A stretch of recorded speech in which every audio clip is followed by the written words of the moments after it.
So hey guys, this is your favorite fictional vortex. So in this video, we will see what if Naruto was a king of dark vampire world. But before we start, remember to subscribe and like this video. Now let's start. I just can't win with that woman. What does Tsunade expect me to do? Just stand there and watch. A flustered blonde threw his orange jacket across his tiny apartment. So I got a little riled up and slipped into Kyuubi mode during the mission. Big deal. At least the mission was completed. So what if there were some minor injuries? They weren't exactly minor. Naruto, a pink-haired tomboy said while falling into a comfy chair, her emerald eyes observing the attractive 17-year-old in front of her. She loved his tan skin, his cerulean eyes, his golden hair, and his bright smile. She picked up Naruto's jacket, folded it, and then placed it on the couch next to her. You should just be glad that I'm a medic. Yeah. Naruto untied his black Konoha headband and tossed it on a dresser.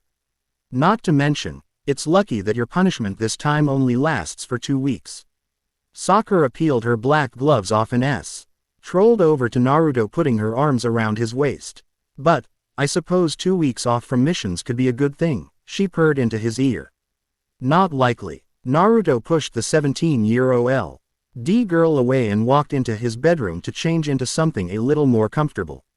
Sakura pouted. I'm only trying to help, you know. She walked in front of the hall mirror taking note of her girlish figure. Although a little flat up top, she chose shirts that flattered her, such as the red one she wore today. Denim jeans hugged her hips and flared down her long legs. I wish Naruto would take our friendship to the next level, Sakura thought to herself. Naruto emerged from his bedroom wearing a black t-shirt and baggy jeans along with a small chain around his neck. I wonder what I should do with all this free time I recently acquired. He slumped onto the couch. 2 weeks in this dumpy apartment could get dull real fast. Why don't you just cooperate and stay in your house like you're supposed to? I'm getting tired of covering for you. Sakura crossed her arms and glared at Naruto. Then don't. I don't care. Naruto drank from a leftover ramen cup. You know I can't do that. You're my best friend. Sakura rubbed her temples. Although sometimes I wonder why I do the things I do for you. Because you like me. Naruto flashed a bright smile and then pulled Sakura on the couch and started to tickle her in a playful manner. Ha. Stop. Sakura laughed. Stop. I give up. Knock. Who's there? A teary-eyed Sakura yelled. It's Sai. I have an urgent message from Tsunade. Naruto jumped up and opened the door. There stood a pale individual with the most unusual style of dress. He wore a black crop top with a gray mini jacket and solid black pants. Taller than Naruto, he always wore a smug expression and relished in making rude comments about the blonde. Hi, Naruto, look what I drew today. Sai held up a beautiful sketch of Naruto in the infamous pose of David. Of course, I did have to change something. He laughed. Naruto just shoved the drawing out of the way. What's the message? Well, Sai stepped past Naruto and took a seat next to Sakura on the couch. Tsunade says there have been a lot of ninjas disappearing. But not just any ninjas, the best of the best ninjas. Sakura's eyes widened. How? That's just the thing. No one knows exactly. It's the strangest thing really, since the missing ninja aren't even known to be missing until they don't show up for practice the next morning. And then there is this business of an invitation. An invitation? Naruto raised an eyebrow. Oh, don't worry, Naruto. I'm sure you won't get one. Sai mocked. I don't think anyone's interested in your unique ninja skills. You simply don't make the cut. Not to mention that you are under village arrest again. Naruto gives Sai a death stare. I, on the other hand, have received one. I guess these people know good talent when they see it. Let me see it. Sakura eagerly bounced on the couch. It's right here. Sai pulled out a beautifully decorated card from his jacket. Judging from its appearance, it looked to be extremely old. It was made of golden parchment paper and had the image of an origami bird on the front flap. So, being the Anbu that I am, I'm to go to the stated place and time and see what this is all about. So what does it say, Sai? Naruto raised his azure eyes to clash with black ones. That is for undead ninjas only. Sai smirked. Aw man. Sakura sat back on the couch. I would love to know what's on that card. Well, I couldn't care less about what's in that invite. Naruto stood up. Goodbye, Sai. He opened the door. Huh, looks like it's time for me to leave. Sai bowed goodbye to Sakura and then proceeded to the door. Jealousy always was a bad color on you, Sai whispered to Naruto as he left. Sakura, I think you better leave too. It's getting late. Naruto gave Sakura her gloves and helped her out. Alright, don't let Sai get to you, Naruto. He just gets a thrill out of seeing you get mad. Sakura kissed Naruto on his three-whiskered cheek and left. Night. Naruto slowly closed the door and then went to grab a pillow and blanket while he watched the end of a bad scary movie. I've always loved these movies about vampires. As it approached 1 in the morning, there was a knock on the door. Naruto was so into the B-rated movie that the sudden noise startled him. Wah! He got up and opened the door. Hello? No one. He scratched his sun-kissed hair and looked all around until a small envelope laying in front of his door caught his eye. What's this? Carefully opening the envelope, he realized that this was the same invite that Sai received. Naruto folded back the flap to reveal the contents inside. He noticed the words were done in calligraphy and were within an intricate design consisting of a bat entwined with roses and thorns. He read, "You are among the elite selected to attend a special event. Bring this invitation to the Brigami Castle. Your time slot is 3:30 a.m. tonight. You will be directed where to go when you arrive. Directions are on the back of this invite. 3:30 a.m. That's in 2 hours. I'd better get going." And Sai said I wouldn't get one. Naruto laughed as he made his way to the castle. Wow, this castle is amazing. Sai stood outside admiring it. He ran his fingers across the stony edges eager to find a time capsule as a link to the history of it. Without any luck, he sought out the courtyard. Once there, he saw many shades of pink and red flowers located throughout the lush landscape. The way the moon was highlighting them made Sai dance with joy. I just have to sketch this. He opened his sketchbook and began to doodle. I'm sorry, but you aren't allowed to do that. A blue-haired woman, dressed all in black, came from behind him and yanked the notebook away. I have strict rules about this sort of thing. The sketchbook went up in flames as she snapped her slender fingers. Hey, Sai whined. All my favorite pictures of Naruto were in there. And here I thought you were a landscape artist, she mocked and continued towards the main entry into the castle. Her blue hair was fastened in an updo and she walked in a graceful way, her hips swinging seductively back and forth. Sai felt a blush cross his cheeks before yelling, I could be both you know. Suddenly, he heard a heavy pant come from the dense forest behind him. Wait! Up! Naruto gasped for breath as he entered the courtyard. Naruto! Sai was shocked. What are you doing here? Recognize this. Naruto held up a now crumpled invitation. It seems you were wrong. Shut up, Sai. Naruto caught his breath. Do you know where the meeting place is? Of course I do. Sai smiled an evil grin. It's at the old church right next to the cemetery. Cemetery. Naruto gulped, for he hated places like that. Well, that's where it is. And you'd better hurry up. I highly doubt they like it when people are late. Sai started to walk toward the cemetery. At least I'll beat you there.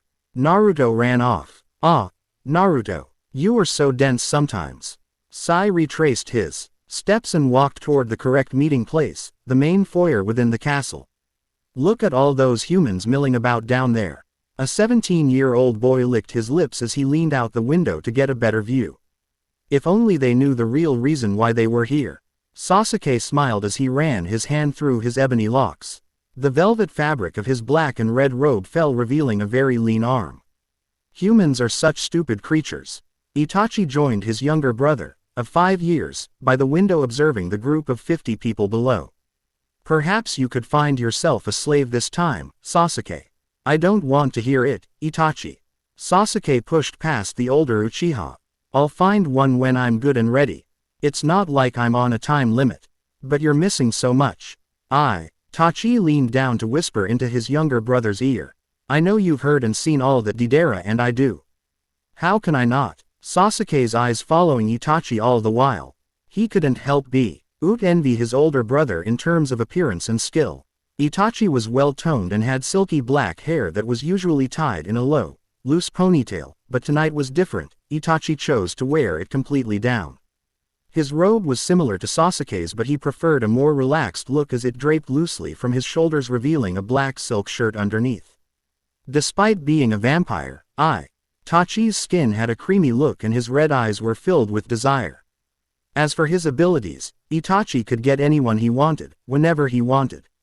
Although they looked fairly similar, his older bro, there's closeness made Sasuke tremble with inferiority. Aren't you curious to try it for yourself? Itachi started to nibble at Sasuke's ear as he unzipped the younger Uchiha's robe, exposing Sasuke's lean frame. You can have this feeling as often as you like. Then he proceeded down Sasuke's neck, kissing him in a pleasurable way. Sasuke let out a soft moan. You're so beautiful, Sasuke. Itachi wrapped his arms around his brother, pulling him closer. You deserve a slave just as much as a slave deserves you. Itachi began to nip at Sasuke's neck, intending to break the skin. But, I haven't, Sasuke panted. Just remember, I'm your true master. Itachi smiled as he bit Sasuke's neck, his fangs going deep to absorb the warm red liquid that began to flow. Sasuke's body twitched as he felt immense pain fill his body as the older Uchiha fed. Sai studied the other kids in the main foyer. So let's see, who else is here? Glancing around, he noticed the others looked to be in their upper teens and had an athletic build much like himself. Well, looks like there are quite a few of us, and here I thought I was special. Sai pouted. I still can't believe that Naruto believed me. He's so gullible. Sai laughed out loud. Do you mind? A dark-haired girl punched Sai square in the shoulder. I'm trying to hear what's going on in the front of the pack. Quote, hey, who are you to push me around?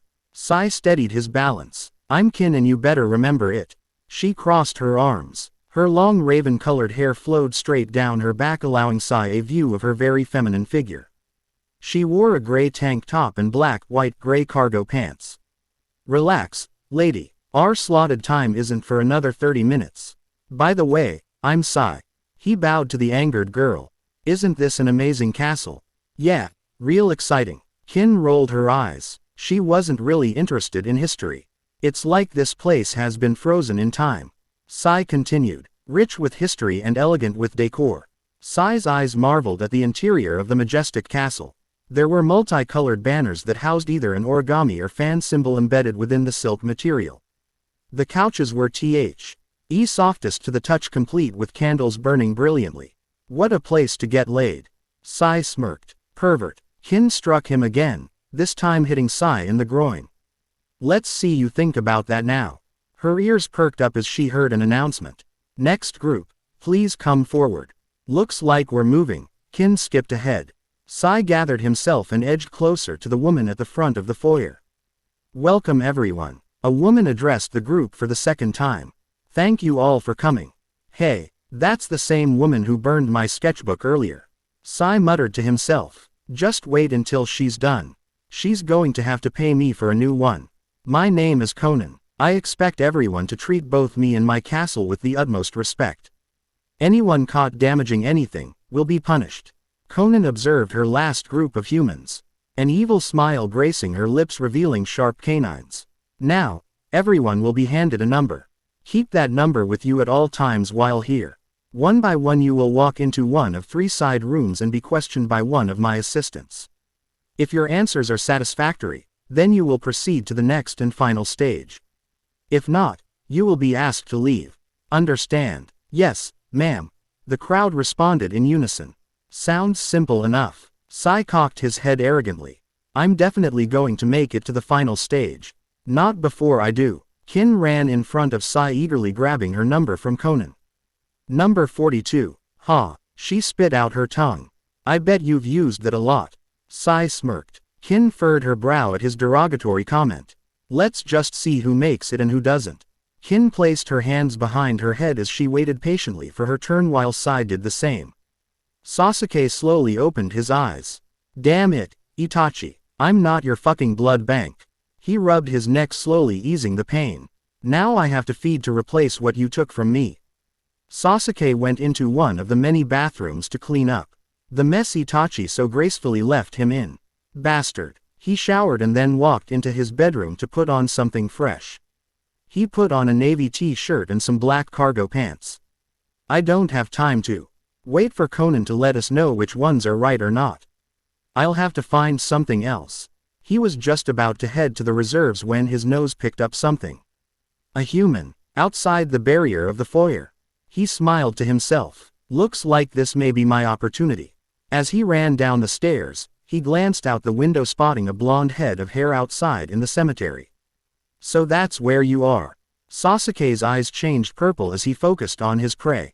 Why did the meeting have to be here? Naruto stood at the entrance to the cemetery taking note of a faded sign that pointed him to the church. Just figures. The church is on the other side of the cemetery. He took a deep breath and slowly entered the field of the dead, darting his eyes back and forth as if expecting something to jump out at him. Scattered throughout the graveyard were various mausoleums, damaged headstones, and several angel statues. Heavy fog was everywhere and it was deathly quiet. This has got to be one of the scariest places ever. Naruto hugged his body as he carefully walked around the plots of the deceased. Well, maybe it won't be such a bad walk over there if I read some of the tombstones. He looked around for what he believed to be the least scariest of rows. This looks good. All right, first one. Obito. 1652-1666. May his sacrifice never be forgotten. I wonder what he did. Haku. 1670-1685. No one ever really knew what gender she was. That's a strange thing to write. I wonder if it was really that hard. Sasori. 1679-1694. Beloved friend of Deidara. Condemned for witchcraft. Witchcraft? People certainly were skeptical back then. Naruto continued scanning the headstones until he ran into a black iron gate. OWWW. Naruto rubbed his head as he glanced ahead at the church before him. The place was in shambles. The stone walls were barely holding up and the place was pitch black. This has got to be one of the stupidest places for a meeting. He pushed the gate and strolled onto the front yard, thankful to be out of the graveyard. As he proceeded up to the church, he looked around. He found it odd that the two thickest trees had rope hanging from and there were some iron brands highlighted by the moonlight. This is one messed up place of worship.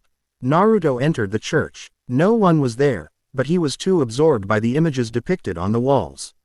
They showed images of torture such as hanging, whipping, and burning at the stake. Hexes and various images of snakes and rats, made from blood, intertwined the grotesque images. This is weird. Naruto placed his fingers outlining the image of a red head being burned, but quickly removed them when he felt a thick liquid cover his hand.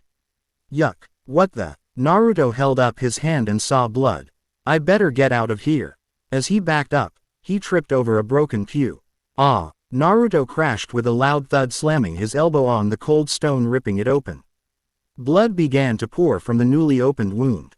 Damn it. He stood up holding the injured elbow. I can assist you with that. Sasuke's voice spoke softly in the darkness.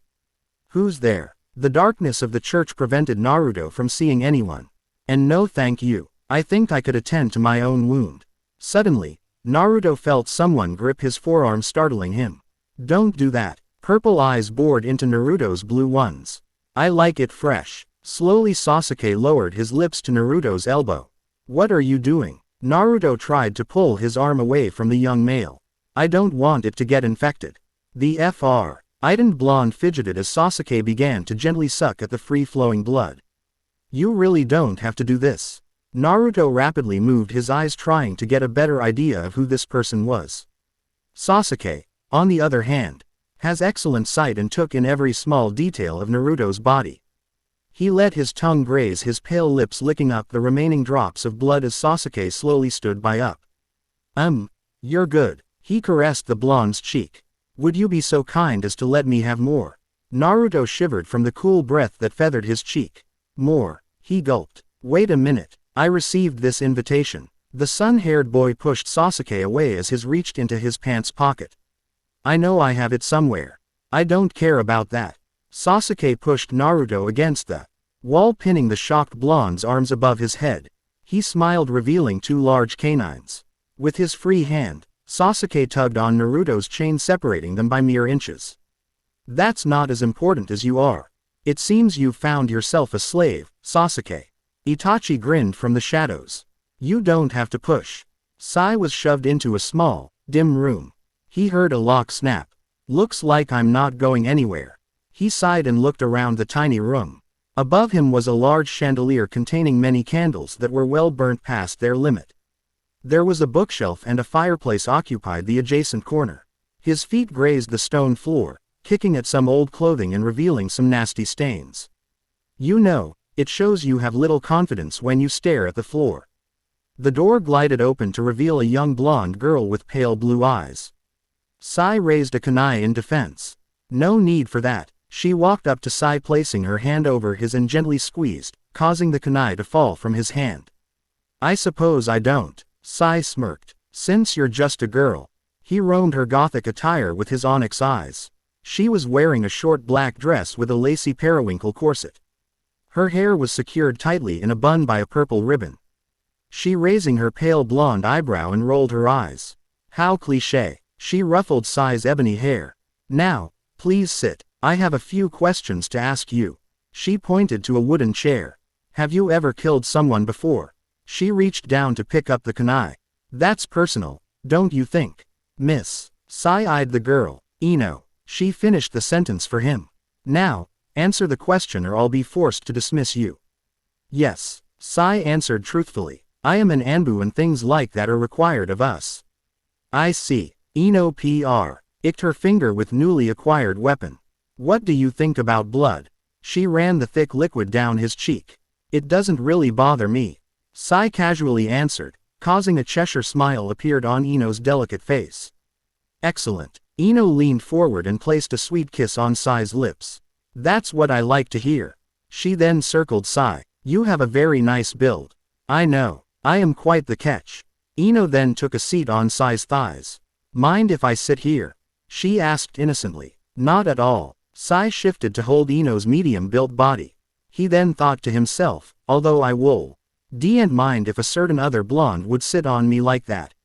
Ino embraced the youth in what looked to be a friendly hug. I'm hungry. She began to lick at the nape of his neck. Well, maybe we should get something to eat. I'm sure this place has an excellent dining facility. Sai lightly pushed her only to find that she had a death grip on him. I already have what I want right here. Ino hissed into his ear. Sai's eyes widened as she harshly bit into his jugular. The bite was so intense that Sai blacked out right away. Ino quickly drank her fill.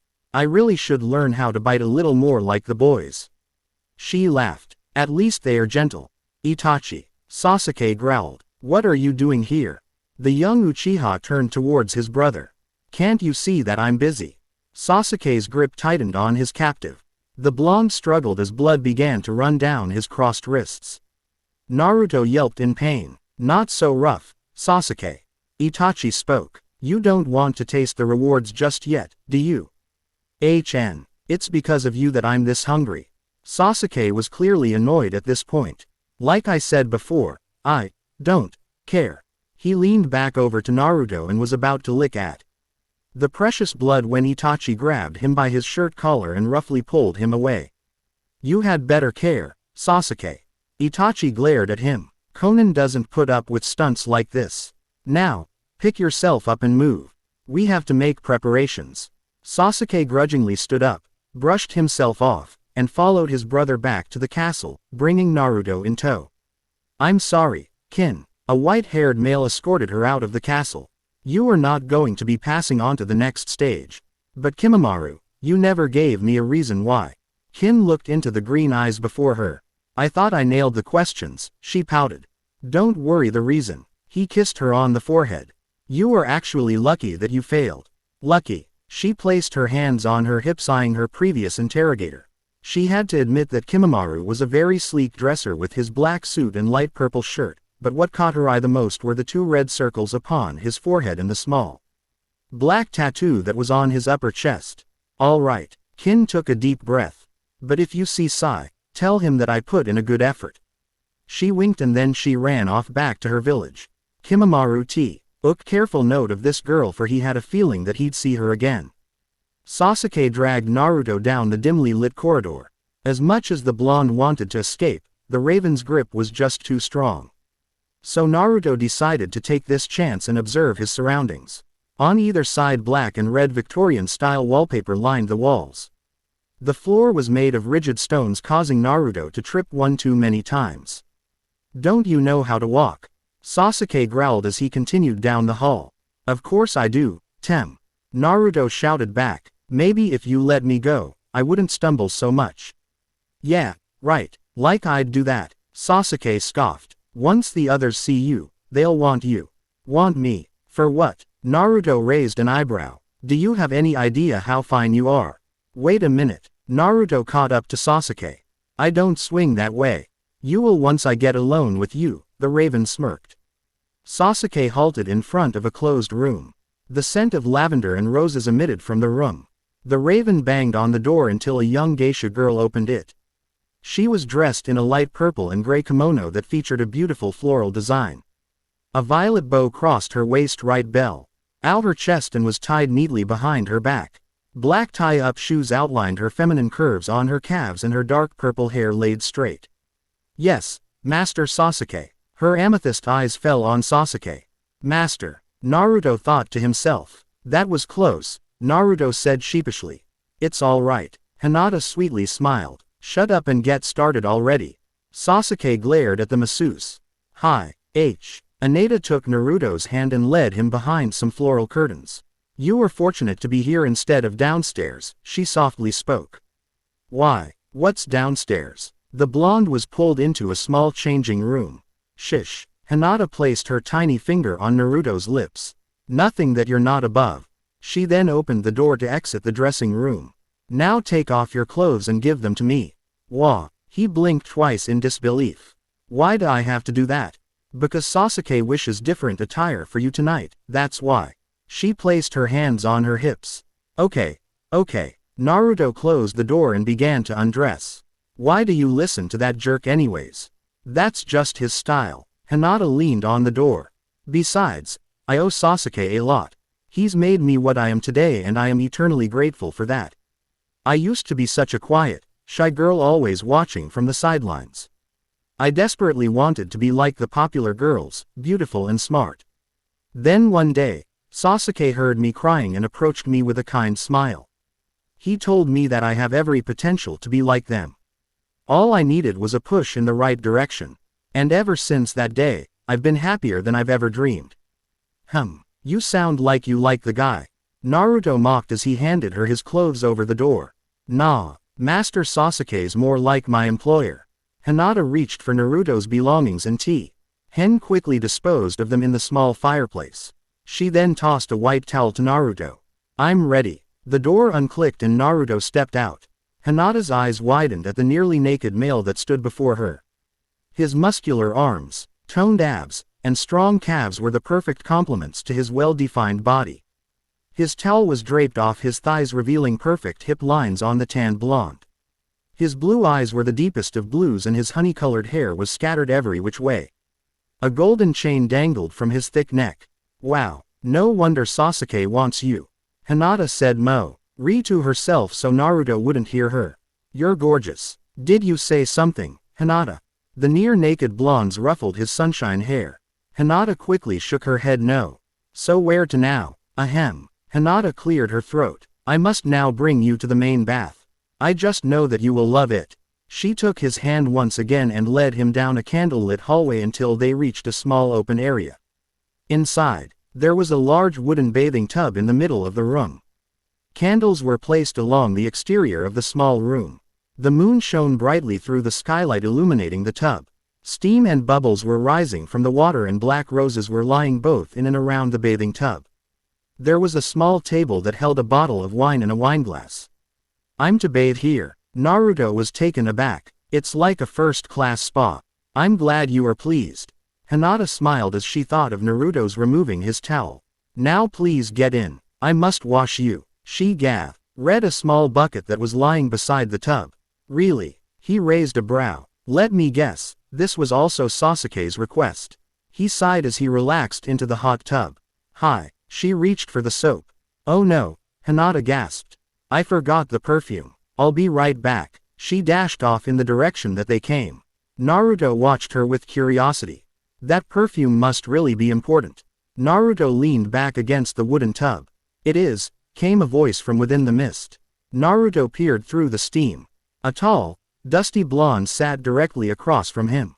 He had a sleek, lean build and heavy eyeliner surrounded both his blue eyes. His hair was pulled partially into a high ponytail with a long bang covering the left side of his face. The rest of his long hair floated on the water's surface. He held a glass in one hand containing a red liquid and a black rose was in the other.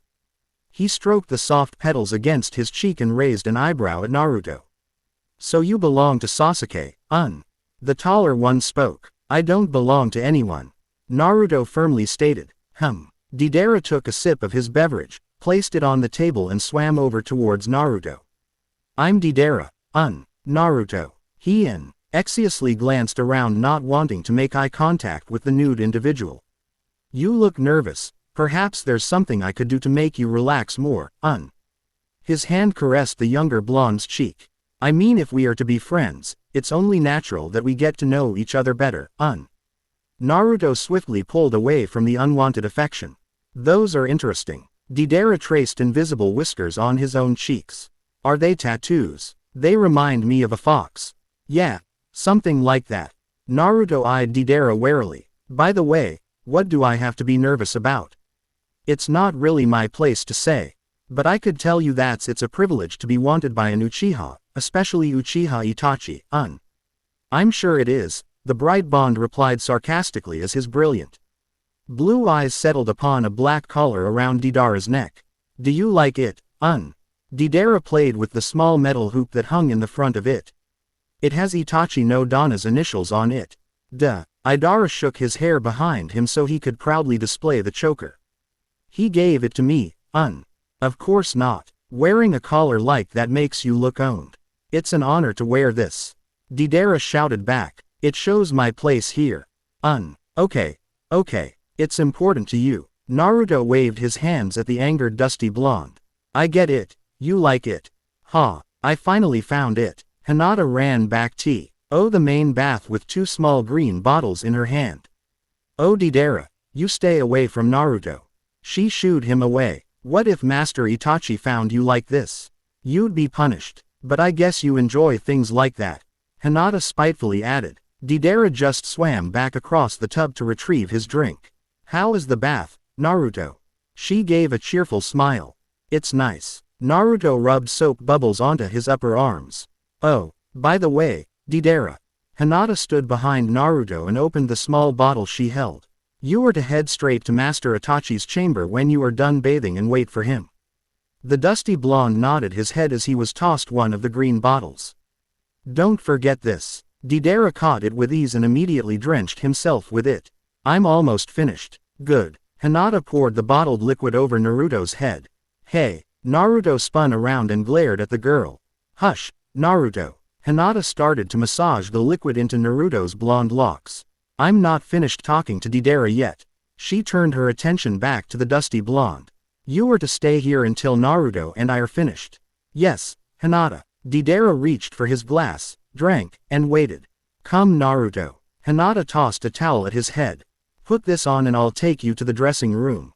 The bright blonde quickly obliged, for he couldn't wait to get away from the strange blonde named Deidara. "What's with that guy?" Naruto followed Hinata into a large room. "And why do I smell like mint?"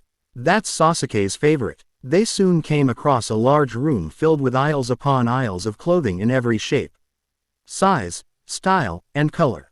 His sapphire eyes first glanced at what looked to be rave clothes. "Wow, these are great." Naruto felt the fishnet sleeves of an orange and black top. "Can I have this?" He looked up with sparkles in his eyes. "I just love orange." "Nope, those are for certain individuals only," Hinata stated. "Wait here, I'll be right back." She raced further down one of aisles. "Wait a minute, she's going to get me something to wear." Naruto stood there dumbstruck. "But she doesn't even know my size." He leaned against the wall. "Oh well, I'm sure she knows what she's doing." Then he thought to himself, "She sure is pretty." Minutes later Hinata returned with the dreariest outfit the blonde has ever seen. It was nothing more than a simple black tunic that had a small V shape by the collarbone. The shoes she was holding were plain sandals and a black ribbon dangled from her slender fingers. Here, put these on. Hinata extended her arms to a confused Naruto. Ah, are you sure these are for me? Naruto furrowed his brow. You don't like them. The girl's shoulders drooped. It's not that. It's just that they are. Dull. Naruto scratched the back of his sun-kissed locks. Oh, but they'd look perfect on you. Hinata pushed the clothes closer to Naruto. He sighed and reluctantly took the drab clothing and began to dress. So how do I look? Naruto placed his hands on his hips. Hinata gaped at the beautiful male before her. Despite the clothes being as ugly and boring as they were, Naruto managed to pull off this unique look rather well. The tunic was a little large, causing his collarbone to show on one side. The sleeves went to about 3/4 down the length of his arms and the crop pants hung loose from his hips, giving off the idea that they were the most comfortable thing to wear. The shoes were a good fit as well. His sunshine hair and azure eyes stood out against the grim outfit, making it not appear as gloomy as it was supposed to be. Speechless. I see. Naruto gave a big grin as Hinata blushed. So what am I supposed to do with this? He held up the black ribbon. Oh. Hinata took it and stood behind him. This is very important. But first, I have to take your chain off.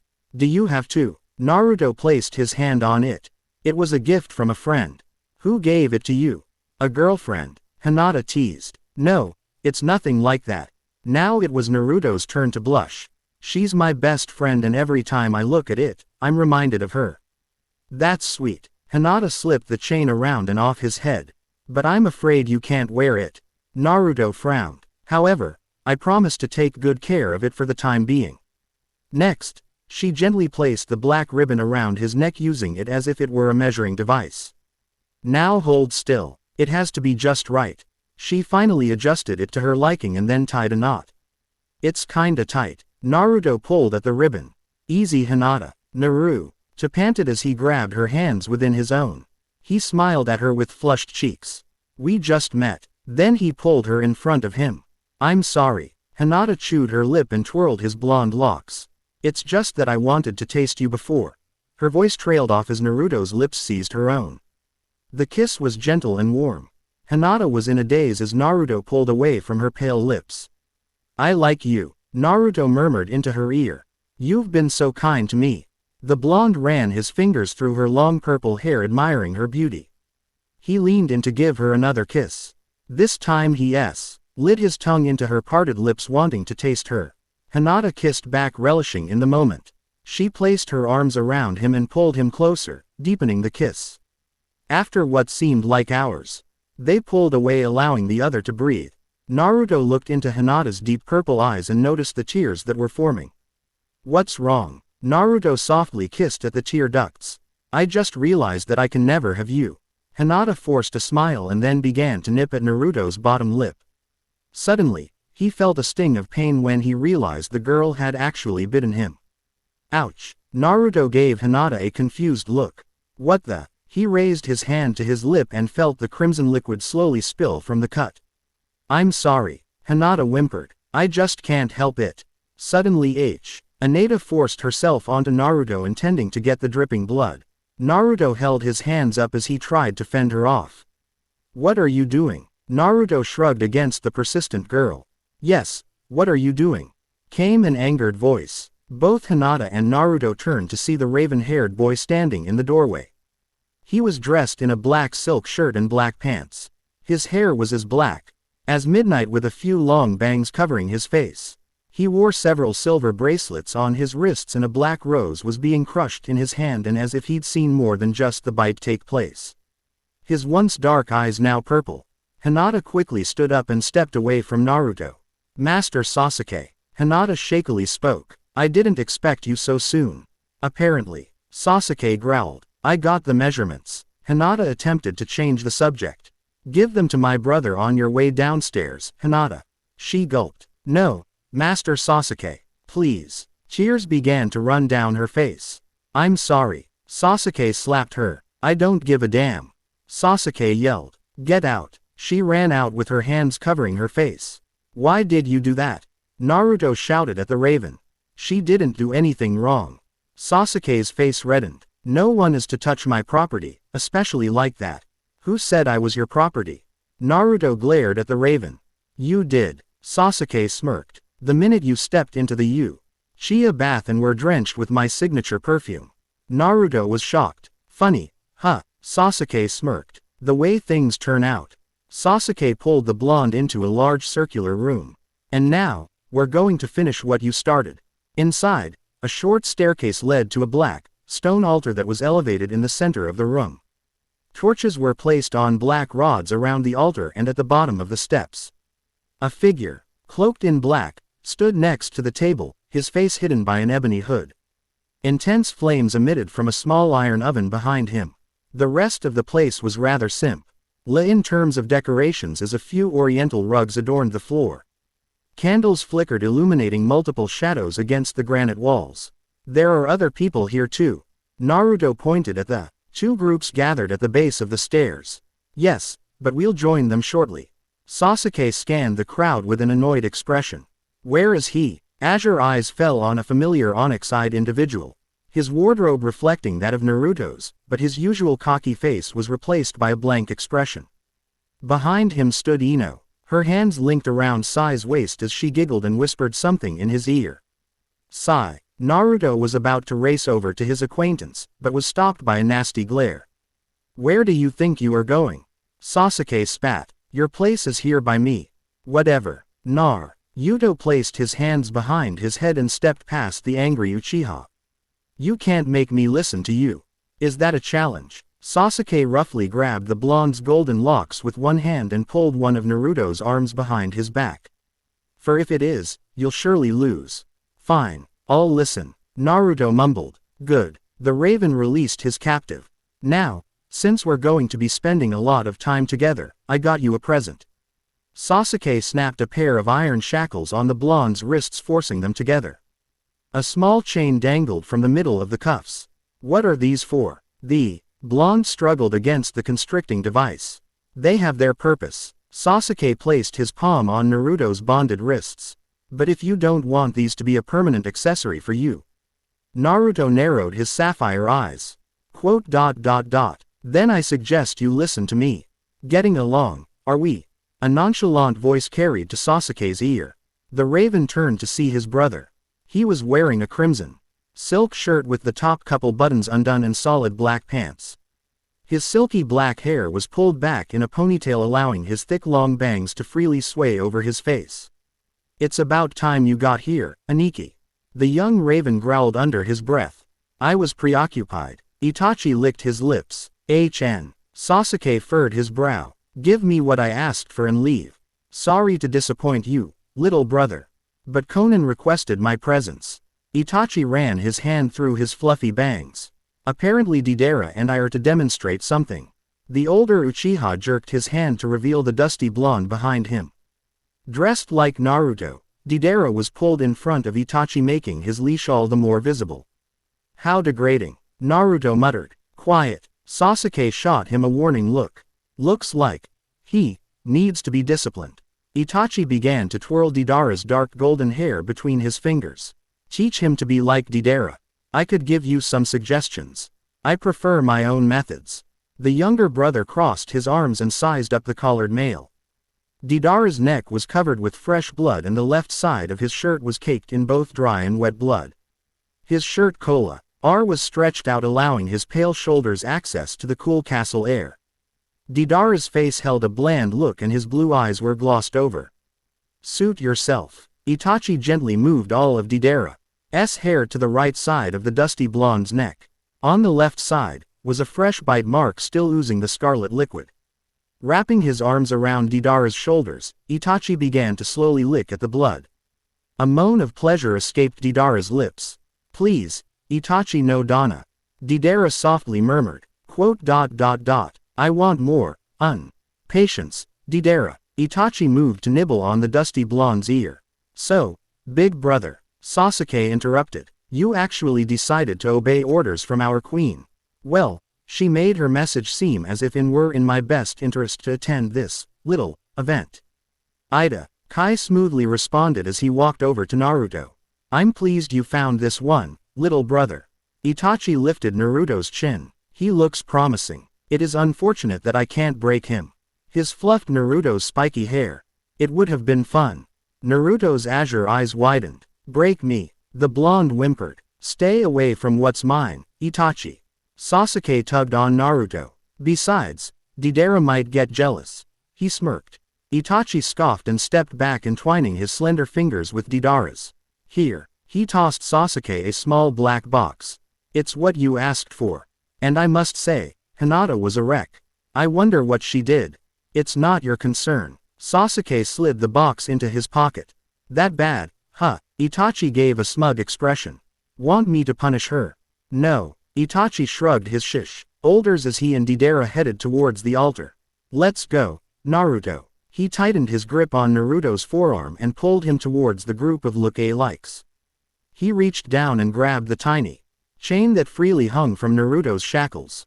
Looks like your last. The raven connected the small chain to the larger iron chain that linked everyone in the group.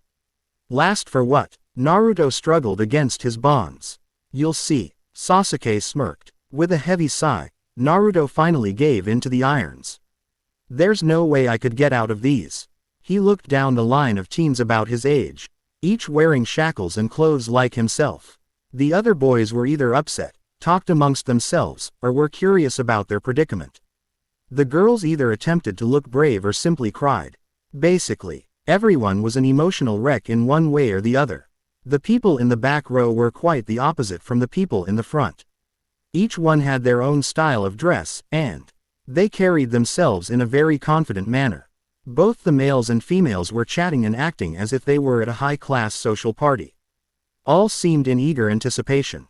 Each person in the back row had their hand placed on the individual in front of them. What the heck is going on? Congratulations everyone. Conan strode through the doorway and crossed into the candlelit room. Yuto and the others turned to face the dark-haired beauty.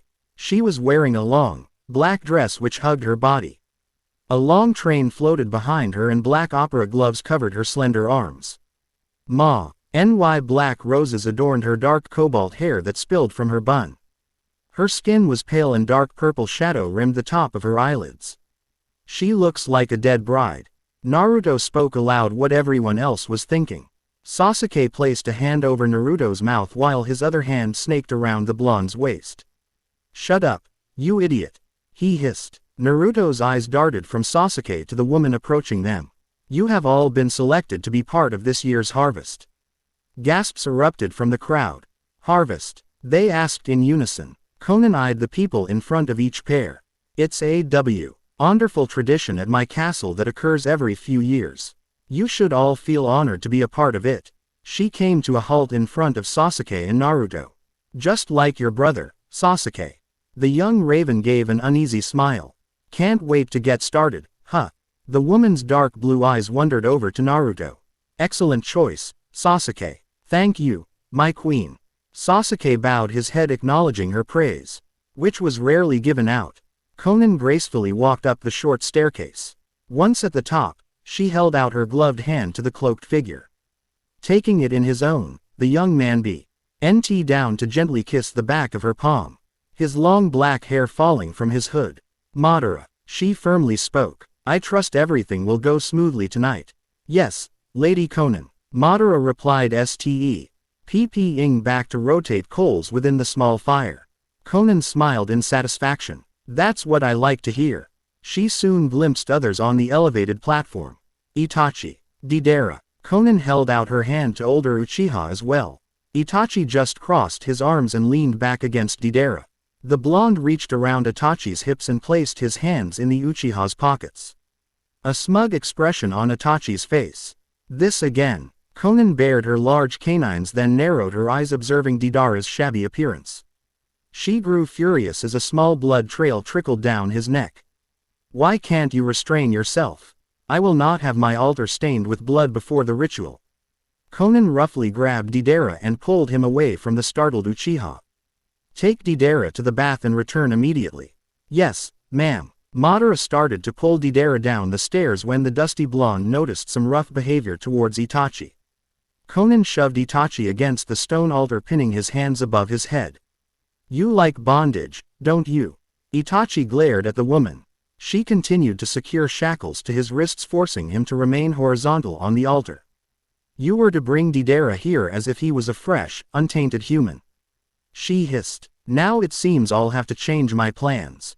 Conan brushed Itachi's long, thick bangs behind his ears and then ran a finger around the curves of his face. Well, I suppose this will be more fun. Her lips curved into an evil smile. Itachi no Dana, Deidara ran up to Itachi.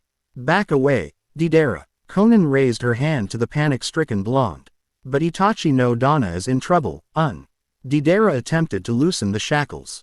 He needs me, Conan ripped Deidara away from Itachi and slapped him across the face. Did you not hear what I said, Deidara? Her eyes began to glow a deep purple. The blonde rubbed his cheek in an attempt to stop the burning. Do as she says, Deidara. Itachi commanded. The dusty blonde looked at Itachi, his eyes filled with sadness. But Itachi no Dana, go. Itachi briefly rested against his restraints. Just wait for me in my chamber when you are finished. Deidara nodded and followed Madara down the steps. How dare you strike Deidara? Itachi shouted. How dare you disrespect me in front of my entire horde? Conan locked her violet eyes with Itachi's red ones. What makes you think you could get away with your actions, Bitch. Itachi spit in her face. That's your last strike, Itachi. Conan's face reddened and her eyes became purple. You will make a good example tonight. Itachi's eyes widened. You're not serious. Oh, I'm very serious. Her eyes narrowed. Now shut up while I explain what's to happen. If you disturb me, Deidara will pay for it. And believe me, he won't find it very pleasurable. Fine. Itachi growled. Fine, what? Conan crossed her arms. Fine, my queen. Itachi muttered. Sasuke watched this scene take place, relishing in Itachi's embarrassment. Don't you feel bad for your brother? Naruto whispered to Sasuke. Hell no. The bastard deserves it. Sasuke smiled. Conan brushed her bangs away from her face and took a deep breath. I apologize for that rude interruption. She looked at the crowd before her. Everyone was taken aback, for none of them would have ever expected a distinguished woman like herself to have such a terrible rage. Ah, yes, a small shade of pink appeared across her pale cheeks. Clearing her throat, she continued. I'm going to explain to everyone a little about what is on the agenda for tonight. First off, I want all of you to know your exact positions here. The people in the front, wearing the chains, are the slaves, and the people behind you are your masters. All masters are allowed to treat their slaves as they see fit. Things such as pleasure, torture, even friendship, if you so desire, are choices each master will make as they build their relationship with their slave. The first row erupted into chaos. The girls cried louder and the boys cursed under their breath. The second row, however, cheered. Naruto's jaw dropped. I'm a slave. He twisted around to stare at Sasuke's reaction. That's right. Sasuke smirked. I own you. Naruto raised a brow at Sasuke's words and tried to get a glimpse of Sai. The blonde spotted the arrogant male, near the front of the line, but Sai didn't seem to respond to the devastating news. He just stood there with that girl hanging on him like he was the most precious thing she owned. Now tonight consists of two parts, the branding and the first blood kiss. Conan pressed on. The branding of each slave will occur in the order you are standing, and then shortly afterwards, the masters will feed on their slaves. I assume all the masters have their slaves' collars as well. A loud, yes, ma'am, echoed through the room. Naruto was stricken with fear. Branding. Blood kiss. Sweat beaded his head as he struggled once again against his chains. I can't go through with this. Suddenly a pale hand was placed on his shoulder. Forget about escaping. Sasuke calmly spoke. Once you get to this point, there's no turning back. The raven tightly squeezed the soft flesh between Naruto's shoulder and his neck, causing the blonde to wince in pain. Just relax. The raven placed soft kisses over the bruises he just caused from his tight grip. Naruto felt a shiver throughout his body. Sasuke's other hand crossed over Naruto's chest, stopping at his left pec, locking the blonde close the raven. Stop that. Naruto's body arched against Sasuke's. Why stop something you like? Sasuke's lightly blew across the tiny hairs on the back of Naruto's neck. You know, There are lots of things I could do that'll make you feel pleasure like this. Naruto blushed as his azure eyes followed Sasuke's every movement. Sasuke continued planting kisses all around the blonde's neck and collarbone. Naruto whimpered. The raven ceased to gaze into Naruto's cerulean eyes. You won't be disappointed with me as your master. Konan's voice snapped Naruto out of his moment with Sasuke. Everyone should take note of the S at the end of this brand. Naturally, the S stands for slave, and the woven thorns and roses that surround this letter are my family's emblem. In other words, this is my horde's crest. She took a moment to remember memories attached to the crest. Although it's a special honor to receive, it's given primarily to slaves, she began again. But sometimes there are some exceptions. Konan waved the brand in front Itachi. Once you receive this, you will I see Ali become members of my extended family. Family. Naruto raised a brow. What type of family does things like this? A vampire one. Sasuke replied. Naruto gaped. So, the blood kiss is. Yep. Sasuke ran his tongue over one of his large canines. And the collar. He gave a worried look. Proof that you belong to me. Sasuke smiled. So, as masters, you may be wondering whether or not you will be doing the branding. Konan raised and lowered the brand in her hand. The answer is no. Madara will be in charge of that. Suddenly the cloaked figure appeared by the door as if he knew he was needed at this exact moment. Ah, Madara, please take your place next to the altar. Our slaves are waiting. Madara nodded and ascended the stairs, coming face to face with the chained Uchiha. Ha, Madara laughed. That's a good look for you. Itachi bared his fangs. Don't even think about branding me. Madara raised a brow, holding up a red, hot branding iron. You deserve to be branded. Why, I've been a sore in the queen's side since you were turned hundreds of years ago. A brand would certainly damper that cocky attitude of yours. The brand will be placed on the left side of the body, right beneath the collarbone. Konan added. Then, she turned her attention from the crowd to Itachi, a smug smile on her face. I should have done his years ago. She reached down to retrieve a different brand lying near the cast iron stove. The design at one end was the same, but instead of an S, it had a K. Madara, heat this up. She handed the cool iron to the cloaked figure. And make sure it's extra hot. Itachi flashed Konan a look of pure hatred. Don't even think you could break me with that. Itachi shouted. I don't expect it to.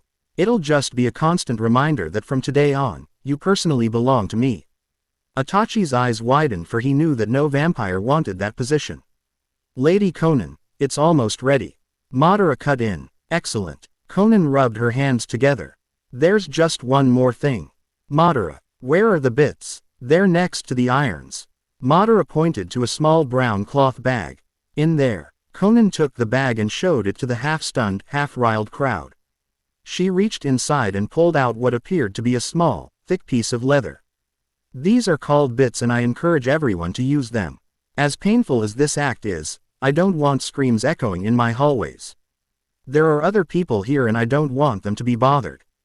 Naruto's face paled. He looked back at Sasuke, who was so engrossed with what was happening to Ida Kai that he failed to notice Naruto's growing anxiety. Looks like you're not going to be perfect anymore, Itachi. Sasuke silently laughed. Naruto raised a brow. Does Sasuke hate him that much? Con. And leaned over Itachi and began to unbutton his shirt. His chest rapidly moving up and down. I'm glad you pushed me to my limit tonight. She ran her fingers through his now dampened black bangs, smiling as she sensed fear emitting from him. It's natural to be afraid, Itachi. This is an exceedingly painful experience with both physical and mental effects long after the deed is done. Itachi narrowed his eyes. So, do you want a bit? I want nothing from you. The Uchiha spat back. Konan glowered. You see everyone. She placed her hands on her hips. I try to show some compassion and look what I get in return. It's ready, Lady Konan. Good. Bring it here, Madara. Madara stepped over to the captive. I'm going to take pleasure in this. His red eyes blazing against his shaded form as he raised the now brightly glowing red brand. A loud sizzling sound filled everyone's ears as the brand was pressed firmly onto Itachi's chest, instantly melting his skin. Determined not to make a sound, Itachi tightly bit his bottom lip. He closed his eyes as tears formed in the corners of them. Madara firmly held the brand in place for what seemed like hours to Itachi, but mere minutes in reality. Each second that ticked by, Itachi bit harder and harder on his lip, which eventually led to it bleed. The smell of burnt flesh entered everyone's nose, causing the slaves, including Naruto, to gag. Finally, the brand was pulled away, leaving a dark crimson imprint of the brand itself, deeply embedded on Itachi's chest. Perfect. Konan admired the experienced artist's work. You always were the best at this, Madara. Thank you, my lady. Madara bowed slightly. I think I'm going to enjoy our new relationship, Itachi. She pleasantly smiled at the very infuriated Uchiha. Oh, look, you're bleeding. She lifted her dress and straddled the newly branded Uchiha. Aren't I the lucky one? What are you doing? Itachi's breathing began to race once more. I'm disappointed. She pouted. You don't remember what comes next. Konan lowered herself on top of Itachi. The blood kiss. She purred into his ear as her finger traced the freshly placed brand, causing him to flinch. You remember our first time, right? Itachi looked away with disgust. I'd rather not. HN. Konan raised back up and addressed the crowd. Moving on to the blood kiss. This part is up to the masters themselves. The only requirement is that you bite on the neck. Left or right side is up to you. There are many ways to do it. Fast, slow, gentle, rough, be creative. Just remember to place the collar on after you feed, so the first bite will never be replaced. Oh, and for those of you who are confused, yes, the slaves will die tonight. The slaves each took a step back, trying to distance themselves from this cruel ritual. Unfortunately, they only succeeded in moving closer to their hungry masters. You better not place one of those collars on me. Itachi hissed. Konan silently mocked. You're in no position to tell me what to do. She pressed herself once again onto Itachi. But don't worry, I won't. I think my personal brand clearly states who your master is.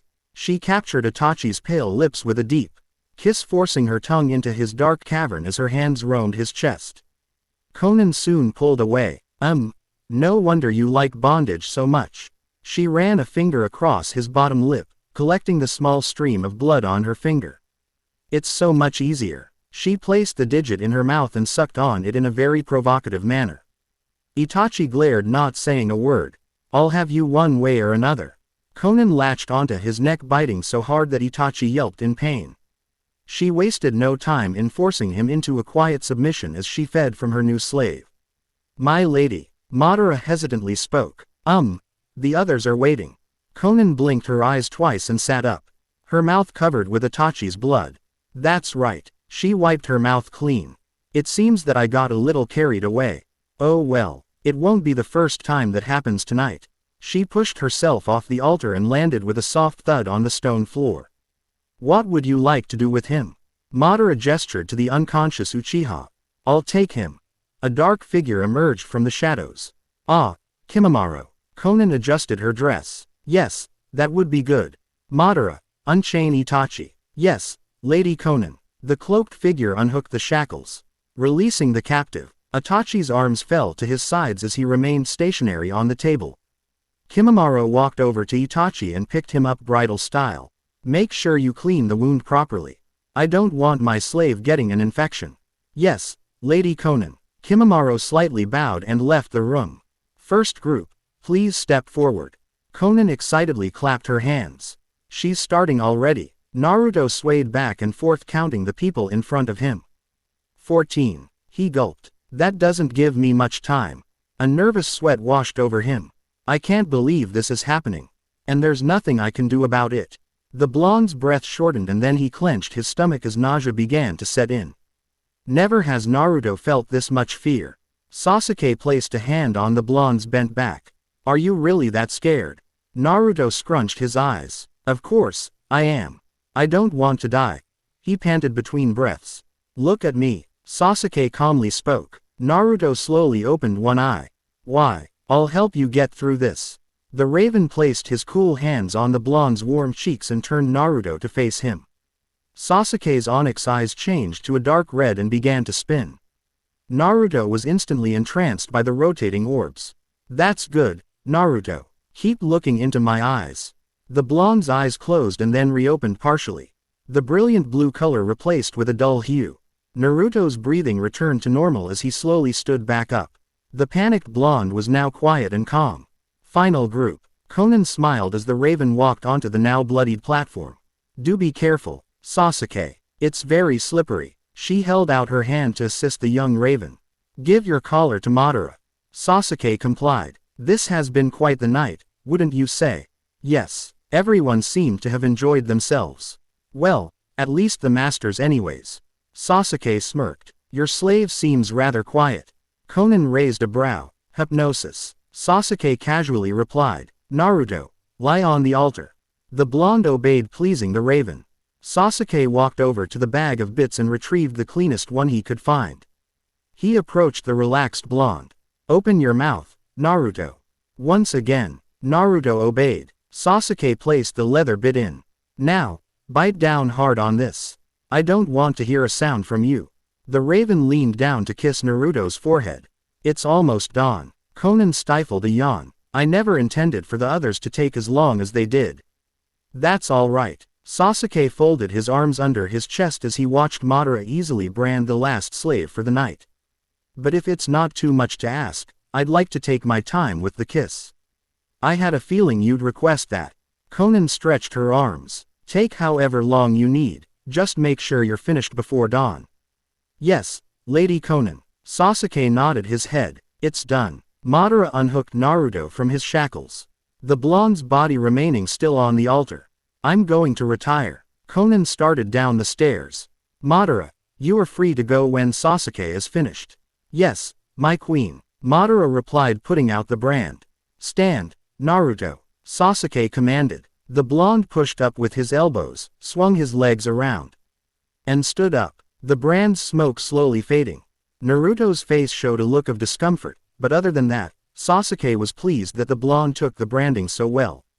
Come here. Naruto walked over to the raven, stopping mere inches in front of Sasuke. Kiss me. Naruto tilted his head up towards the raven and pressed his lips against Sasuke's. The rave. Opened his lips more, allowing the blonde's tongue access to his moist tunnel. Naruto explored every inch of Sasuke, lingering mainly on the raven's long canines. Suddenly, the blonde jerked for heat, cut his tongue on the sharpness of Sasuke's tooth. Tasting the delicious blood from Naruto's tongue, Sasuke felt a surge of excitement. He wrapped his arms around Naruto, pulling him closer. Sasuke slow, sucked on Naruto's tongue, enjoying each and every drop of Naruto's life source. Remembering that Naruto was still mortal, Sasuke pulled away, letting Naruto take his last few breaths. It's almost time, Naruto. Sasuke ran his hand through Naruto's sunshine locks. Soon we'll be together for all eternity. Sasuke kissed Naruto again, this time driving his tongue into Naruto's damp tunnel. He ran his tongue over every crevice. Naruto stifled a moan of pleasure as he slid his hands under Sasuke's arms, placing them on the raven's shoulders. Sasuke pulled away once again from Naruto's lips. Then, the raven hugged Naruto close, forcing the blonde's head against his chest. Are you ready to die? He whispered into Naruto's ear. The blonde slightly nodded his head. Sasuke placed one more kiss on Naruto's neck right before he latched onto it. Naruto's grip tightened on Sasuke's shoulders as a wave of pain entered his body. Sasuke's mouth began to fill with the blonde's precious blood, making Naruto weaker and weaker. Sasuke shifted his arms, supporting the blonde as he felt Naruto's pulse come to a stop. The raven raised his head and looked at the now deceased blonde. Sasuke smiled to himself, as he used one hand to lean Naruto's head back. The collar, Madara. The cloaked figure took out the black and red choker from the box Sasuke had given him earlier. Pulling it to its full length, he draped it around Naruto's neck. Sasuke nodded for Madara to continue. Madara tied it firmly, being careful to line it up with Sasuke's rather large bite. He is now yours. Madara smiled wickedly to the young raven. Naruto, Naruto. A chipper female voice echoed through the halls of the blonde's apartment building. I have great news. Sakura paused in front of Naruto's apartment, catching her breath. You're no longer under house arrest. She knocked on the wooden door. Hello, Naruto. Nothing. It's me, Sakura. She knocked louder. Still no reply. She raised a slender pink brow. Riak. Hing into a deep pocket on her green cargo pants, she withdrew a tiny silver key.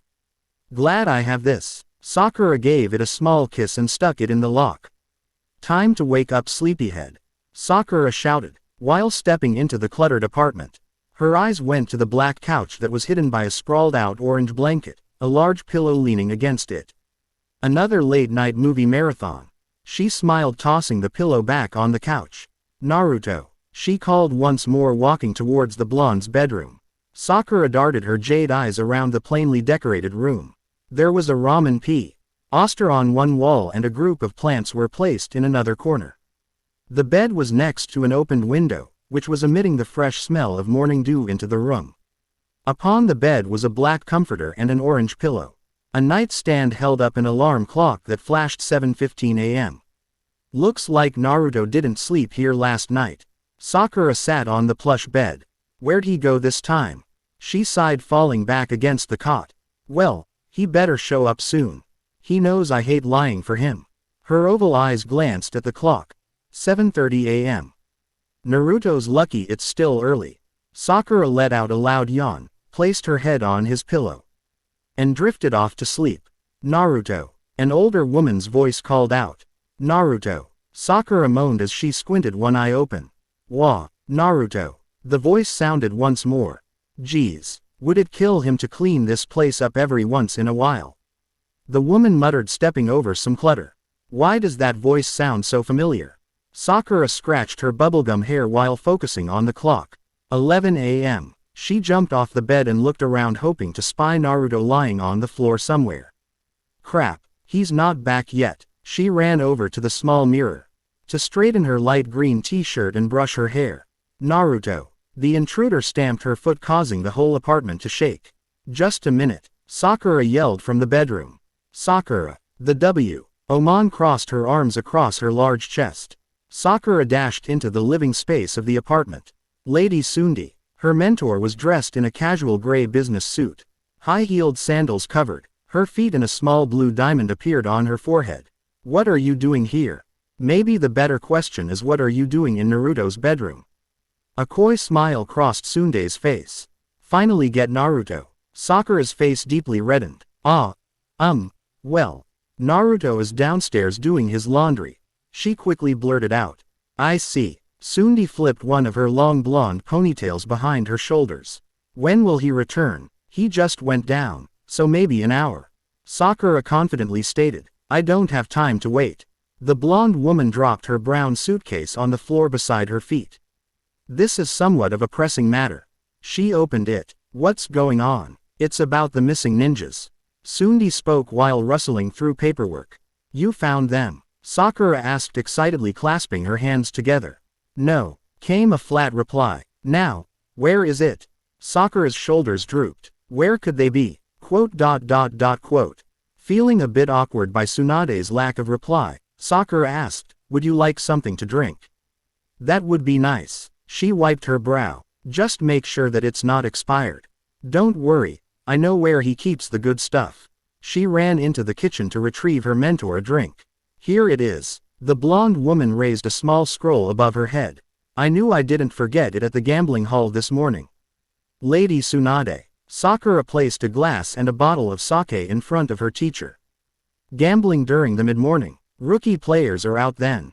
Suan cracked her knuckles. They increase my chances of winning. Sakura crossed her arms. Don't concern yourself with me. Sakura. Raising a brow, she added, by the way, should I even ask why Naruto has alcohol in his apartment? Sakura spit out her tongue in a sheepish way and linked her hands behind her back. No matter. The woman downed the glass. I never pass up a free drink. What does it say? Sakura questioned. Yes, the scroll. Sundi unraveled it, reading its contents aloud. Attention all villages, be advised. All young people are to remain in their respected villages until further notice. Too many teens have gone missing and the only lead we have thus far is that the victims receive some type of note. Highly encourage anyone who has recently obtained a strange letter to bring it directly to their Hokage. Not follow its instructions. The Ninja Council, an invite. Sakura scratched her head recalling the past couple days. Sai got one of those. When? Tsunde poured herself another drink. 2 nights ago, but he wouldn't tell Naruto or I what was on it. All I know is that he left that same night to go somewhere. She rubbed her arms as a sudden chill swept through her. I hope he's alright. I'm sure he's fine. Tsunde rolled the scroll and slapped it in her hand. In fact, I had a feeling that he'd get one of those invites, so I properly prepared him. What do you mean? You let Sai go somewhere that's dangerous? By himself. He's an Anbu, Sakura. Tsunde downed another glass. Sai knows what he's doing, and according to a theory of mine, Sai was a target from the very start. How did you know? Sakura nervously chewed her lip. Well, Tsunade began. I was looking through the missing ninjas' files and found a way that links them all together. Really? What? They are the best of the best ninjas from each village. Tsunde's coffee eyes narrowed. I'm extremely worried about what awaits these young talented ninjas. That is why I have personally come here. Tsunde drank more sake. I think Naruto may be a target. Sakura's eyes widened. Naruto. Yes. Tsunde swirled the reminiscence of her drink around her glass in a mesmerizing manner. He hasn't received an invite recently, has he? Not that I know of. But if he does, I'm sure he'll tell me. Quote, good. Tsunade placed a hand across her large chest and sighed a breath of relief. I'm glad you two are such close friends. Yeah, friends. Sakura muttered under her breath. Oh, there's something else I forgot to mention. She opened the scroll once again. But I have to warn you, I don't believe it myself. Believe what? Sakura furrowed her brow. Message goes on to say that vampires are behind this. Vampires. Sakura's mouth dropped. An eerie creak sounded as Sasuke opened the lid of his glossy, jet-black coffin. The inside was lined with a deep red velvet plush material. A small soft pillow lay beneath his head as Sasuke stretched his arms. He leaned up and blinked, his onyx eyes reflecting the decor of his Victorian chamber. The large windows were blocked by mahogany curtains, which matched the paint on the walls. 2 nightstands containing the same arrangement of black roses were placed on each side of the king-sized bed. The elevated mattress was covered with black silk linens, and 4 dark red velvet pillows sat at the head of the bed. At the base was a large matching blanket that was folded widthwise across the bed. Dark brown wood locked the mattress in place. A canopy containing the same wood and deep red curtains hung above the bed. A love seat was placed at the foot of the bed, decked in a similar style to that of the bed. A large black and red rug occupied the center of the room, and a huge tapestry covered the wall directly across from the bed. Lying on the floor, on the other side of the room, was another coffin. This one, however, was nothing like Sasuke's. Simple and poorly crafted, the casket's weak design was covered by a black sheet containing the Uchiha family crest.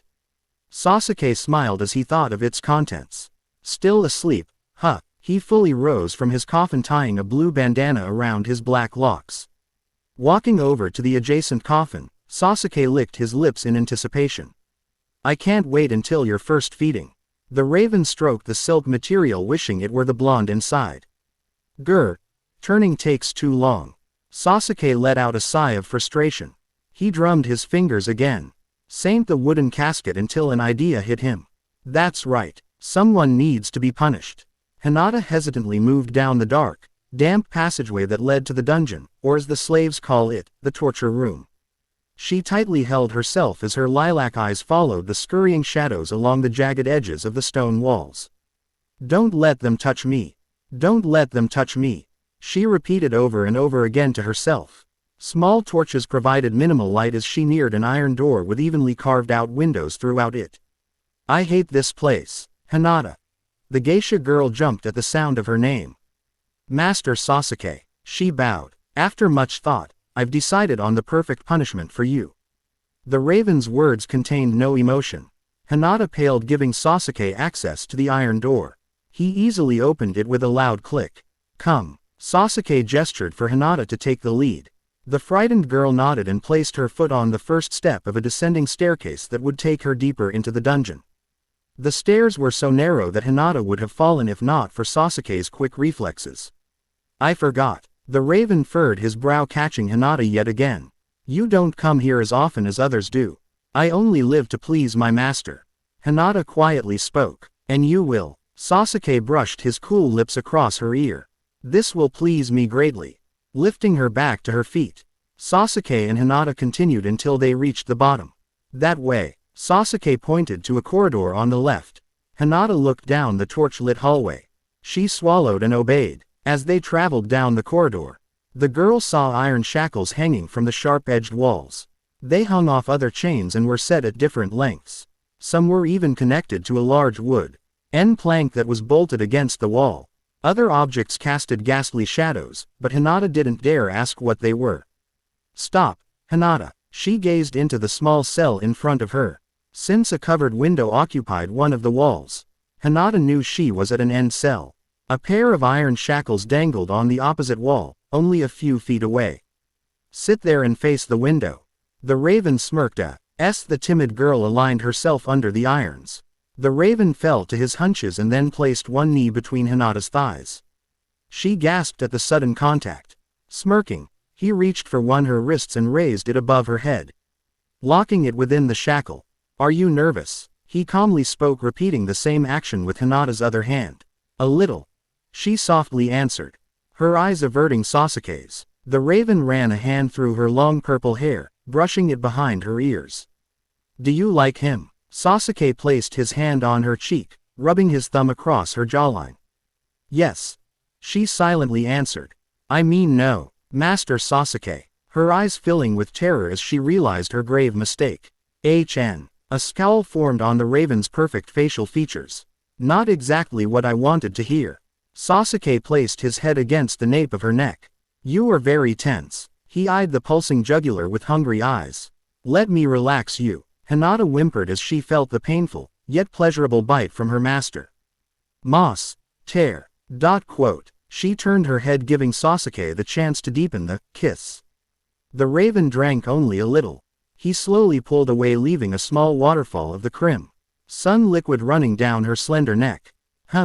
Bitter. Sasuke scoffed as he grazed his lips while standing. Why did you stop? She panted, her dazed eyes fluttering. This is a torture room, Hinata. Sasuke reached up and pulled the black drape off the window, revealing the beautiful night sky. And that's what you'll experience here. Hinata scrunched her eyes. I don't understand. You see, Hinata. Sasuke began to pace around the cell. When the sun rises, its rays will slowly fill this cell. Hinata pulled roughly against her restraints.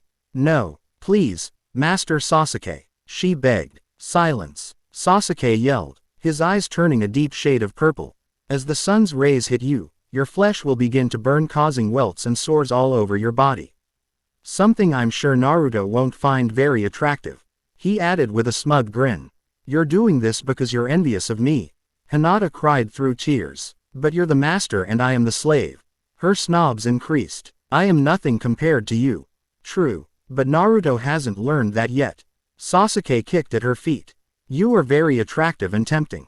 I'll give you that, but in 3 days no one will want to look at you. 3 days. Hinata choked back a sob. That's correct, for not only will you smolder in the sunlight, you will also be deprived of any blood. I've never been denied before, Master.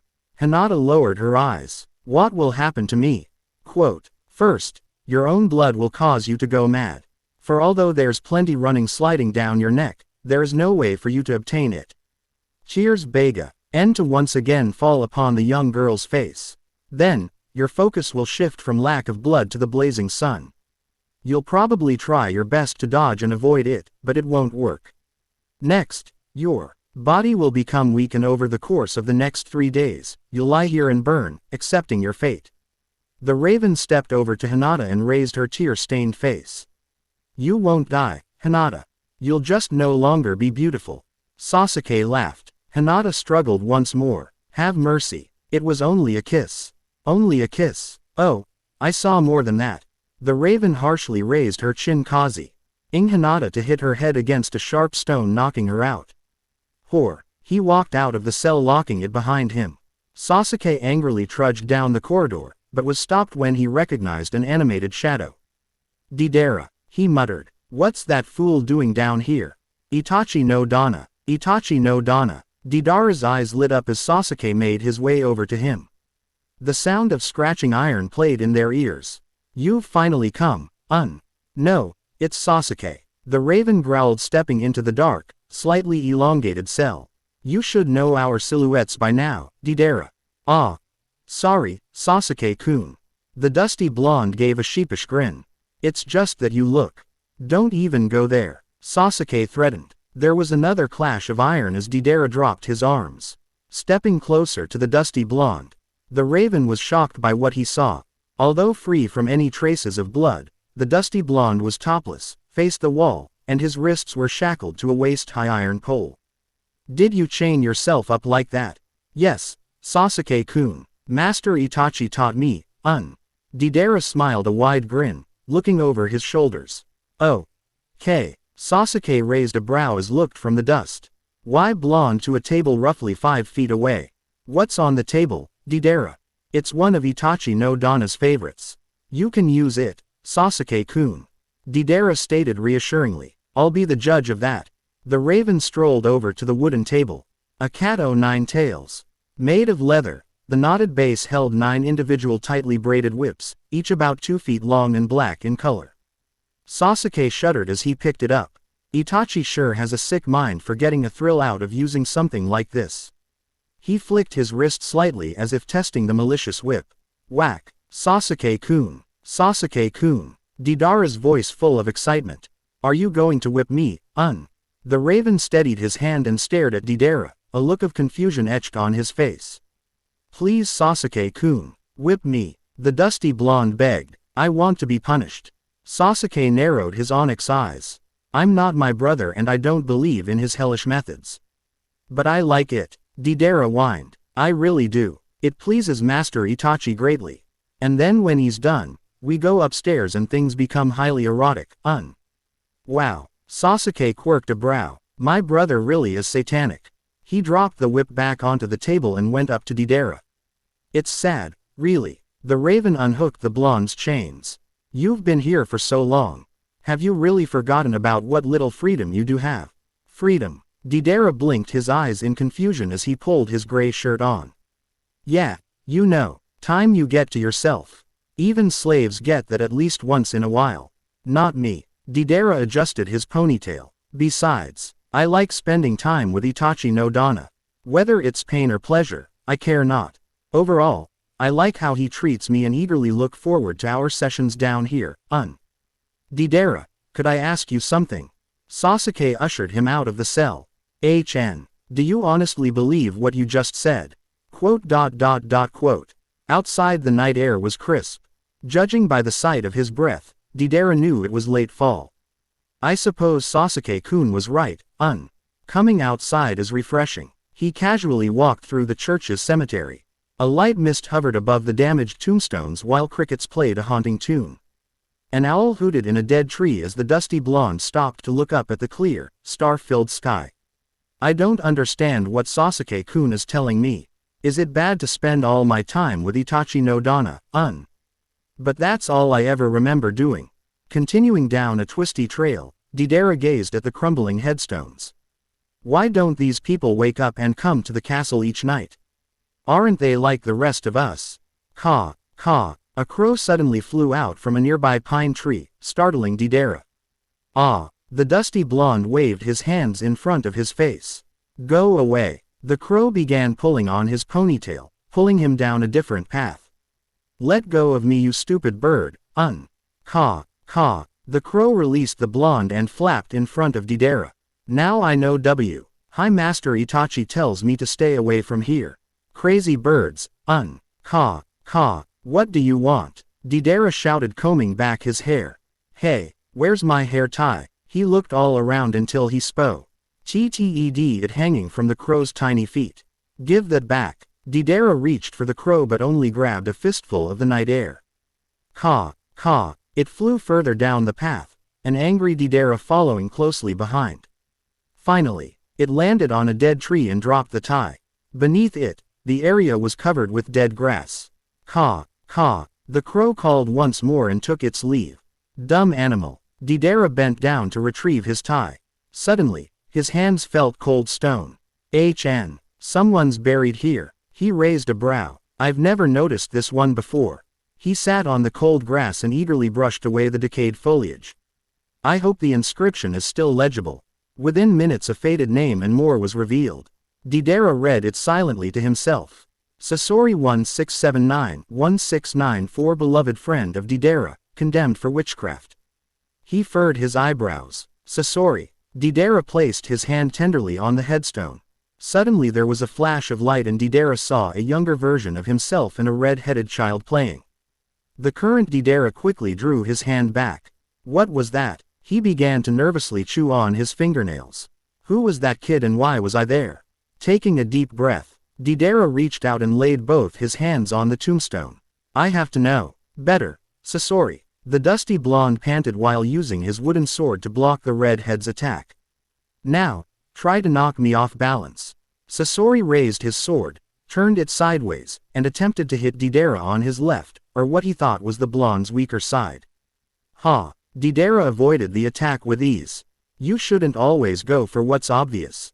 The blonde bounced lightly on his feet beneath a large maple tree. Plus, your attacks are easy to read. Sasori felt his blood boiling and with a loud yell, blindly charged the blonde. However, the redhead's attacks were random and sloppy. Sasori, stop. Deidara matched every attack. You have to calm down. Fighting this way is just wasting your energy. Sasori's attacks came faster and harder. Finally, the blonde spun in the opposite direction and hit his friend squarely in the back of his left calf. OWWW. Sasori dropped his sword, tending to his now throbbing leg. That wasn't fair. Well, you didn't leave me much choice. Deidara pointed his sword right at Sasori's small, button nose. You have to be careful with that temper of yours, Sasori. When you act out of rage, even I'm afraid of you. I'm sorry, Deidara. Sasori scratched his red locks and averted his amber eyes. I just want to be good. Like you. You will be, Sasori. But sword fighting takes time to learn and perfect. Besides, what matters most is what you gained from the training. For example, today, you learned that you need to rely on strategy rather than strength. Deidara cast his blue eyes on the childlike boy before him. Although both boys were 14 years old, the tawny-eyed male was a good 8 inches shorter than Deidara. Sasori tried to hide his small stature by wearing an oversized maroon tunic with dark brown pants and boots. A white piece of cloth snugly hugged his neck. You're a small guy, Sasori, but I don't want you to look at that as a disadvantage. I know. Sasori fell to the ground, his face turning red from both embarrassment and frustration. Here, Deidara extended his hand to his friend. Let's get going. I think we've skirmished enough for today. Sasori took a hold of the blonde's hand. All right. Raised his youthful face towards Deidara, his friend of 8 years. Sasori highly admired his friend. For despite being a low-class individual, like himself, Deidara always had high goals and aspirations. His dark blue tunic may have been 2 years old, but when needed, the blonde would mend it and the shirt would look brand new. His gray pants hung loose on his hips due to the lack of food, but Deidara believed that one day, he would feast on the grandest meal ever eaten by man. The blonde wore his hair loose. But although it was now covered with dirt and sweat, it still remained shiny and buoyant. Overall, no matter how tough things got, Deidara always made the best of each situation. Sasori, you're staring again. Deidara raised a brow. Ah, Sasori gave a sheepish grin. I got lost in my own thoughts again. He tightened his grip on Deidara's hand and stood up. Don't space out like that. It's not a good thing to do. Especially these days. Deidara placed his hands on Sasori's shoulders and looked him straight in the eye. You know how people are, always accusing each other of being one of them.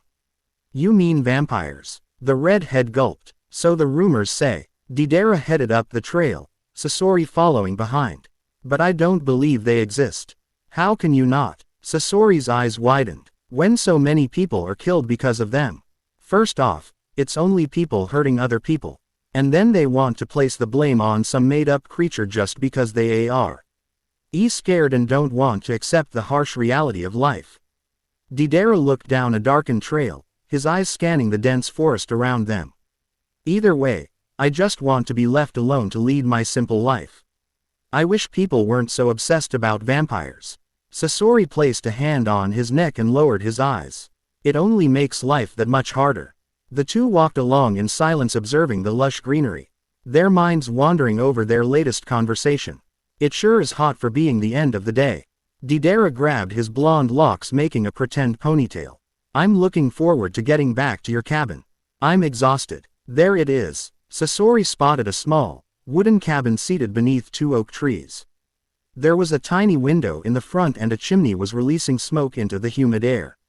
A small plot of grass surrounded it and a dirt trail led up to the front door as well as around to the back. I can't wait to take a bath and cool off. He sprinted behind his home. There's a rabbit in the crate, next to the fire pit. Got it. Deidara stepped over a mixture of wood chips, rocks, and gravel until he came to a timber box. He pulled out the rabbit, skewered it on the branch, and started a small flame in the fire pit. The aroma of cooked hair filled the blonde's nose, making his mouth water. Something smells good. A wet Sasori walked out from behind the cabin, his lower half only covered. Ah, the barrel water is a little low. I think I may have been in there too long. He shook his red locks. That's all right. Deidara raised his hands, stopping tea. He free-floating water drops from his friend's head. I'll take one when I get home. Sasori took a seat next to Deidara on a nearby log. The blonde glanced at his friend. Sasori, what did I tell you about keeping that covered? His voice firm while pointing at Sasori's neck. A variety of scars and welts ran along Sasori's collarbone, due to a burn accident just a few months ago. Unfortunately, 2 of the larger ones looked and laid in the same place as a vampire's bite mark. But Deidara, the water and herbs I used made it sting. Sasori massaged his neck. Can't I just let it air out for tonight? All right. Deidara relaxed against his log. But I'll wrap it up first thing in the morning when I come back. Deal. Sasori grabbed the rabbit, broke it in half, and handed one half to Deidara. Let's eat. The 2 boys dined as the night sky continued to grow. It's getting late. Deidara stretched his arms. I better get going. Do you have to? Sasori pouted. As much time as I spend here. You'd think this was my actual home. Deidara laughed in a playful manner while rustling Sasori's red hair. But I really need to take care of some things back at my place. Deidara. Sasori lowered his eyes and kicked at some stones beneath his feet. Deidara patted the dirt, putting out the fire. I have a bad feeling. Sasori narrowed his tawny eyes. Sasori. Deidara sat on his hunches.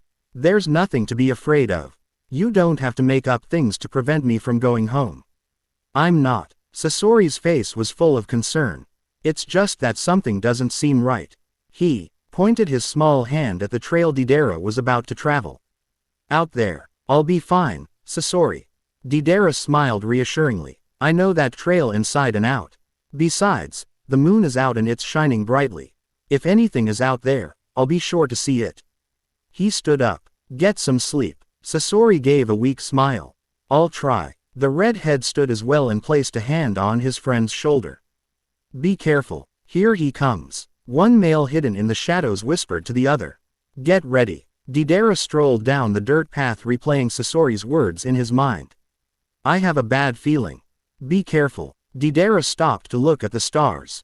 Why would Sasori say things like that? Suddenly a tree rustled. The blonde spun around, his blue eyes scanning the trees.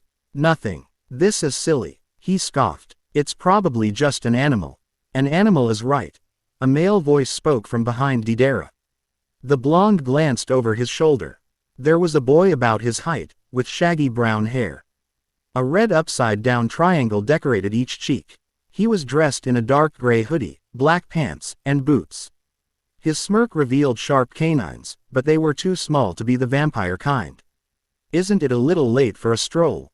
Deidara turned to face the boy. Who are you and what do you want? Name's Kiba. He crossed his arms and spread his legs, acting as a roadblock on the trail. Not like you'd want to remember it anyways. Kiba mocked. What are you talking about? Deidara took several steps back until he bumped into another one was wearing a lengthy green tunic that was tied with a sash, dark green pants, and brown boots. His hair was dark brown and pulled into a high ponytail. Where do you think you're going? The other male gave a smug grin, wrapping his arms around Deidara, pinning the blonde's arms to his sides. "We can't have fun without you. Let me go." Deidara twisted his body, attempting to get free. Kiba walked towards the blonde, then leaned forward, until he was practically touching noses with Deidara. "Let's not forget who picked this one." His grayish-black eyes looked over the blonde's body from head to toe. "I've had my eye on you for some time now." Kiba ran a cold hand down Deidara's face. "Don't touch me," Deidara shouted, drawing back. Kiba only smiled, running his hand through the blonde's golden hair. "Do you know what I want to do with you?" Deidara's eyes widened. Deidara spit into his face. "Leave me alone." Kiba grabbed a fistful of Deidara's locks and pulled, forcing the blonde's head up. "Ah yes, the typical yell for help routine." Kiba breathed harshly while kissing Deidara's neck. "Too bad there's no one out here to hear you." Deidara leaned back as far as he could, only to knock into Shikamaru. Suddenly, the blonde felt something hard against his backside. He flinched. "Easy up, will you, Shikamaru? I want to take this one solely by myself." "Fine with me." Shikamaru sighed, loosening his grip around Deidara. "He's too much trouble, anyways." Feeling his arms gain more flexibly, the blonde quickly raised his elbows and jammed them into Shikamaru's stomach. "Ah!" The boy dropped his arms to clench his belly. Kiba looked at his friend, releasing his hold on Deidara's hair. "He'll feel that in the morning." Deidara dropped to his knees and scrambled up a tree, out of reach from the two boys. "You picked the wrong person to mess with." Kiba growled, making way over to his bent-over partner. He whispered something to Shikamaru, the whole time, his black eyes never leaving Deidara. Deidara watched the two boys converse, but was more concerned about where to go. He couldn't stay up here forever. Luckily, the branch was strong enough to hold his weight. He surveyed the trees, trying to find an escape route. "There's nowhere to go," Shikamaru flatly stated. Deidara looked down at the calm-mannered male. This spot was chosen for a specific reason. "And what would that be?" Deidara sneered. "It's simple, really." Shikamaru walked up to the tree and placed a hand on it. "This trail is so thick with overgrowth that there's no way a person could pass through unless they actually walked the trail." "He's right," Deidara thought to himself. "I can't make it through any of this." Suddenly a hand reached up and wrapped around the blonde's ankle, pulling Deidara off balance. "Ah!" He fell to the ground with a loud thud, landing on his back. The dust slowly settling as the blonde pulled himself into the fetal position. A surge of tremendous pain shot through his body. "I don't like playing games." Ba crawled down the tree that Deidara was once in. "Apparently, you're not as smart as you think you are." He kicked the injured blonde. "Oomph." Deidara pulled his limbs closer together. Kiba placed one leg over the blonde's body, knocking Deidara back onto his back. "I need you like this." Kiba bent down and straddled Deidara. He grabbed the blonde's wrists and pinned them above Deidara's head. Due to his recent fall and the intense pain circulating through his body, Deidara felt powerless against the shaggy-haired male. "Pretty good plan, huh?" "What plan?" Deidara narrowed his eyes. "The one where Shikamaru distracted you as I climbed that tree." Kiba took out a knife from his back pocket. "You were so focused on him, that you completely forgot about me." He mocked as Deidara glared. "Shikamaru, get over here, hold his hands, and be quiet while I work." Yeah. Shikamaru knelt down and replaced Kiba's hands with his own. "What do you plan to do with that knife?" Beads of sweat were forming on the blonde's forehead. "It has two purposes." Kiba rotated it, catching the moon's rays. "1. To remove your shirt. And 2. I like the way it pierces flesh." He smirked. "You bastard," Deidara said through clenched teeth. "So, let's get started, Kiba raised his knife and made several passes at Deidara's blue tunic. The shirt was ripped to shreds, revealing a heavily breathing, lean chest. "Niece." He smiled wickedly and dropped the knife. Kiba roughly grabbed Deidara's upper arms while kissing the blonde up and down on his collarbone. Deidara arched against Kiba, a small cry of, "Stop!" leaving his lips.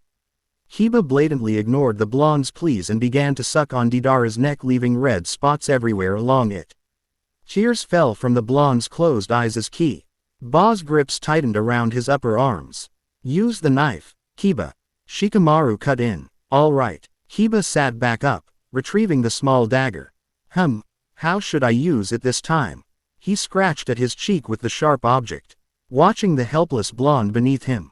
I have an idea. He placed the knife aside Deidara's neck. How about we make it look like he was bit by a vampire?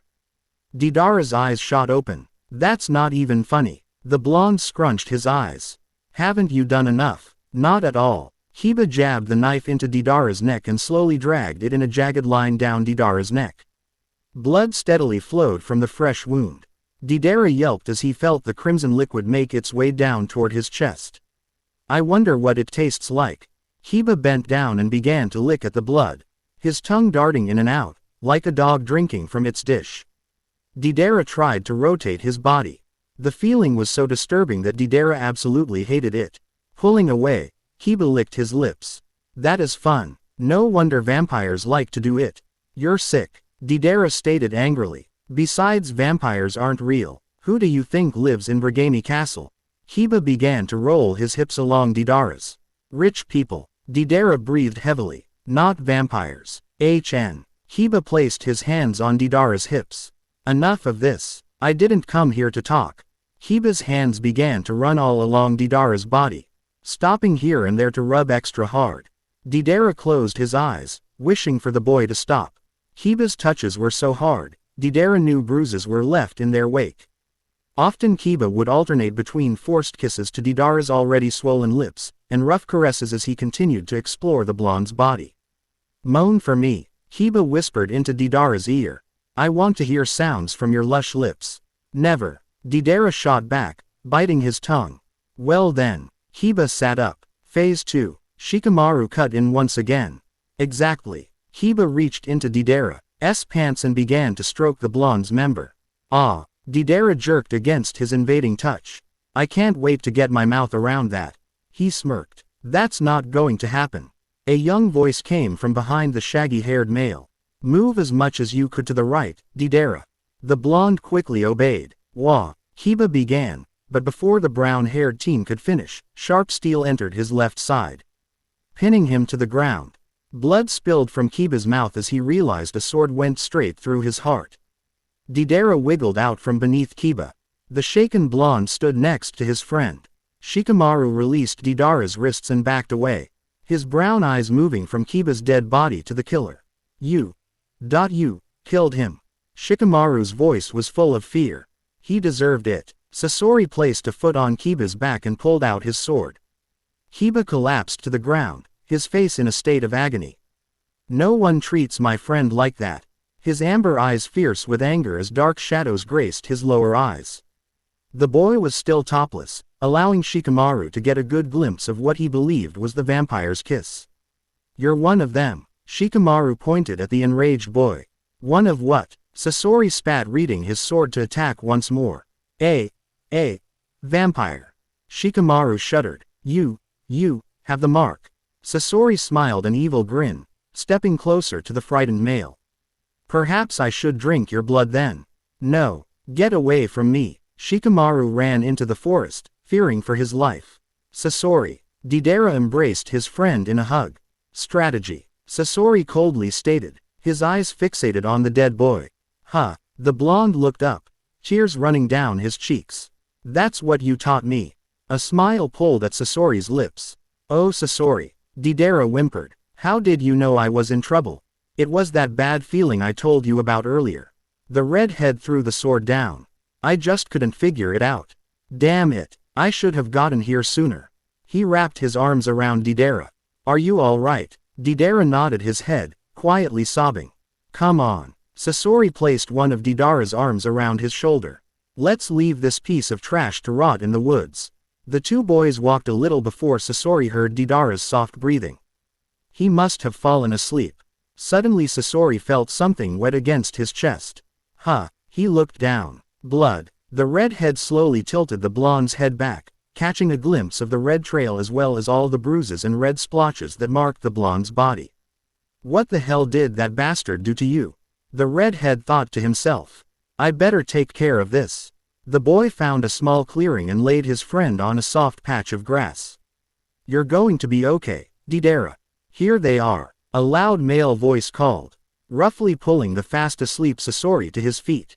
The man was covered with brown, leather armor. A purple and white slash crossed diagonally over his chest and a cap covered his head. Huh, the redhead squinted his eyes. A familiar blur passed by. Deidara, I'm all right.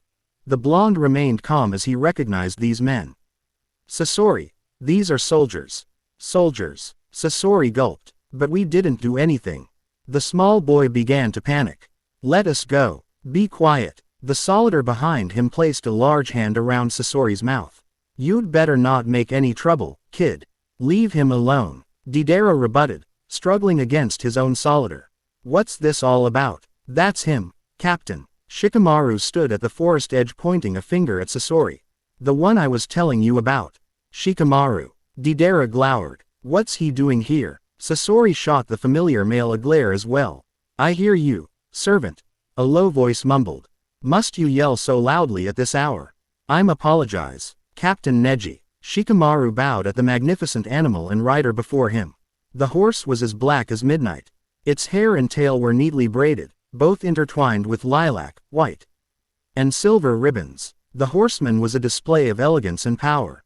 His long dark brown hair was pulled back with a black leather band. A black hat, with a purple feather, sat upon his head. His white shirt was slightly undone, showing the tips of a strong, toned chest. His muscular legs were covered with a dark purple velvet pair of pants as black boots adorned his feet.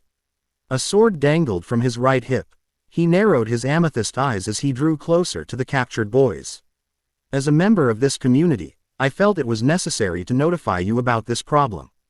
Shikamaru shouted as he was left at the edge. Peasants. Neji scoffed, rolling his eyes. Always looking to get into my good graces. He looked down at the two boys. So what do we have here? There must be a mistake. Deidara firmly stated. We were merely asleep when your men rudely awoke us. They had good reason to. Neji smirked. One of you is accused of being a vampire. That's a lie. The blonde yelled. We are human. Just like yourself, Captain. Sasori nodded in agreement. His body began to tremble. Neji raised a brow at the smaller boy. Well, at least one of you are. He slid down from his horse and walked up to Deidara, his eyes scanning the beaten blonde. It seems as if you were the victim of something. I was attacked, Deidara flatly stated. So it appears. Neji laced his hand of the blonde's chin and slowly moved Deidara's head left and right. There is no vampire mark here. He released the blonde. You are lucky. However, I suggest that you dress appropriately while passing through my forest. I'm not interested in viewing the indecent and immoral activities that peasants do. Yes, Captain. Deidara glared. But quiet, Neji shouted. I don't want to hear another word from you. Unless you want to be arrested for talking back to an officer. The blonde bit his lip and averted his eyes. Aren't you a small child? Neji strode over to the other boy. Did you attack your friend? He did not. Deidara yelled in Sasori's defense.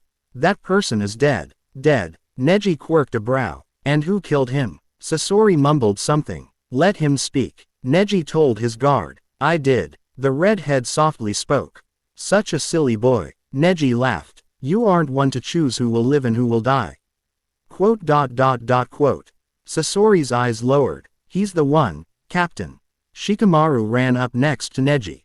He has the mark. Guard, let me see his neck. Neji commanded. Instantly the guard pulled on Sasori's hair and yanked his head back. What's this? His eyes glancing at the wounds on the redhead's neck. Those are not the bite of a vampire. Deidara shouted. They are only burns. Silence him. Neji spat. I'll be the one to decide that.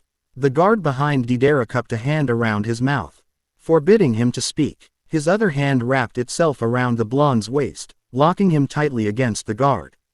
And what do you have to say in response to this accusation? Neji locked gazes with the small boy. I am not a vampire, sir. Sasori quietly spoke. What Deidara says is the truth. Do you take me for a fool?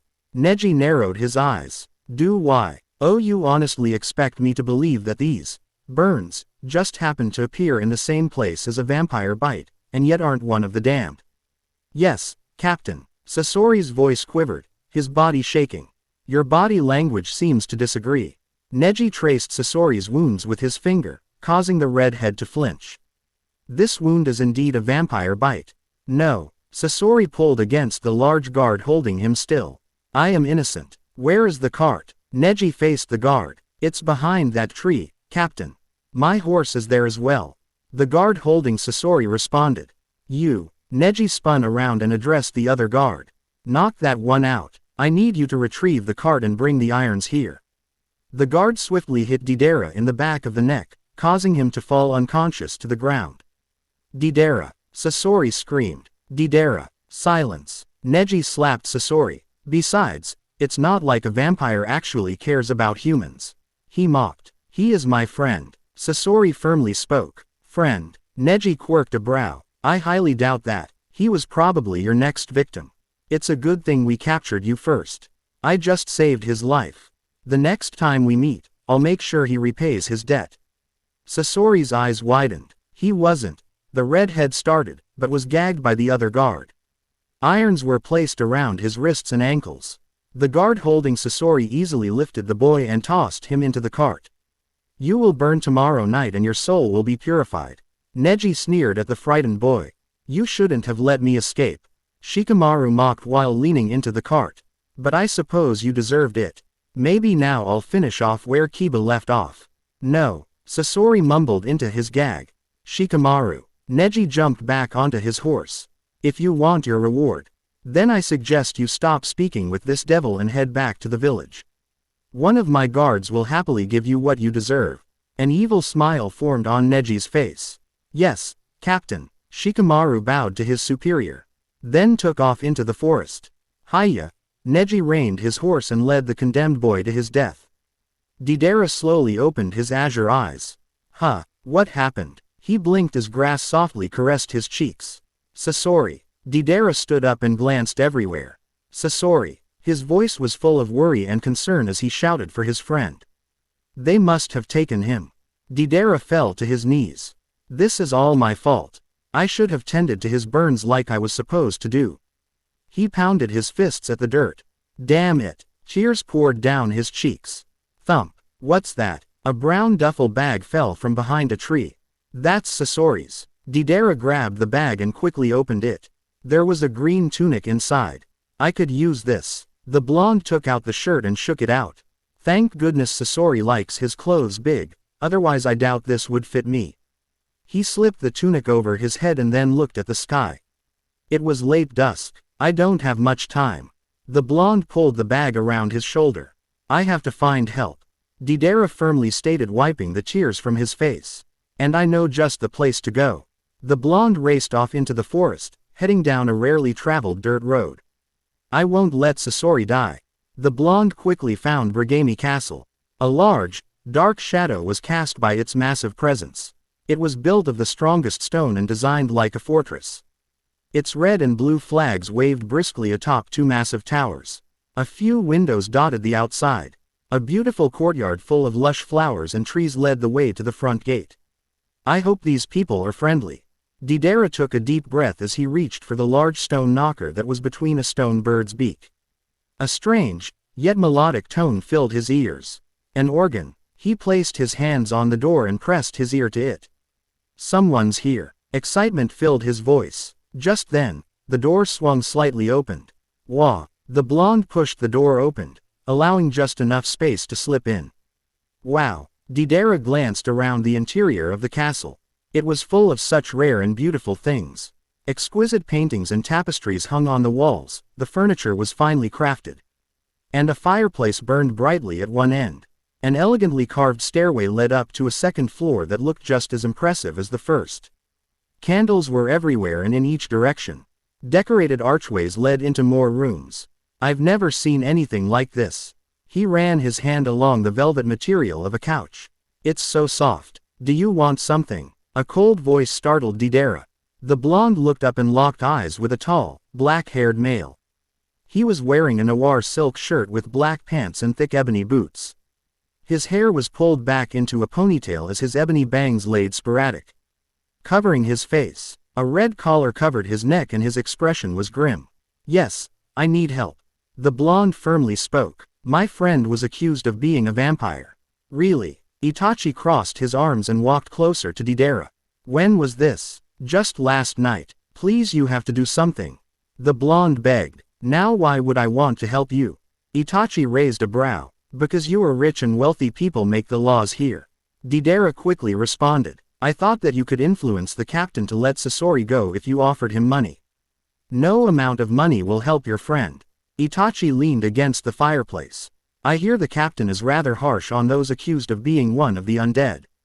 Deidara's eyes widened. There must be something you can do. Deidara sighed, leaning out the window. His soft, blonde hair blowing in the breeze. Time's running out. His lean frame slumped against the frame. I should have listened to Sasori. I'm so stupid. Deidara jammed a fist against the stone wall.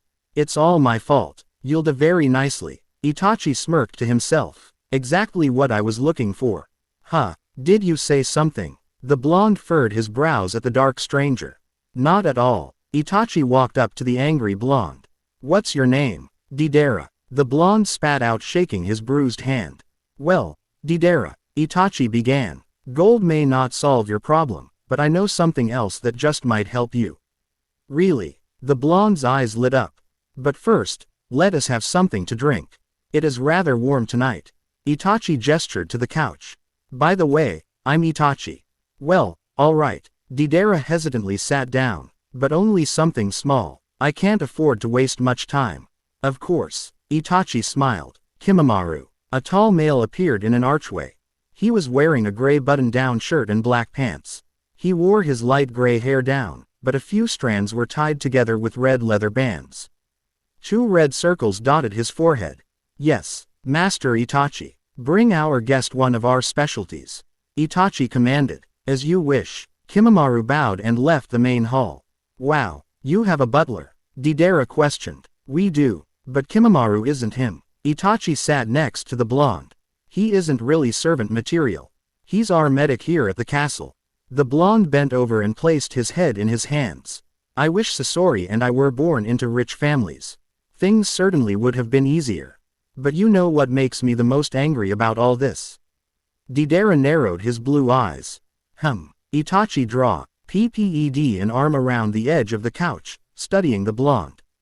The fact that people actually believe vampires exist. I mean, how could someone murder another person on something as ridiculous as that? You don't believe in the undead. Itachi raised a brow. There aren't many that share your same thoughts. I know that. The blonde's voice was bitter. That's why this is so hard for me. Tears formed at the corners of his eyes. I can't live with the fact that Sasori could die on such a false accusation. Itachi just stared at the blonde, his expression unreadable. Here are your drinks, Master Itachi. Kimamaru placed a silver tray with 2 tiny cups on the coffee table in front of Itachi and Deidara. It looked to be white wine. Excellent. Itachi smirked. Kimamaru, stay here, won't you? I'll be needing your assistance shortly. Kimamaru nodded. Itachi took a cup and gave it to Deidara. You'll be needing your energy tonight, if you want to save your friend. The blonde held the glass in his hands and stared blankly at it. Then, he licked his lips and downed the glass. Within seconds, Deidara fell asleep. He's perfect, don't you think, Kimamaru? Itachi smiled an evil grin. Isn't he going to be surprised when he wakes up? The Uchiha stood up. Kimamaru, take him downstairs and chain him up. I'll be there shortly. Yes, Master Itachi. Kimamaru scooped up the sleeping boy. He'll be ready for you. Deidara slowly opened an eye and looked around. A small torch flickered next to him. The walls were dripping some type of liquid which made his back moist. Shadows raced along the walls and thin vertical. Iron bars lie ahead of him. Where am I? The blonde went to rub his eyes, but was stopped when his arms couldn't move. Panic filled him. A dungeon. The blonde pulled against his irons. He was chained to the wall. His arms were full extended, but his legs were chained closely together. How did I get here? You were brought here. A shadow answered his question. By my command, Itachi. Deidara relaxed in his restraints. I don't understand. I thought you wanted to help me.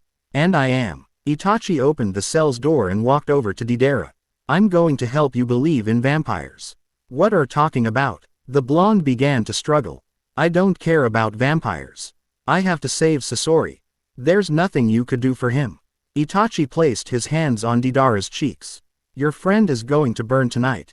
Deidara began to tremble. No, he's not. I won't be the cause of Sasori's death.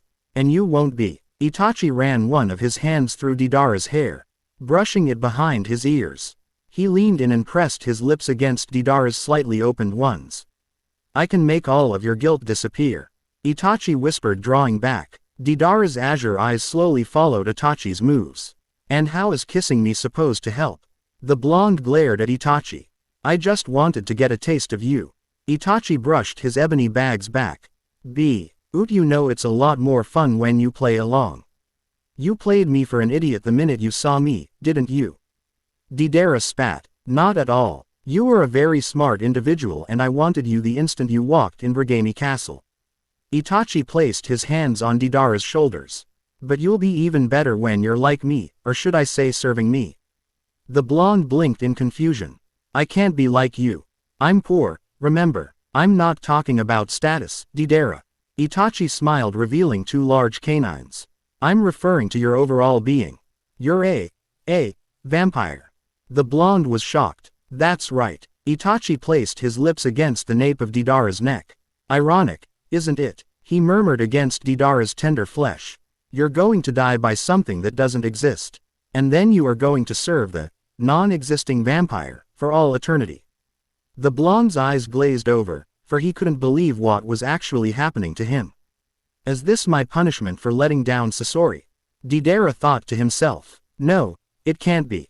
Sasori will know that I tried to save him, right? He glanced out a tiny window as a large, dark cloud slowly filled the night sky. I'm sorry, Sasori. The blonde's body flinched as he felt Itachi's teeth break his skin. Deidara sat back on his hunches, a hand resting on his neck. He ran his fingers along the black collar placed on him hundreds of years ago by his master.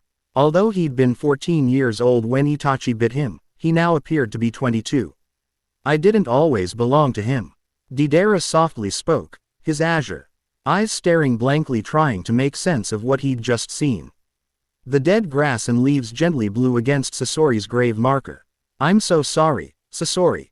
A small tear made its way down the blonde's cheek while the night breeze made Deidara's golden hair dance. Enjoying the night air, Deidara. A cold breath whispered against the blonde's ear. Deidara's eyes shifted towards those familiar lips. I'm glad to see you awake. Master Itachi, came his bland response. Itachi stepped past the blonde and sat against Sasori's tombstone, facing the blonde. What are you doing out here?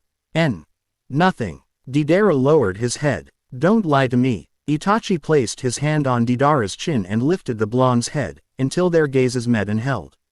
I know this is Sasori's grave. Deidara stiffened. What do you remember? Answer me, Deidara. Itachi growled. I saw. The blonde hesitantly began. The day you bit me. Deidara's voice became full of spite. Is that so? Itachi raised a brow. Interesting night, wasn't it? You were so headstrong and fully convinced vampires didn't exist. Why did you bite me? Deidara narrowed his eyes. I like the defiant ones. Especially those who believe their life was more than what it actually was. Your human life was nothing. You may have appeared content on the surface, but deep down what you really wanted was a sense of self-worth. Something only I have given you. The blonde just stared, realizing Itachi knew his deepest desire. How did you know that? I've never told anyone, not even Sasori. Tears began to form in the corners of the blonde's eyes. Masters know everything about their slaves. Itachi wiped away the tears that fell on Deidara's cheeks. I miss him. Deidara softly spoke. Itachi scowled. Sit here and face me, Deidara. The blonde slowly moved between Itachi's thighs. When was the last time you fed? Itachi rolled a finger along Deidara's slightly parted lips. I don't remember, Master Itachi. The blonde spoke, taking the finger into his mouth. Deidara closed his eyes as he began to sensually suck on it. You're hungry, aren't you? Itachi ran his other hand through the blonde's long hair.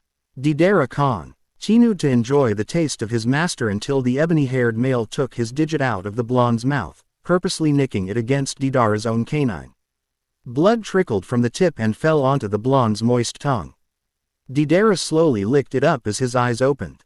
His sapphire ones now replaced with a deep purple hue. Yes, that's the look I like from you. Itachi laughed while tying back his long, charcoal hair. Quote. The one where you truly understand that you need me as much as I need you. The ebony-haired male wrapped his arms around Deidara's waist, drawing him close. Driven by bloodlust, Deidara quickly latched onto Itachi's neck. He began to rhythmically lick and inhale the deep red liquid into his mouth. The Uchiha placed his hand on the back of Deidara's head, forcing the blonde deeper into the bite. After roughly 15 minutes, Deidara pulled back, blood spilling from the corners of his mouth. Finished. Itachi leaned towards the blonde and licked off the remaining blood. The blonde nodded and collapsed against his master's chest. Naruto began to stir inside his wooden coffin, a few murmurs escaping his lips. He furrowed his eyebrows and cracked open an eye. Huh. The blonde glanced around, only to be met with complete darkness. Where am I? Naruto tried to raise his arms, but found his elbows to be pressed between his hips in a hard wall. Driven by a small burst of adrenaline, he raised his hands, palms up, but they were stopped by a heavy, wooden board. Help! He banged on the lid. Anyone out there? Sweat started to stream down his temples as his breathing came in short, rapid spurts. I have to get out of here. He panted. Naruto slid his fingernails across the wood.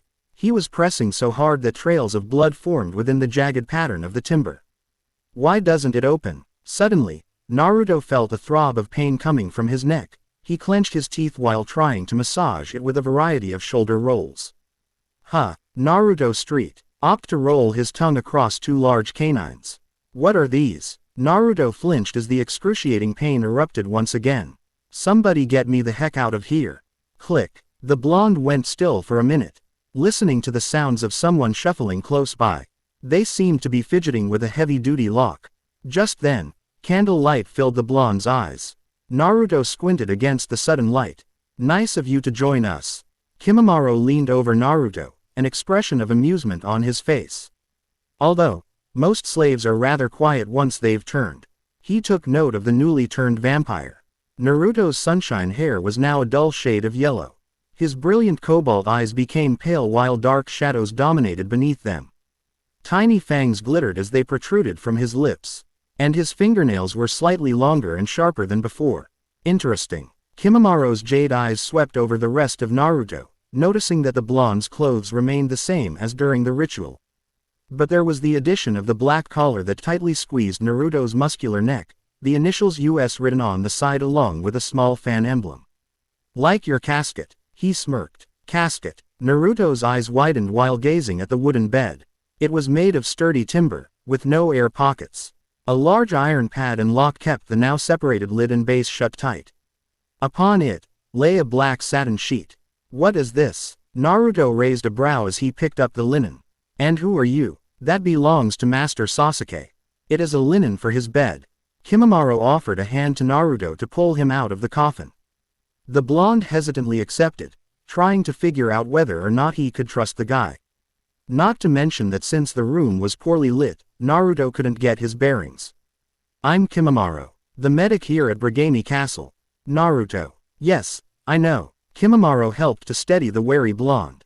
Don't move too quickly. You've been turning, or adapting to your new body, for 3 days and nights. Naruto stared at the medic. For being a doctor, Kimimaro was dressed in a rather casual manner. He wore a light purple sleeveless shirt, black half gloves covered his slender arms, and black pants and boots graced his legs.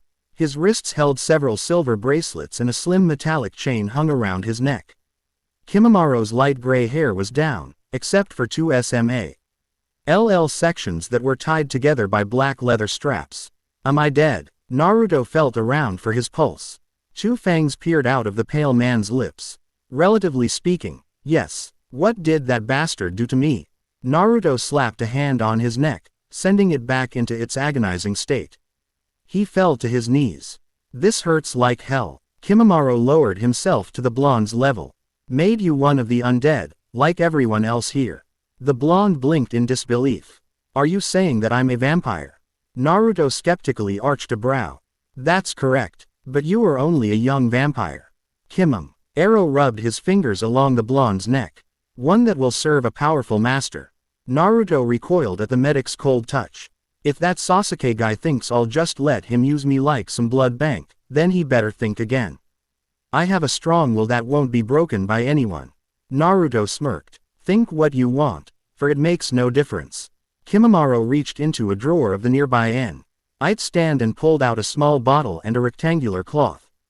It seems you have an infection, but I'm not all that surprised. Deidara had the same thing when he was turned by Itachi. I suppose it's only natural for Sasuke's slave to experience a similar situation. Don't put me in the same category with that guy. Naruto spat. I'll never glorify Sasuke the way he praises Itachi. Deidara's thought process is a little different. But that's what happens when Master Itachi takes a liking to someone. Kimimaro twisted the lid and poured some onto the tiny fabric.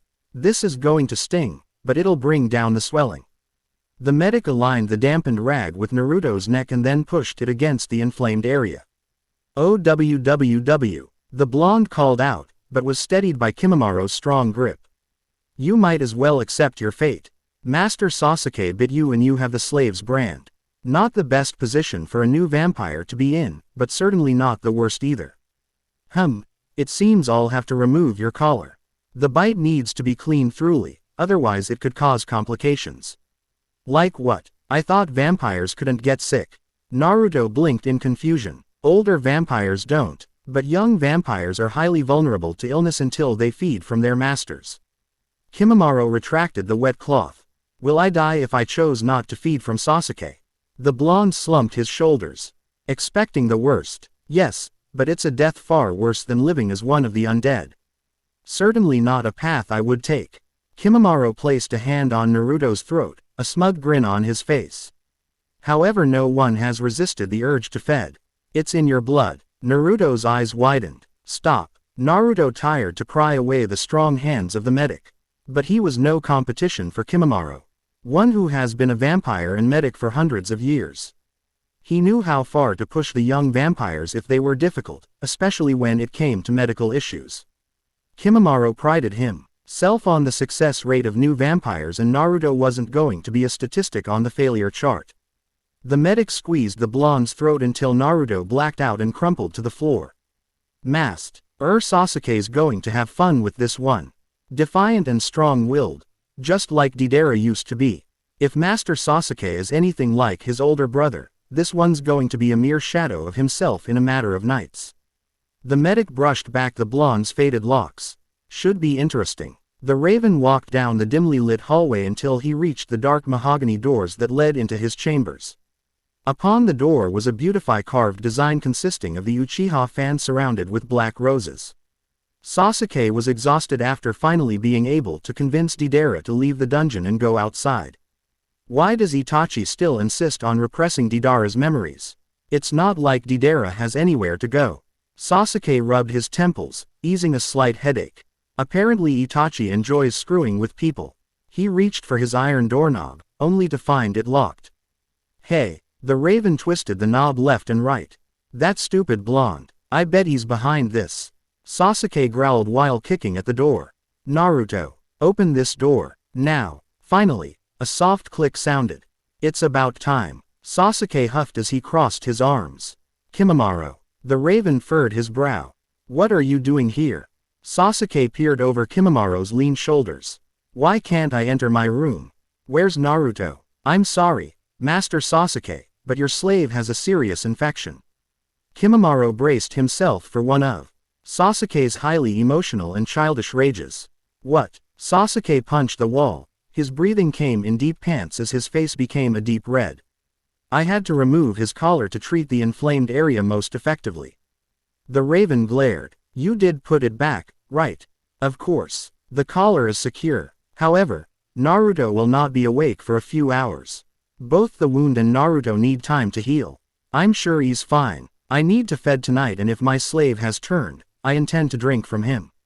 Sasuke spat. Kimimaro sighed. If you insist on doing that, you'll receive tainted blood forever. Connecting that nauseating taste to your slave, thus causing you to never feed from Naruto again, which in turn makes Naruto available for any other master to use as they wish.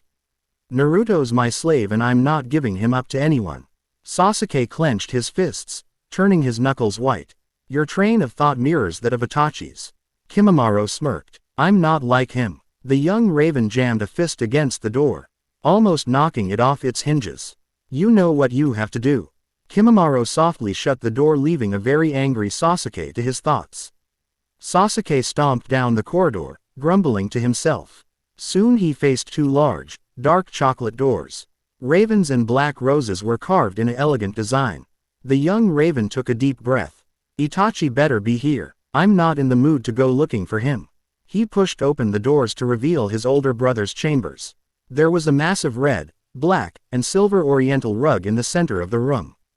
Two windows were covered with black drapes that flowed like waterfalls to the floor. A couch sat in between them. Upon it were black, velvet pillows and the cushions were hugged by a dark chocolate frame. Black wallpaper lined the top half of the walls as wooden panels decorated the lower half. A nightstand held an arrangement of black roses, a pitcher, a small bowl, and a few lit candles. The bed itself was massive. It had two red velvet pillows at the head. A black blanket adorned the mattress that was held in place by the same style of wood as the rest of his room. Upon the bed sat Itachi. He was wearing a black, fishnet tank top and loose gray pants. His ebony hair was tied neatly behind his neck. His cold, onyx eyes were staring intently at a leather-bound book. Next to him, under the black comforter, lay a sleeping Deidara. His golden locks spread across the blonde's bare shoulders and mid-back. Itachi was stroking his slave's hair in a very gentle, yet possessive way as he turned the pages of his book. Ahem. Sasuke coughed. What do you want, Sasuke? Itachi blandly replied, still engrossed in his reading material. I need to feed from you, Aniki. Sasuke demanded. No. The older Uchiha turned a page in his book. No. Sasuke stepped next to the bed and placed his hand squarely on the book. His cold eyes locked with Itachi's. You never deny me. Normally, I wouldn't. Itachi closed the book and put it on the nightstand. But I'm not very pleased with where you sent Deidara while I was recovering. Itachi winced as he adjusted the bandage that was wrapped around his chest. I'm not a SL. Avenue Aniki and I don't give a damn about what pleases you. Sasuke hissed. All I care about is feeding. You know, Sasuke. Itachi narrowed his eyes while observing his younger brother's dress for this evening. Sasuke still wore his blue bandana, which pressed his jet black hair against the curves of his perfect face. He wore a blue tank top and black cargo pants that had silver zippers scattered throughout them. That attitude of yours is not going to get you what you want. Then what is? The young raven hissed. Itachi smiled while planting a kiss on Deidara's shoulder. Forget it, Itachi. Sasuke took a few steps back. I don't have time for that. The older Uchiha slowly nibbled on the blonde's neck. Subconsciously, Deidara let out a small moan. I've already had my fun with Deidara tonight. Plus, I had to suppress his memories as well. I can't have him recalling his past life, now can I? Deidara's my slave and he'll stay that way. Itachi sat up and opened a drawer on the nightstand. He took out a small box. So why do you need my blood, little brother? Surely your slave has awakened by now. No, he hasn't. The younger Uchiha averted his eyes. You're a terrible liar, Sasuke. Itachi slipped off the bed. Well, whatever the reason, I can't let my poor sibling go hungry. He mocked. But if you want my blood, I get yours first. But there's always room for your precious blood. Itachi licked his lips greedily while taking some rope out of the box. Of course, there are certain actions I require of you. Sasuke eyed the rope warily. Bastard, he hissed. Sasuke, you're in no position to fight this. That same look of bloodlust resides in your eyes just like mine. Itachi pulled the small couch away from the windows, revealing that it had no back, making it the perfect seat for Sasuke to straddle. Now sit, take off your shirt, and put your hands behind your back. What? No. Sasuke retaliated. It seems you need a little incentive. Itachi extended a fingernail and dragged it along his neck, leaving a small flow of blood traveling behind. Sasuke's mouth began to salivate as he rolled his tongue over his parched lips. Fine. The young raven did as he was instructed. That's a good brother. Itachi bound Sasuke's wrists. This won't take very long. The older Uchiha whispered into his brother's ear. I know what you like. Saint, remember that I have to feed from you, so don't make me pass out. Sasuke glared as Itachi sat next to him. One of his hands remained on the young raven's bonded ones. Iki. Sasuke's body rched into his older brother's sensual touches. Itachi smiled against Sasuke's perspiring body. We should do this more often, my sweet brother. His breath feathered into the younger brother's supple flesh on and around Sasuke's stomach.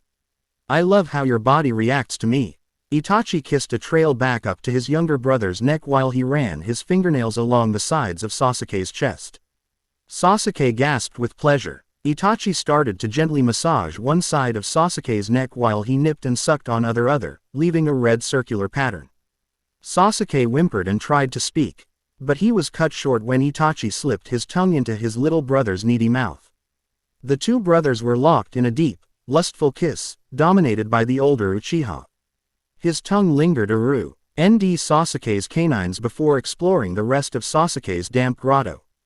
Itachi ran his hands through the young raven's dampened bangs to deepen the kiss until small trails of blood trickled down the edges of his brother's mouth.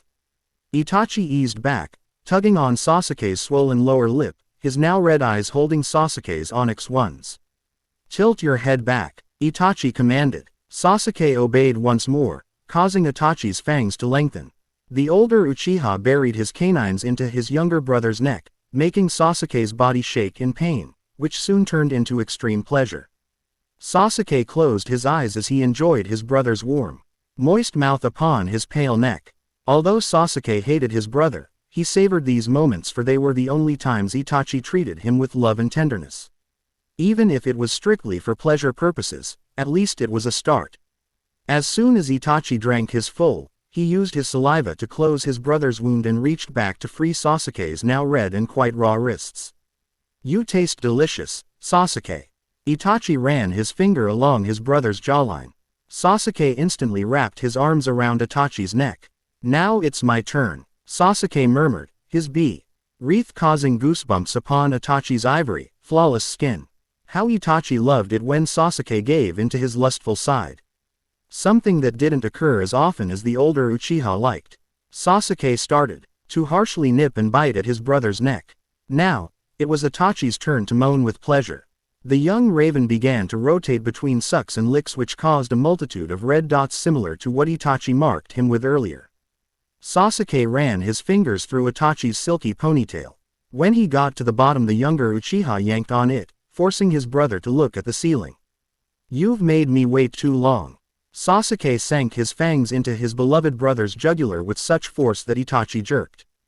Due to the numerous times Sasuke was forced to feed upon Itachi, the young rave had become very aggressive when feeding, but only when desperate for the crimson liquid. Itachi didn't mind his younger brother's violent nature. In fact, he relished it, for that was what Itachi always wanted. Someone who was strong and dominating. Finally, Sasuke detached himself from Itachi's neck, leaving a large, bloody gash upon his brother's neck.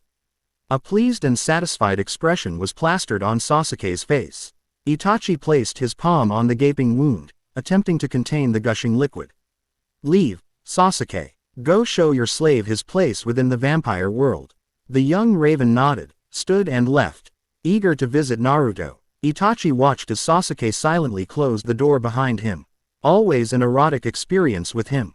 He walked toward his nightstand and emptied the pitcher into the small bowl. And that's why he's my favorite. Itachi smirked as he grabbed a large rose petal and dipped it into the crystal clear water. After he soaked the delicate petal, Itachi raised it to his neck and laid it on his brother's mark. It's getting worse. A few hours passed until Itachi was convinced the bleeding had stopped. He gazed over at Deidara, who was shifting against the satin sheets. I wonder if he's awake. Itachi lifted his shirt over his head and slipped into bed next to Deidara. He nestled his head against Deidara's back while his hands wrapped around the blonde's chest in a lovingly manner, unaware that Deidara saw and heard everything that transpired earlier that evening. Naruto's nose twitched as the scent of cinnamon filled it. His ears picked up the sound of someone writing a letter. The blonde opened his eyes and gazed at the wooden canopy above him while soft, silk linens lay beneath him. Where am I? He placed a hand on his neck and felt a cool cream beneath and around the bite mark. Damn, this stupid collar is back on.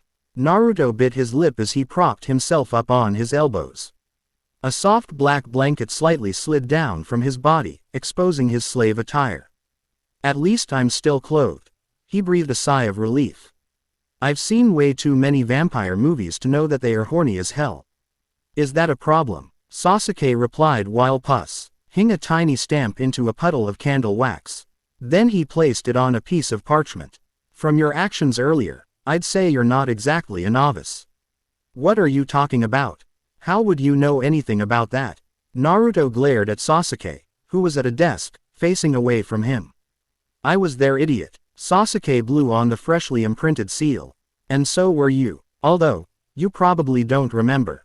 Remember what? Naruto raised a brow. All I can recall was seeing people get branded.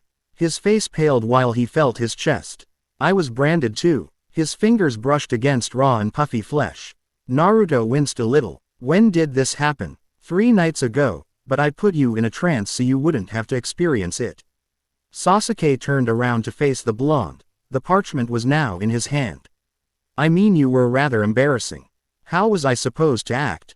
Naruto grabbed a fistful of the black blanket, stopping himself from punching something.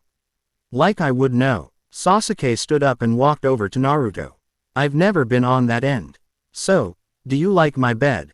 The raven ran his fingers along the black comforter, only a few inches away from Naruto. Your bed. The blonde pushed back the blankets. I don't want to be here. He was about to get up when Sasuke placed a hand on his chest, forcing him against the bed frame. You're not going anywhere. Sasuke smirked. There are a few things we need to go over. First off, I need you to sign this. The raven held the paper in front of the blonde. Naruto's eyes immediately fell on the emblem at the bottom right. It was red and shaped like a Japanese fan. The text at the top was in large, bold calligraphy. The body of the document was in a script font and much smaller than the title. Next to the crest were 2 blanks. The top one contained the words, Uchiha Sasuke, but the bottom one was blank. I can't read this. Naruto locked eyes with Sasuke. What does it say? Nothing you need to be concerned with. The raven handed Naruto a feather quill. Just sign your full name on the blank beneath mine. No. Naruto pushed the quill away. If you won't tell me what's on here, then I refuse to sign it. A smile tugged at the edges of the raven's mouth. Did Kimimaro tell you what would happen to you if you didn't feed from me? He told me I'd die. Naruto lowered his eyes. For real. It would be a shame if you chose that path. Sasuke whispered while he caressed the blonde's cheek. Naruto drew back. Of course I don't want that. Then sign it. The raven placed the quill in Naruto's hand, gently squeezing the blonde's fingers around the tip. Naruto took a deep breath and scribbled his name. Sasuke smirked, pulling away the finished contract. Part 2 is complete. He put the parchment into one of the drawers in his nightstand. Congratulations, Naruto. You've just signed a contract binding you to me. What? The blonde reached across Sasuke to retrieve the paper. Naruto was stopped as Sasuke clamped down on his wrists. It's best if you forget about the contract. It can never be broken. The raven released the blonde, shoving Naruto back against the bed frame. Now, you have to recite the oath. Forget it. Naruto crossed his arms. I already stupidly signed your contract. I'm not doing anything else. You're a very amusing slave, Naruto. Sasuke pulled a small piece of parchment from his pants pocket. I assume Kimimaro told you something along the lines of, you can't resist the urge. Sasuke extended his fingernail and cut into his own wrist. What are you doing? Naruto quickly sat up. You're going to say what's on this piece of paper and you'll do it now. Sasuke squeezed his wrist, forcing the blood to flow thicker and faster. That's not going to work. The blonde scrunched his eyes shut. On the contrary, it's doing exactly what I want it to. Sasuke gave a smug grin as he watched Naruto's body started to tremble. Sweat poured from his head, dampening his blonde locks. The blonde harshly bit down on his lower lip, clamping his mouth shut. I won't let this get to me. Naruto hugged his body while rocking back and forth. I can fight this. Your efforts are in vain, Naruto. Sasuke mocked as he twirled his finger in his own blood. Feeding is something we all do. The raven slid his crimson-covered finger along Naruto's lips. The blonde suddenly stopped rocking and slowly opened his eyes. His blue ones now a deep shade of purple. Naruto parted his lips, begging Sasuke to give him more. If you want to taste me again, you'll read aloud what's written on this. The raven handed Naruto the small parchment. The blonde recited, "From this day forth, I swear my loyalty to you, and only you. Pledging to you, Master Sasuke, my blood, my body, and my soul. I shall only feed upon your blood, which is my soul life source, while you may drink from me whenever you please. To forever serve and pleasure you is my destiny." That's good, Naruto. The rave quickly slashed Naruto across the cheek, breaking his skin. Next, Sasuke raised the blonde's hand and planted one of Naruto's fingers in his own blood. "Now, place your fingerprint on the paper." Without hesitation, the blonde performed the actions required of him. The raven rolled the paper and tossed it in with the contact. "Well, I suppose the final act is for you to drink from me." Sasuke placed his wrist in front of Naruto. "Is that what you wish, slave?" The blonde nodded while licking his dry lips. "Look at me and tell me what I want to hear." Sasuke placed his hand on the blonde's chin, locking their lines of sight. "Yes, Master Sasuke, I wish to feed from you." Naruto softly replied, taking the raven's wrist within his own hands, bringing his mouth towards it. "And so you shall." Sasuke nodded in approval for his slave to drink. Naruto wasted no time in sinking his teeth into his master's already bloodied wrist. Sasuke remained motionless as his blonde drank his fill. The blonde was a timid drinker. But with each passing moment, Naruto became more aggressive. Sasuke's eyes turned red as he watched his slave ingest his precious crimson blood, wondering how life was going to be with this blonde. "Do you like it, Naruto?" Sasuke ruffled his slave's golden locks. "Tastes unlike anything you've ever had before, huh?" Naruto nodded while he continued to absorb his master's blood, taking in every drop. Knowing that he needed this in order to survive, "I suggest you commit the taste to memory." Several minutes passed until Naruto withdrew his canines from deep within Sasuke's ghostly white wrist. The slave sat on the floor as Sasuke flexed his fingers, forcing the blood to resume its circulation through the 5 digits and back again into his arm. The blonde blinked his eyes. Hitch now returned to their azure brilliance. "Did I just?" Naruto ran his tongue across his blood-stained lips, his eyes holding a panicked expression. "You did," Sasuke finished as he knelt beside the confused blonde. "Not bad for your first time." He lightly traced the whiskers upon Naruto's cheeks. "However, you do need to control your intake. But that comes with practice, something I'm sure you'll get plenty of." Sasuke cupped the blonde's face and pressed his lips against Naruto's, his tongue rapidly diving into the blonde's moist cavern. Sasuke's tongue covered every crevice of his slave's mouth, becoming more and more aggressive with the scent and taste of his own blood, still clinging to Naruto's canines. The blonde widened his mouth, allowing the raven to free him of the metallic taw.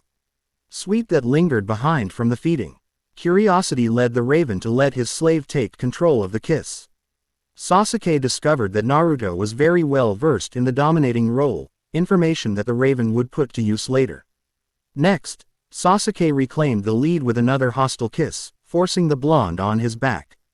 The raven held the blonde's wrists on each side of Naruto's head while he straddled his slave. Sasuke then shifted from kisses upon Naruto's lush lips to nips and small bites along the blonde's neck.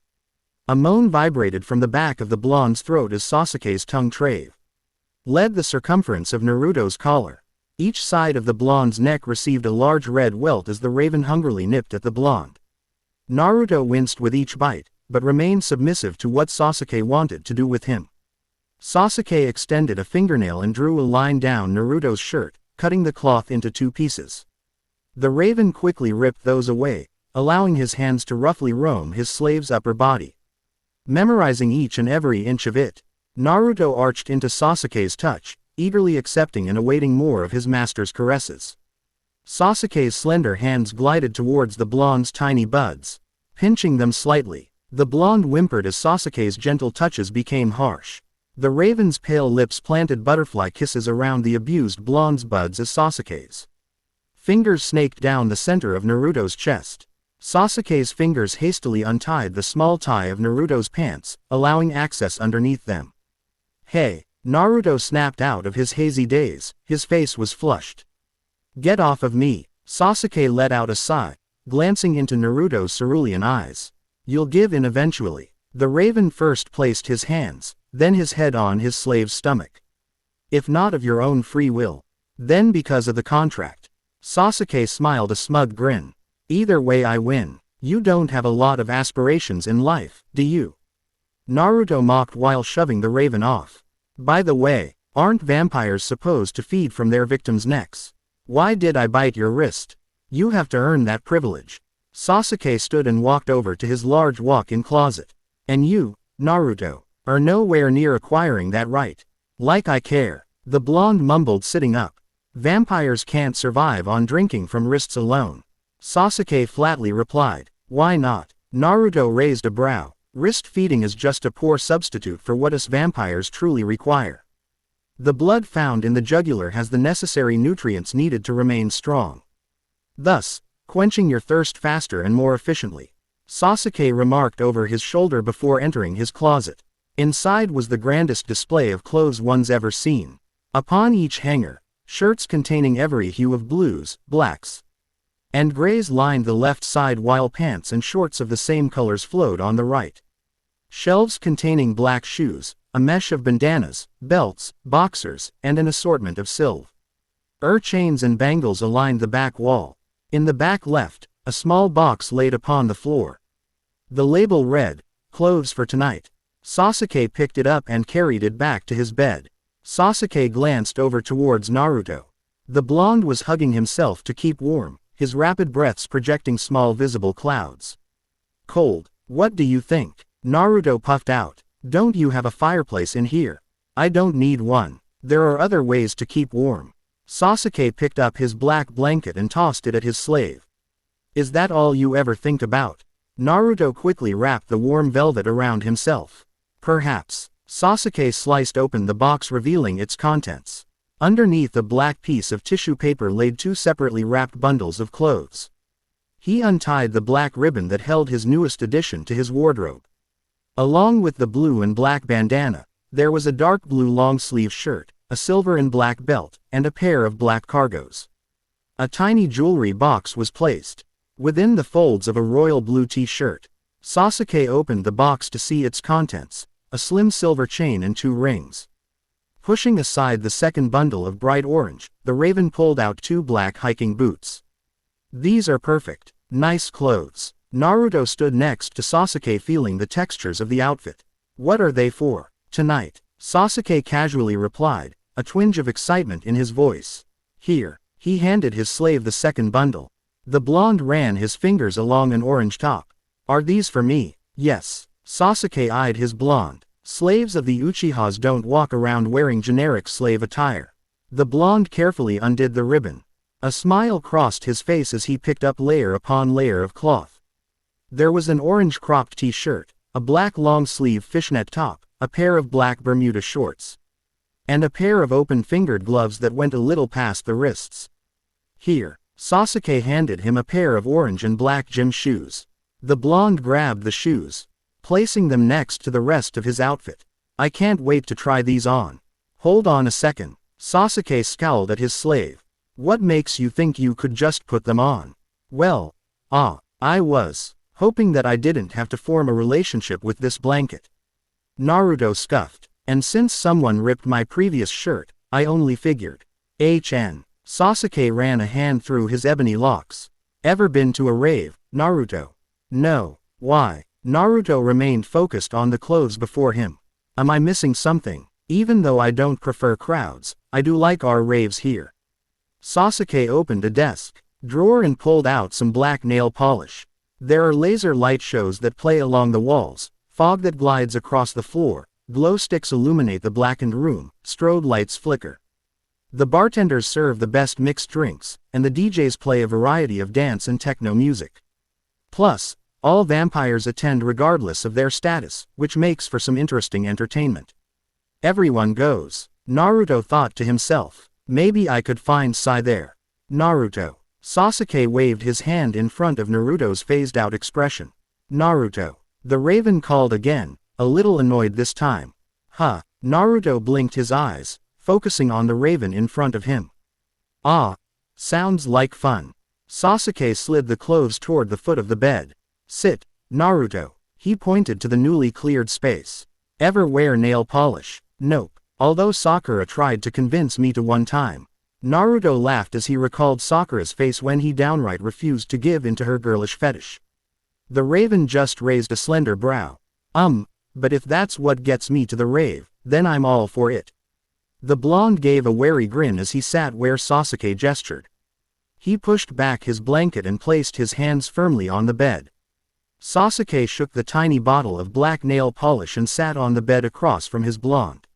He twisted the cap off and took one of Naruto's fingers and proceeded to cover the tanned nail with the dark liquid. The blonde curiously watched. How'd you learn how to do this? My brother. Sasuke snapped. Don't ask. Now it was Naruto's turn to raise an eyebrow. Oh. K. Do you like to dance? Sasuke quickly changed the subject. Yep. Naruto grinned. Sakura says I'm pretty good too. Who is this Sakura person? Sasuke grumbled. You've already mentioned her a few times. She's my best friend. We've done just about everything together. God. No. The blonde laughed. Although she wants to, but I just don't feel for her what she feels for me. Naruto shrugged his shoulders. Sasuke finished painting the blonde's nails. You like. Naruto turned his palms toward him, glancing over the raven's work. Wow, you're good at this. The blonde flashed a bright smile. And yes, I do like it. It's actually pretty cool. Good. Now, they have to dry. It only takes a few minutes. Sasuke began painting his own nails. How long can you stay awake? Maybe until 2 or 3 in the morning. Naruto scratched at his blonde locks, trying to recall the last time he'd pulled an all-nighter. But I suppose I could stay awake longer depending on what I was doing. Sasuke briefly looked up. Open the bottom drawer on my nightstand and pull out the small, red box. It should be near the back. Naruto nodded. What's in the box? He easily found the container and opened it. Inside was a variety of multicolored candies, each with one of 3 designs. A smiley face, a yin-yang symbol, or a simple design. Are these sweet tarts? The blonde picked one up, moving his fingers across its smooth surface. Not exactly. Sasuke finished his nails and blew on them. They are called ecstasy. Everyone takes them before going to a rave. The raven popped 2 in his own mouth and scooped up 3 more. He placed the trio in his opposite palm. And you will do the same. No way, Sasuke. Naruto waved his hands in front of himself. Taking drugs really isn't my thing. He threw the pill back in the box and placed it back in the drawer. Don't make me have to lock you in your coffin tonight. Sasuke smirked, knowing that he trapped the blonde. Naruto's eyes widened. You wouldn't. The blonde trembled, feeling anxiety build within his tanned body. If you agree to swallow these, then you won't have to sleep in your casket. The raven gripped the blonde's chin, closing the gap between the 2 teens. I'll even help you, Sasuke whispered softly. How are you going to do that? Sweat formed on the blonde's brow, realizing that he was going to ingest the drug whether he wanted to or not.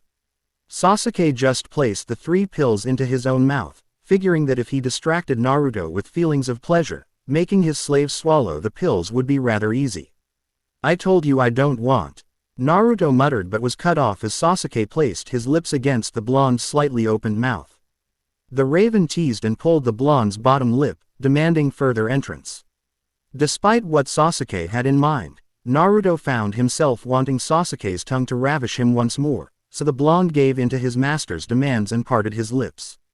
The raven wasted no time in using his tongue to transfer the ecstasy from his mouth into Naruto's. However, the blonde insisted on using his own tongue to block the passage of the pills down his throat. Determined that his slave receive the full effect of the drug, Sasuke twisted his fingers within Naruto's sunshine hair and pulled. The blonde's head tilted a little, but the raven needed to create a steeper angle. So he pressed himself against Naruto's bare chest, forcing the blonde to lean even farther back. Finally, the raven gained the upper advantage. Sasuke thrusted his tongue deep within Naruto's mouth until he felt the pills begin to drift down the blonde's throat. Naruto was so entranced by Sasuke's kisses, that he eventually gave in and swallowed the ecstasy. The pills, however, decided to tightly wedge themselves in a straight line along the blonde's esophagus, causing Naruto to cough and become short of breath. The raven acted quickly by placing a hand on his slave's neck and gently massaging it. Soon Sasuke felt Naruto's neck muscles contract, indicating that the pills were finally swallowed. The raven finally broke the kiss, allowing his slave to gather deep breaths. That wasn't so bad, was it? The raven's face mimicked that of a Cheshire cat. Why do I always end up doing what you tell me to? Naruto panted. I know I defy you in the beginning, but it always ends the same way. Why is that? That's what slaves do. Sasuke stroked the blonde's back. They listen to their masters. So what's the ecstasy supposed to do to me? Naruto's cerulean eyes were full of worry. Sasuke brought his hand to the blonde's cheek and lightly caressed it. Basically, they'll make you enjoy the rave more than you could imagine. I didn't need those to have a good time. The blonde narrowed his eyes. I know that. Sasuke played with the golden locks that laid in front of Naruto's ears. But I wanted you to take them for my own reasons. And what would those be? Naruto raised a brow while holding Sasuke's eyes. I don't want to spoil the surprise. Sasuke picked up his rave clothes and headed into the adjoining bathroom. I expect you to freshen as soon as I'm finished. Here. Itachi handed the dusty blonde a deep red shirt with the words, "Property of the Uchiha," on it. You will wear this tonight. Since when do you voice an opinion, Deidara? Itachi shoved his slave against the wall, pressing an arm into the blonde's stomach. Never. Deidara coughed out. I'll wear whatever you wish me to, Itachi no Dana. Good. The ebony-haired male circled his fingers around Deidara's newly pierced flesh. The blonde let out a soft moan. I'm glad I did this to you. Itachi flicked the silver rings up and down between his fingers. I enjoy the sight of you bleeding, especially when it's for me. The blonde narrowed his cobalt eyes and looked away, remembering what his master did last night with his younger brother. What's the matter with you? Itachi slammed Deidara's head into the wall behind him, knocking the wind out of the blonde. Quote. Nothing to say, huh? Itachi placed his thumb and forefinger on the blonde's jaw, forcing it open. The older Uchiha proceeded to shove 6 pills into his slave's mouth, and then held Deidara's jaw shut until he swallowed every last one. The blonde trembled as sweat formed on his skin, giving him a, just got out of the shower, look. It burns. Deidara tried to relieve the heated tension within his throat by trying to swallow his own saliva.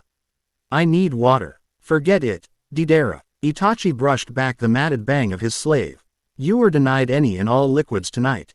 Do you understand? The blonde nodded his head while Itachi released him from the wall.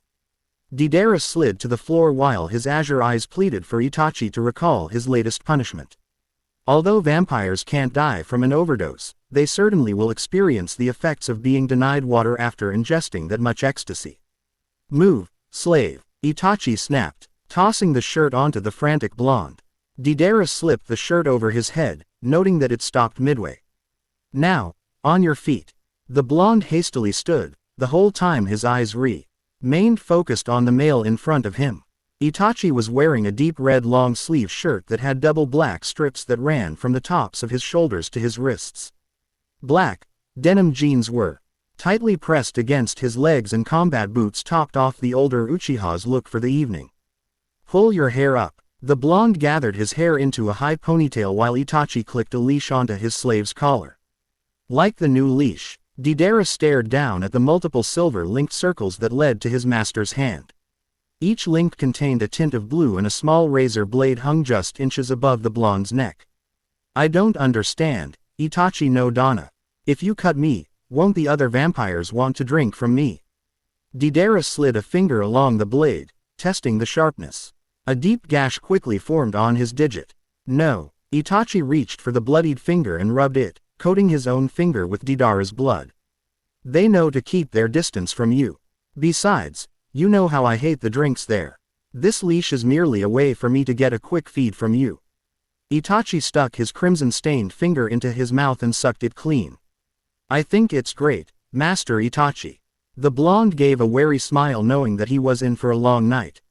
That's a good look for you, Naruto.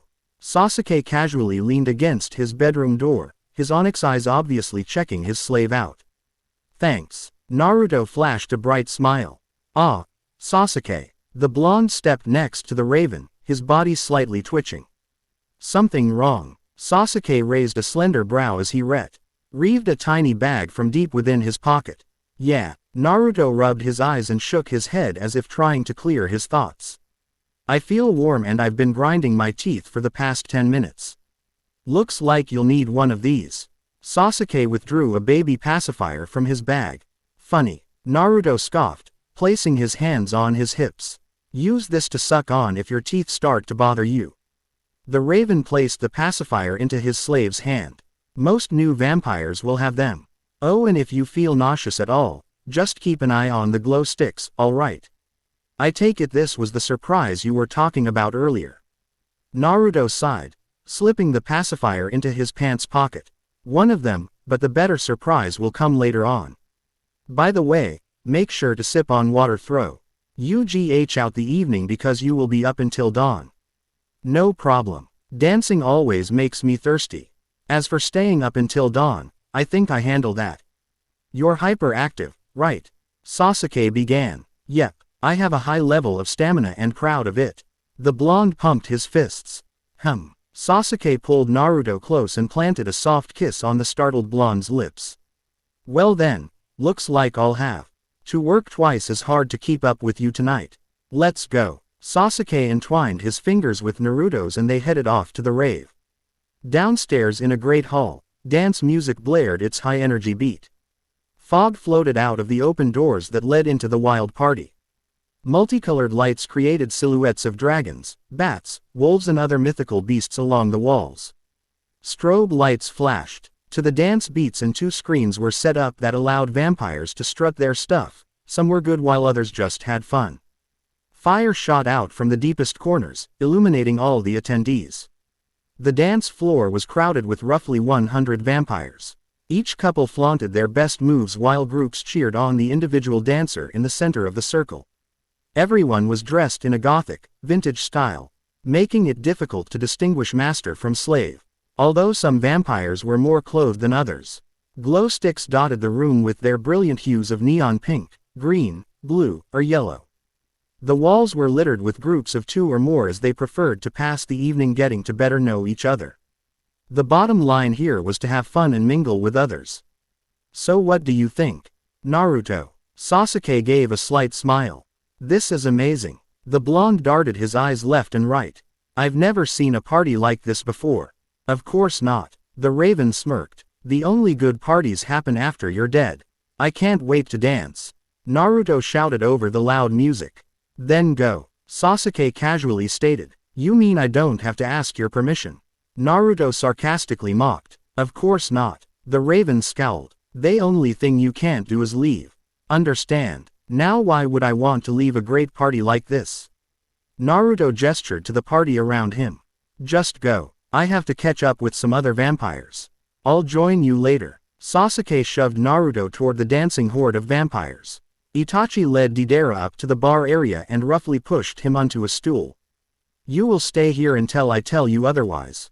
The ebony-haired male coldly stated. But Master Itachi. Deidara hungrily eyed the bottles of various blood, water, and cocktails. The scent of all these drinks, they'll. Itachi leaned into the dusty blonde, causing Deidara's lower back to painfully dig into the edge of the counter. You will control yourself. No matter if your mind or body tell you otherwise. I do not want you to bring embarrassment upon my name. You are not even allowed to taste what falls on the counter, simply because a drink is too full. If you do, your punishment will be so severe, that not even death could ease your suffering. Do you understand, Deidara? The blonde shook his head. Yes, Itachi no Dana. I will do what pleases you. Itachi. A woman appeared behind the older Uchiha, snaking an arm diagonally across Itachi's chest while the other grabbed his cock. I must speak with you. He gasped as she tightened her grip. Now. Can't you see that I'm busy, Conan? Itachi replied through gritted teeth. If I remember correctly, slaves are supposed to obey their master. She cooed into his ear. Fine. Itachi reluctantly gave in as Conan released him. But it better not take long. It'll take as long as it needs to. Conan wrapped her arms around Itachi's waist.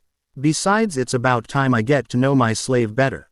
She slid her hands under the edge of her slave's pants. Itachi harshly shoved her hands away. Not in front of Deidara.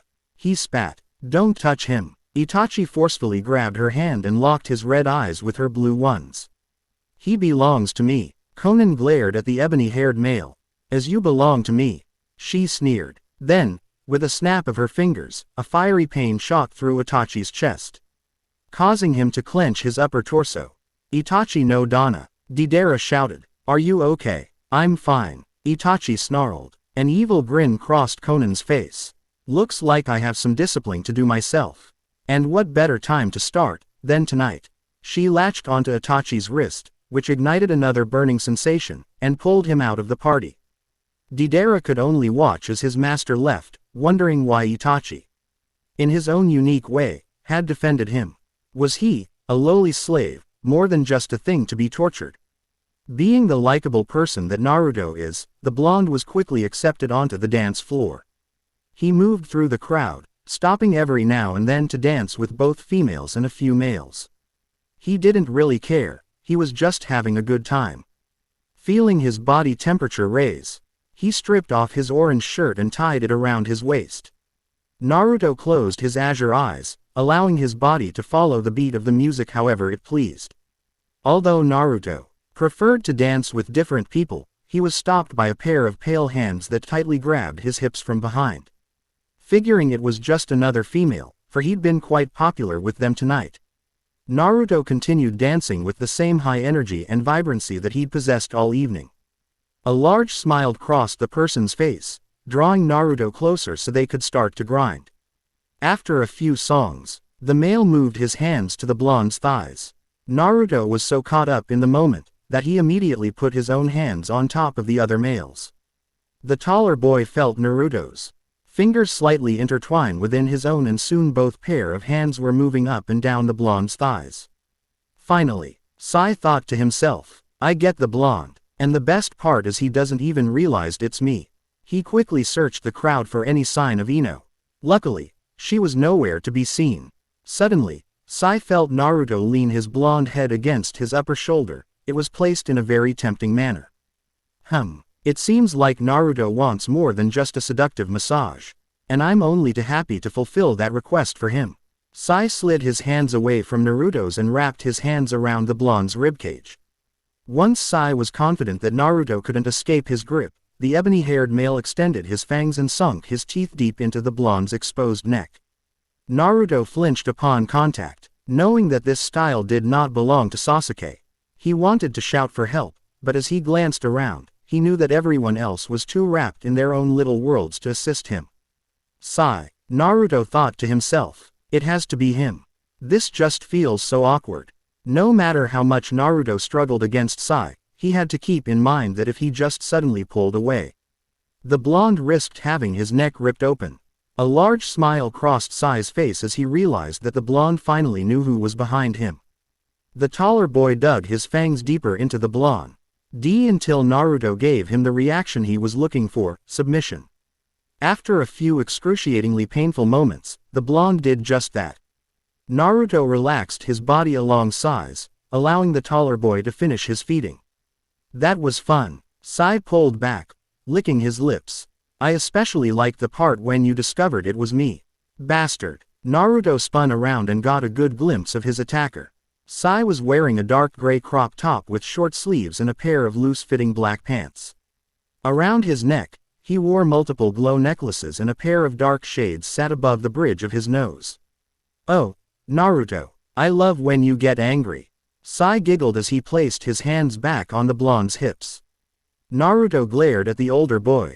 Now, be quiet and don't make a scene. We have to talk. D prefer it if we didn't have any eavesdroppers. Do we have to talk like this? Naruto glanced down, disgusted with where Sai's hands were. I highly doubt Sasuke will like this. Don't worry about him. Sai darted his onyx eyes around, until they stopped on Sasuke. He was approaching the bar, along with 2 other vampires. It seems that he's a bit involved with other matters for the time being. How do you know that? Naruto looked left and right, determined to find Sasuke for himself. I can't see anything past all these people. Naruto. Sai stated matter-of-factly. We could only talk if we dance. Oh, no. The blonde stood stiff as a board. You already took advantage of me. Look, just do it all right. Naruto turned his attention back to Sai. We need to talk about how we're going to escape from here. Fine. Naruto loosely hung his hands limply at his waist, letting Sai lead. So what have you found out? Did you sign a contract? Sai's eyes bore into Naruto's. And then say some phrase about devotion or whatnot. Yeah, but it's not like I had a choice. Naruto averted his eyes. Whenever I'm with Sasuke, it's like I can't do anything for myself. All that's on my mind is whatever makes him happy. Great, just great. Sai sighed. Now things just became more difficult. Well, what about you? I'm sure you had to do those things too. Naruto furrowed his brow. Didn't you? Of course I did. Sai smirked. However, since my real name isn't Sai, I don't fall under its jurisdictions. Ino is such a naive girl. Why she didn't question only a first name on the contact, I'll never know. Although I am a vampire, I still can think for myself. Naruto's jaw dropped. I can see you're speechless at my fortune. Sai placed his fingers on Naruto's jaw and closed it. Now look, since I'm able to wander the castle without the downfall of constantly thinking about Ino and her stupid needs, I'm going to make a blueprint of the whole area. Then I'll meet with you Ain and we could discuss the best way to escape. I heard that these raves happen quite often, so hopefully, we'll only have to endure the slave routine for a short while. But with all these vampires, how do you expect to find me again? Naruto raised a brow. I found you this time, didn't I? Sai laughed. I'll find you again, trust me. He let go of Naruto. Try to lay off the drugs, Naruto. I'll only make you forget who you really are. Huh, the ecstasy. Sai flatly stated. Don't swallow them. I've already had some. Naruto averted his eyes. Sasuke gave them to me. I figured. Sai flatly stated. Tell me something, Naruto. What do you think about Sasuke? Quote. Well, you'd better figure that answer out or this escape isn't going to happen. Sai crossed his arms. Thanks, Kimimaro. Sasuke grudgingly took the small box. Although I still don't understand why Itachi insists on them. The raven flipped open the lid to reveal 6 small syringes filled with a bluish liquid. He raised a slender brow. And what am I supposed to do with these? You were to inject them. Kimimaro took a hold of Sasuke's wrist. Any vein is fine. This serum is to be used when you feel your BL. Ood lust level is more than you could handle. I am always in control. Sasuke narrowed his eyes. Yes, but I am the medic here and you will listen to what I tell you. Kimimaro squeezed Sasuke's wrist to further his point. Fine, I'll use them, but only if I'm desperate. The raven shut the box, pulled away from Kimimaro, and walked over to the bar. Kimimaro smiled knowing that although Sasuke was a strong person, the younger brother liked it when Itachi did these little things for him. Striding up to the bar, Sasuke took note of the dusty blonde sitting on a stool right next to an old-fashioned soda fountain. Deidara, it's not very often I see you without Itachi, especially at a rave. Usually, you two are in a corner somewhere creating some new dance moves. Master Itachi is with Mistress Konan. Deidara stately blandly while swinging his leash left and right, his cerulean eyes never leaving the tiny blade that protruded from the black leather inches above his neck. Sasuke smirked while thinking of the tortures that his older brother was enduring tonight. Why the leash and collar? Normally a leash isn't required to keep you two together. I was disobedient. Deidara lowly raised his dilated pupils toward the raven and spoke in a soft tone. I deserve the punishment that Master Itachi has placed on me. Sasuke rolled his eyes, not giving Deidara's words and actions a second thought. Deidara tilted his head and asked, Master Sasuke, why does our queen bother Itachi no Dana? Is it because he has the mark of a slave like me? Because it's obvious that he doesn't like her affections. That's a good question, Deidara. Why would anyone want a bastard like my brother? A slight curve formed on the raven's perfect mouth. The dusty blonde furrowed his brow and thought to himself. If Sasuke feels this way about Master Itachi, then why did they share their blood in such an intimate manner? Turning away from the dazed blonde, Sasuke snapped his fingers, grabbing the attention of a cute barmaid. Hey, Tenten, frozen daiquiri, straight up, no ice, he shouted, coming right up. Honey, she called back while serving a drink to a rather rowdy vampire. Her dark brown hair was pulled up into two buns, mimicking a famous Disney mouse. She was wearing a light pink halter top that was tied in a crisscross pattern down her slender back. Over her black dress pants, she wore a small black apron containing a variety of bills, a notebook, and pens. Tenten quickly snatched up some fives that were sitting on the counter and grabbed a fresh glass that hung above her. Spinning it with ease, she grabbed the hose and began to make Sasuke's drink. By the way, Deidara, you don't need to advertise yourself as Itachi's slave. Sasuke pointed to the words, property of the Uchiha, upon Deidara's shirt. Everyone already knows that, but do you know that, Sasuke? Deidara glared at the raven. Here you go. Tenten placed a beverage in front of Sasuke. The daiquiri was light green in color and a slice of lime decorated the side rim of the cocktail glass. Sasuke licked his lips, anticipating the refreshing drink. I assume you want to put it on your tab. That's correct, Tenten, Sasuke replied. You do realize that sooner or later one of you is going to pay this. Tenten sighed and wrote down yet another order on the Uchiha's account and then left to assist the other customers. Before Sasuke could even taste his cold drink, the raven noticed how Deidara's tongue passed over his own parched lips and there was a wild look in the blonde's eyes. Master Sasuke, Deidara's voice cracked. Do you have any? The raven shifted his eyes to look directly at the dusty blonde. Any what? The raven replied in annoyance, placing his drink down. Ecstasy. The blonde replied excitedly, his eyes roaming the raven's body trying to locate where Sasuke kept his stash. Why are you asking me? I figured Itachi gave you plenty before the rave started. Sasuke placed a slender finger into his drink, coating it with the cool liquid and then brought it to his lips. It's just that he's been gone for quite some time and The blonde gripped the plush seat in an attempt to stop himself from jumping Sasuke. No. Sasuke gave his ever-popular stoic response. Deidara's eyes became wide, imitating a little lost puppy. Stop staring at me like that. You look pathetic. Master Itachi will be angry if he finds out I was like this. I have to do something. Deidara shook his head vigorously, attempting to reclaim a calm and cool deposition, at least on the outside. His body, however, was burning from being denied the only thing that could help him get through this night.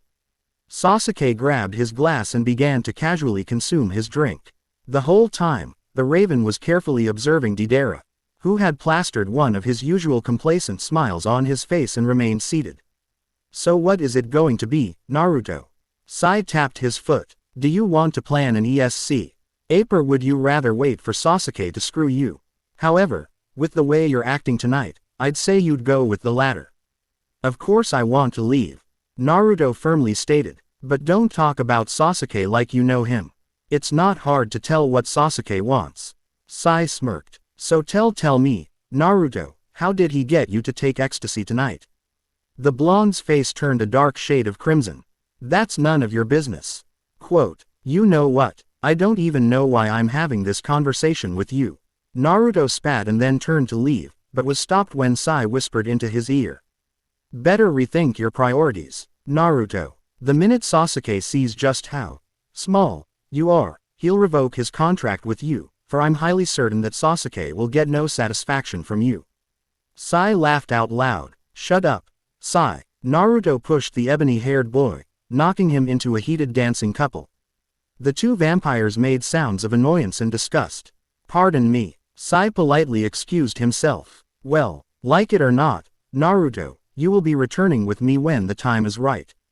Being a vampire's slave is not a life anyone should lead. We just have to figure out where they keep the contracts and how to destroy them.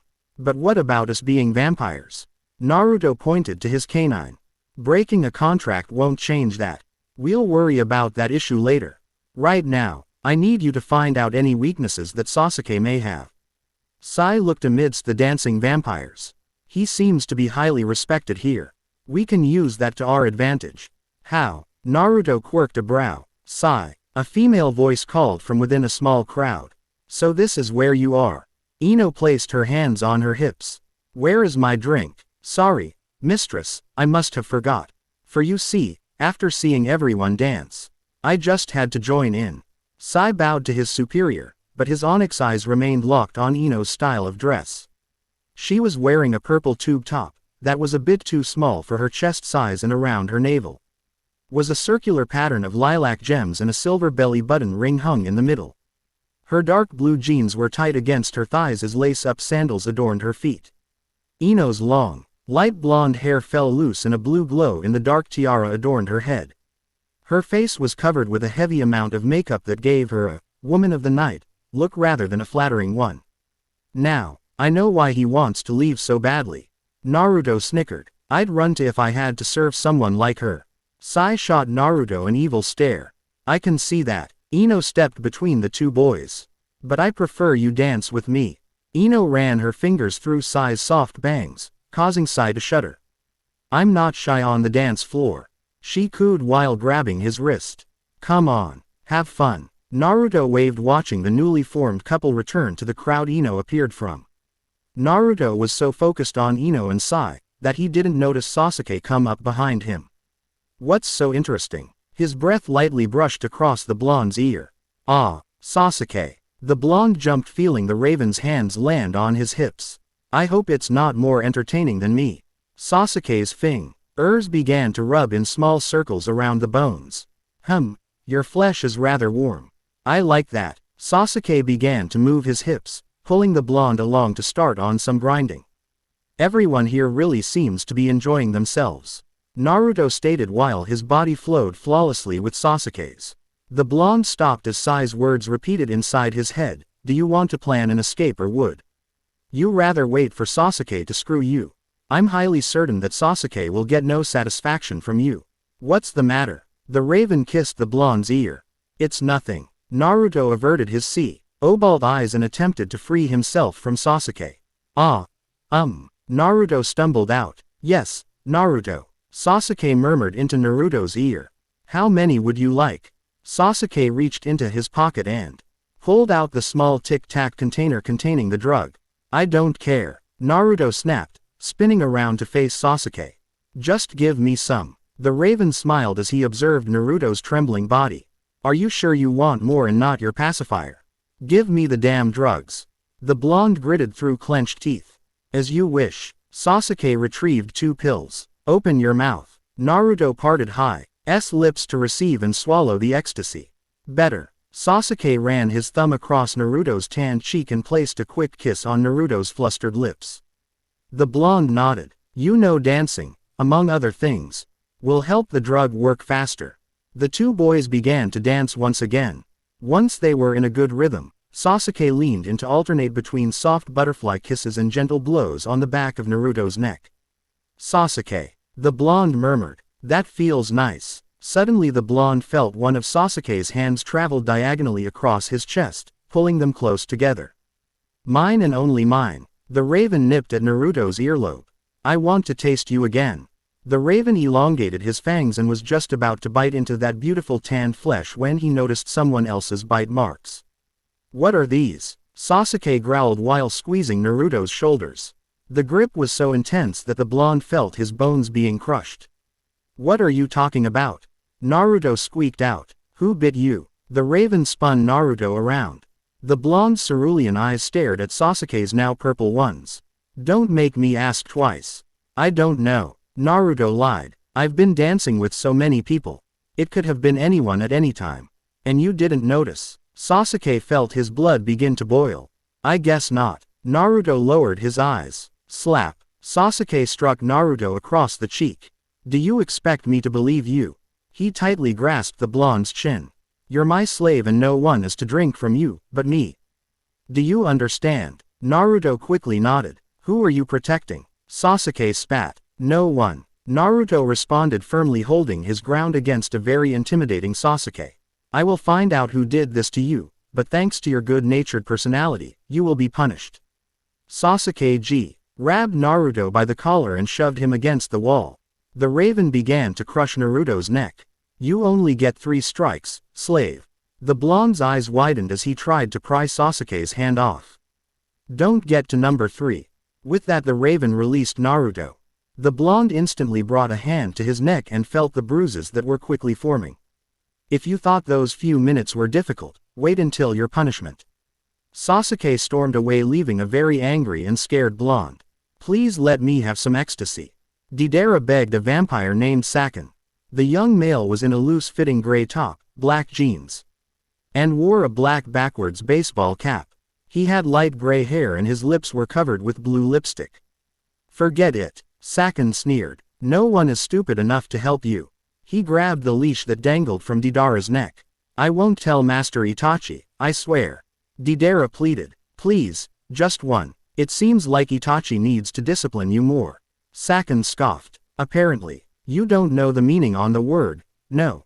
Master Itachi has done nothing wrong. I'm the one who has messed up. Deidara's lips begin to quiver. So the rumors are true. Saken grabbed the blonde's wrists and tightly bound them together with Deidara's leash. You really are a nutcase. I am not. The blonde pouted. I think and act the way Master Itachi wants me to. That's not true, Deidara shouted, breaking his bonds. His eyes blazed purple and his fangs lengthened. Master Itachi loves me. I've given him everything. My soul, my mind, my body, my love, even my life. The blonde growled. He must love me in return. Doubt reflected from his angered voice. Hey, Tenten yelled at the 2 boys. I don't want any fighting by my counter. Get lost, Saken. Deidara's under strict orders from Itachi to remain here. Too bad. Saken laughed and stood. It would have been fun. Saken got up and left while Deidara quietly returned to the seat he's been bonding with all night. Hey, a familiar voice called out. Sasuke's slave. Deidara let out a sigh of relief, glad it wasn't Saken. Ah, it's Naruto. The golden blonde scratched at his sun-kissed locks. Oh, okay. Deidara shook his head in comprehension. Is something wrong? No offense, but you look awful. Naruto explained as Deidara glanced down and noticed his appearance. His wrists were still bright red from being tied and his shirt was soaked with sweat. His once beautiful golden hair was now covered with perspiration and his lower lip was bleeding from being punctured from his once elongated fangs. Deidara's eyes were full of sadness. No, I'm fine, really. Deidara forced a smile. Look, if there's anything I could do for you, just ask. Naruto grabbed a napkin and applied it to Deidara's cut lip. You'd help me. Deidara's eyes widened. Of course. We are in similar situations after all. Naruto took the empty barstool next to Deidara. And, I'd like to be your friend. My friend. Why? Deidara scrunched his nose. Well, just because we're slaves, it doesn't mean we lose our need for human companionship. Naruto gave one of his signature grins. Everyone needs a good friend in this world. Tears began to form in Deidara's eyes because for the first time in hundreds of years, he was being well treated, and he liked it. Thank you. The dusty blonde leaned in to kiss Naruto softly on the lips and Naruto, surprisingly, kissed back. The 2 males were locked in a gentle, but deep kiss, unaware that they were being watched. Ahem. Tenten coughed. Both boys jumped and pulled away from each other. I'd hate to interrupt, but if it's one thing you should know, Blondie, it's that you shouldn't be doing things like that with Deidara. If Itachi catches you, you'd both be in trouble. Naruto rambled. Can I have some water, please? Sure. Tenten walked back to the bar while both Deidara and Naruto tried to rid themselves of their flushed expressions.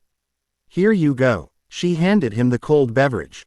Thanks. Naruto grabbed it and drank half the glass. Do you want some, Deidara? No, I'm not thirsty. Deidara hastily muttered. Really? It tastes really good. Naruto handed Deidara the glass. But the dusty blonde knocked it loose out of Naruto's hand and it crashed to the ground. Okay, I'll take that as a no. What I want is, Deidara eagerly eyed Naruto, is ecstasy. Do you have any? Sorry, Deidara. Naruto sighed. I don't have any. The dusty blonde heaved a heavy sigh in return. But I do have this. Naruto fished in his pocket and pulled out the pacifier Sasuke gave him earlier. Sasuke told me it helps. Deidara quickly reached for it like a greedy little kid. The dusty blonde stuck it in his mouth and began to sensually suck on it. Relax, Deidara. I think it works better if you treat it as just a baby comforter, not something else. Naruto grabbed the plastic ring from the center of the pacifier. I almost forgot, how'd you split your lip? Deidara took the pacifier out of his mouth. Some vampires are too dense to heed Master Itachi's warning. As Itachi is ruthless as vampires make him out to be. Nope, he's much worse. Deidara adjusted his ponytail. It mainly depends on his mood. Anyways, how are things going between you and Master Sasuke? Honestly, it was going okay, but once he discovered someone else bit me tonight. Naruto placed his fingers on Sai's bite marks. You must never let that happen. Deidara warned. The punishment is said to be both painful and humiliating. Vampires say that if this happens to a slave, everyone knows about it. You did give him the name of the vampire that bit you, right? No. Naruto gave a wary grin. It's not like I invited Sai to bite me. You know his name. Deidara grabbed Naruto's arm. Then you must tell Master Sasuke right away. I can't. Naruto bit his lower lip. Why not? Deidara blinked in confusion. Surely, you don't mean to take the punishment instead. I do, but on the plus side. I know it won't kill me. Naruto forced a laugh. I hope you don't regret your decision. Deidara's eyes showed a tinge of sadness for his new friend. Now, you're making me nervous. Naruto felt sweat begin to gather upon his brow. You're lucky, Naruto. Sasuke spoke from a darkened corner. Madara is preoccupied this evening, so you'll be receiving your punishment later. See, Deidara, things are already looking up.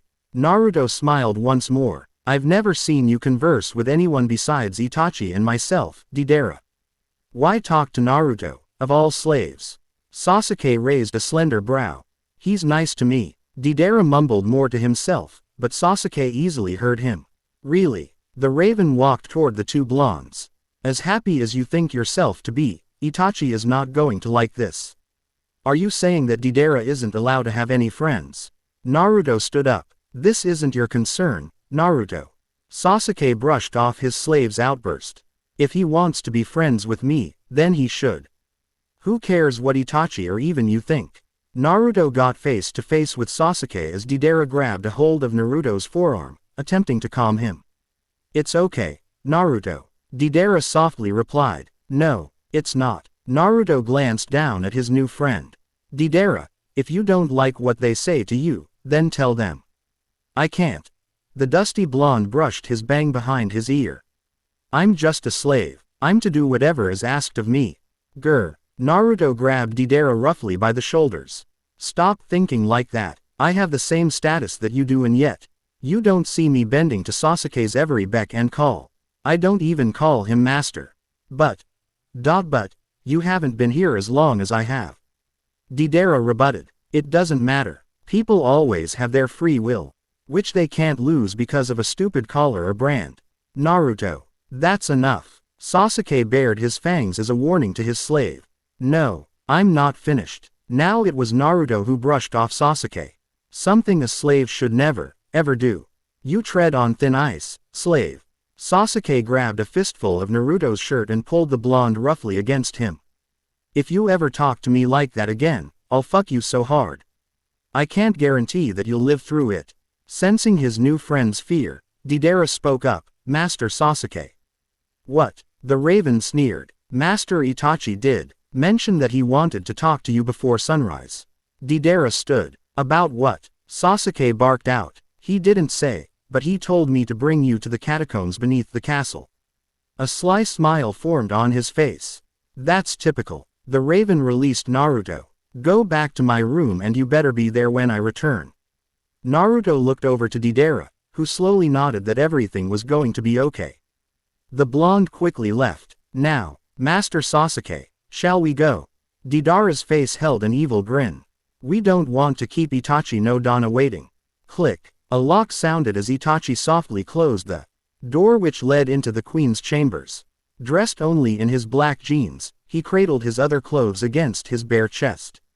That was unpleasant, he muttered. She really knows how to make it count. Itachi glared down at the pulsing black mark that labeled him as hers. Damn this brand. He dropped the bundle and gazed into a small mirror that was surrounded by a black wire frame.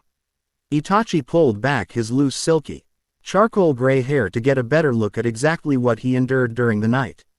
Upon his neck and collarbone were a multitude of red marks. His shoulders were badly bruised. Ised and claw marks streaked down his back. 2 fresh bite marks, which were still oozing blood, proved that he was obedient for his queen. No matter how many times you bite or mark me, I'll never be yours, Conan. He slammed his fist into the mirror, causing it to shatter. After taking a few breaths to calm himself, he reached down to pick up his shirt. Looking down at the material caused a sick sensation in his stomach. This is how she started. Itachi's voice was full of disgust. Swallowing his pride, he slipped the shirt over his head. Then one after the other, he stuffed his feet into his combat boots and headed back to the locale of the rave. Along the way, he took note of his surroundings, for it was rare that anyone other than Conan walked this hallway. The floor was covered with diamond-cut, smooth stones. Ornate black chandeliers hung evenly spaced along the ceiling until this corridor met with the main one. On each side hung a variety of paintings showing life in the early 15th and 16th centuries.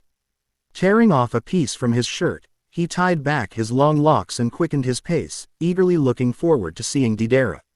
The once thundering speakers now pumped a mellow and more relaxed sound throughout the rave hall. The rotating lights were now stilled and a small amount of remaining fog drifted lazily throughout the room.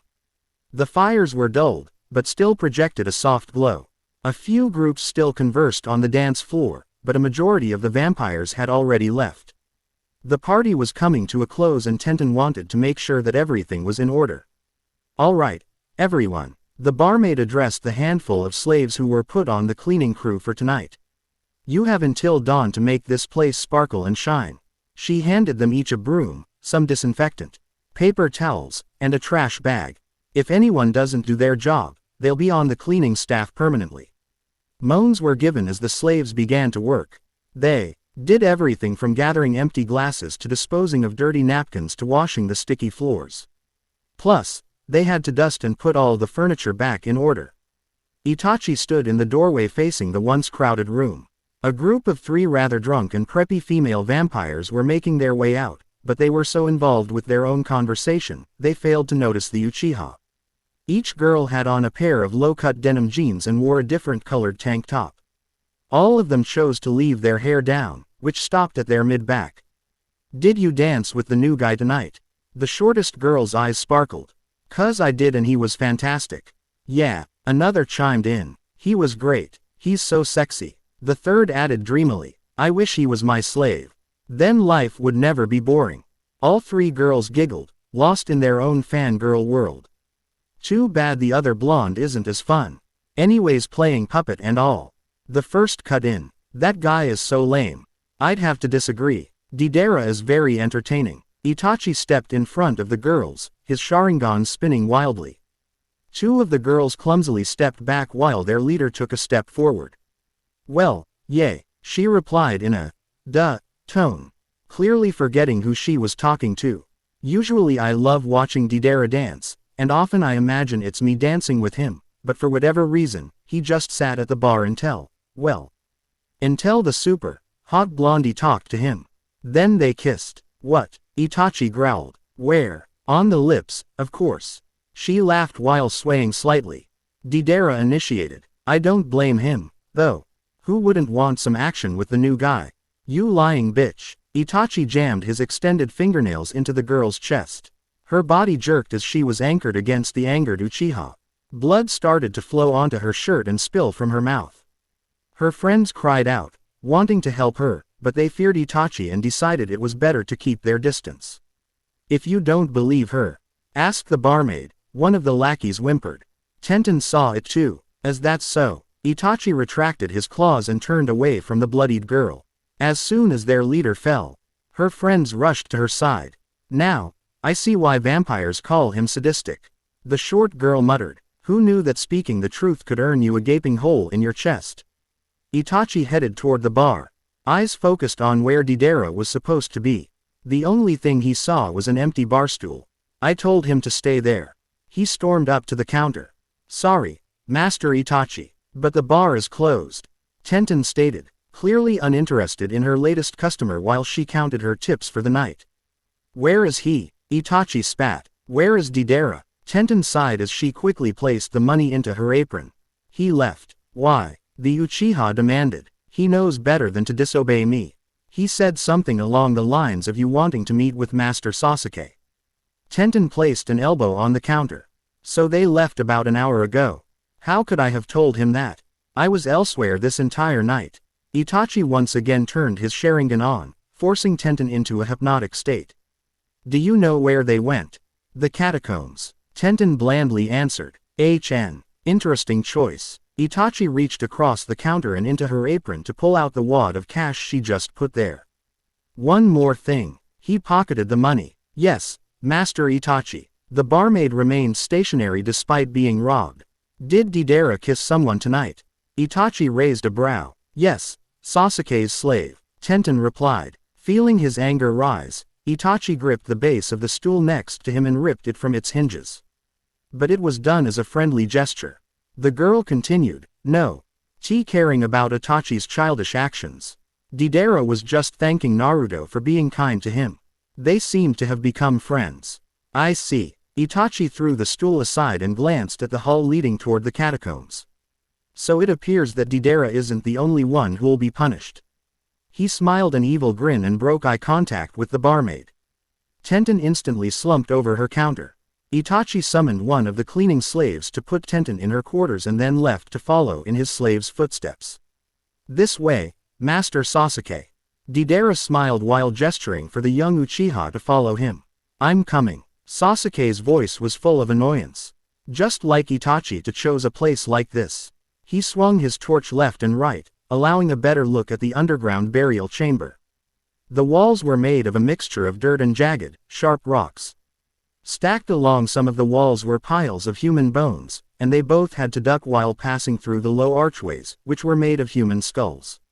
With each step, Sasuke heard the sounds of snapping bones and small stones that were kicked idly along the dirt floor.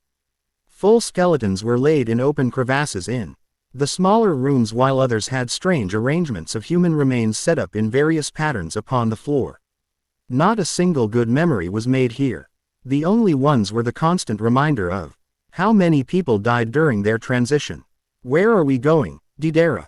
The raven spat. It's almost morning. You don't need to worry about the sun, Master Sasuke, for darkness rules down here. Deidara casually crossed a bridge. The crashing sounds of the rushing waters below proved that it was aggressive tonight. Once on the other side, he placed his torch as a little crook on the wall. The raven came to a halt before stepping onto the bridge. Although never being this deep within the catacombs, Sasuke knew the facts about how brittle these caverns were. I am not crossing this. Sasuke crossed his arms. If Itachi wants to talk to me, then we could talk on this side of the bridge. Deidara turned to face the stubborn male. Are you afraid, Master Sasuke? No, I'm smart. Sasuke reversed his direction, but was stopped when the blonde suddenly appeared in front of him, blocking the exit. How did you? That's not important. Deidara narrowed his eyes. I want you to answer something for me. If I do, will you get out of my way? Sasuke raised a slender brow. That depends on what you say. The blonde thought to himself. Well, Sasuke spat while tapping his foot impatiently. Do you like Master Itachi? The blonde deadpanned. Huh. The young Uchiha blinked in confusion. Where did that come from? Just answer the question, Master Sasuke. Deidara's voice was unsteady, tears slowly forming at the corners of his eyes. Sasuke flinched at the blonde's look of desperation. I saw Master Itachi and you drink from each other in a way that I'm not even allowed to do. Deidara pointed to his jugular. From the neck. Deidara, Itachi's been doing that since I was turned. Sasuke replied indifferently. I thought you knew about that. Wah. The blonde fought back his tears and began to shake. Look, I'm sorry that he never told you. Sasuke ran his hand through his ebony bangs, obviously frustrated. I'm his slave, not you. Deidara punched Sasuke. End the gut, causing the young Uchiha to fall into the river below. It's my right, to be the only blood source for Master Itachi. Deidara shouted into the dark cavern. Sasuke quickly broke the surface and treaded the choppy waters. Eyes never leaving Deidara. Why are you getting all pissed off at me? Itachi is the bastard here, remember? Sasuke yelled back. Wait a minute, he thought to himself. Deidara's never shown anger before.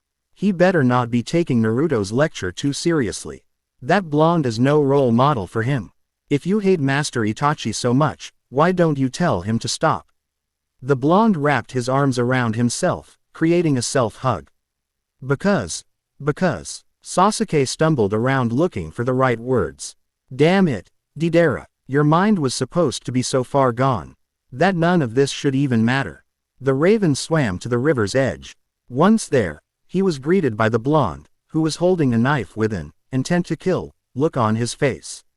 What the hell? Deidara swung his knife, but the raven submerged back into the water, causing the blonde to cut mere inches off of Sasuke's ebony hair. Aren't you going to fight for him? Deidara mocked as he entered the cold river.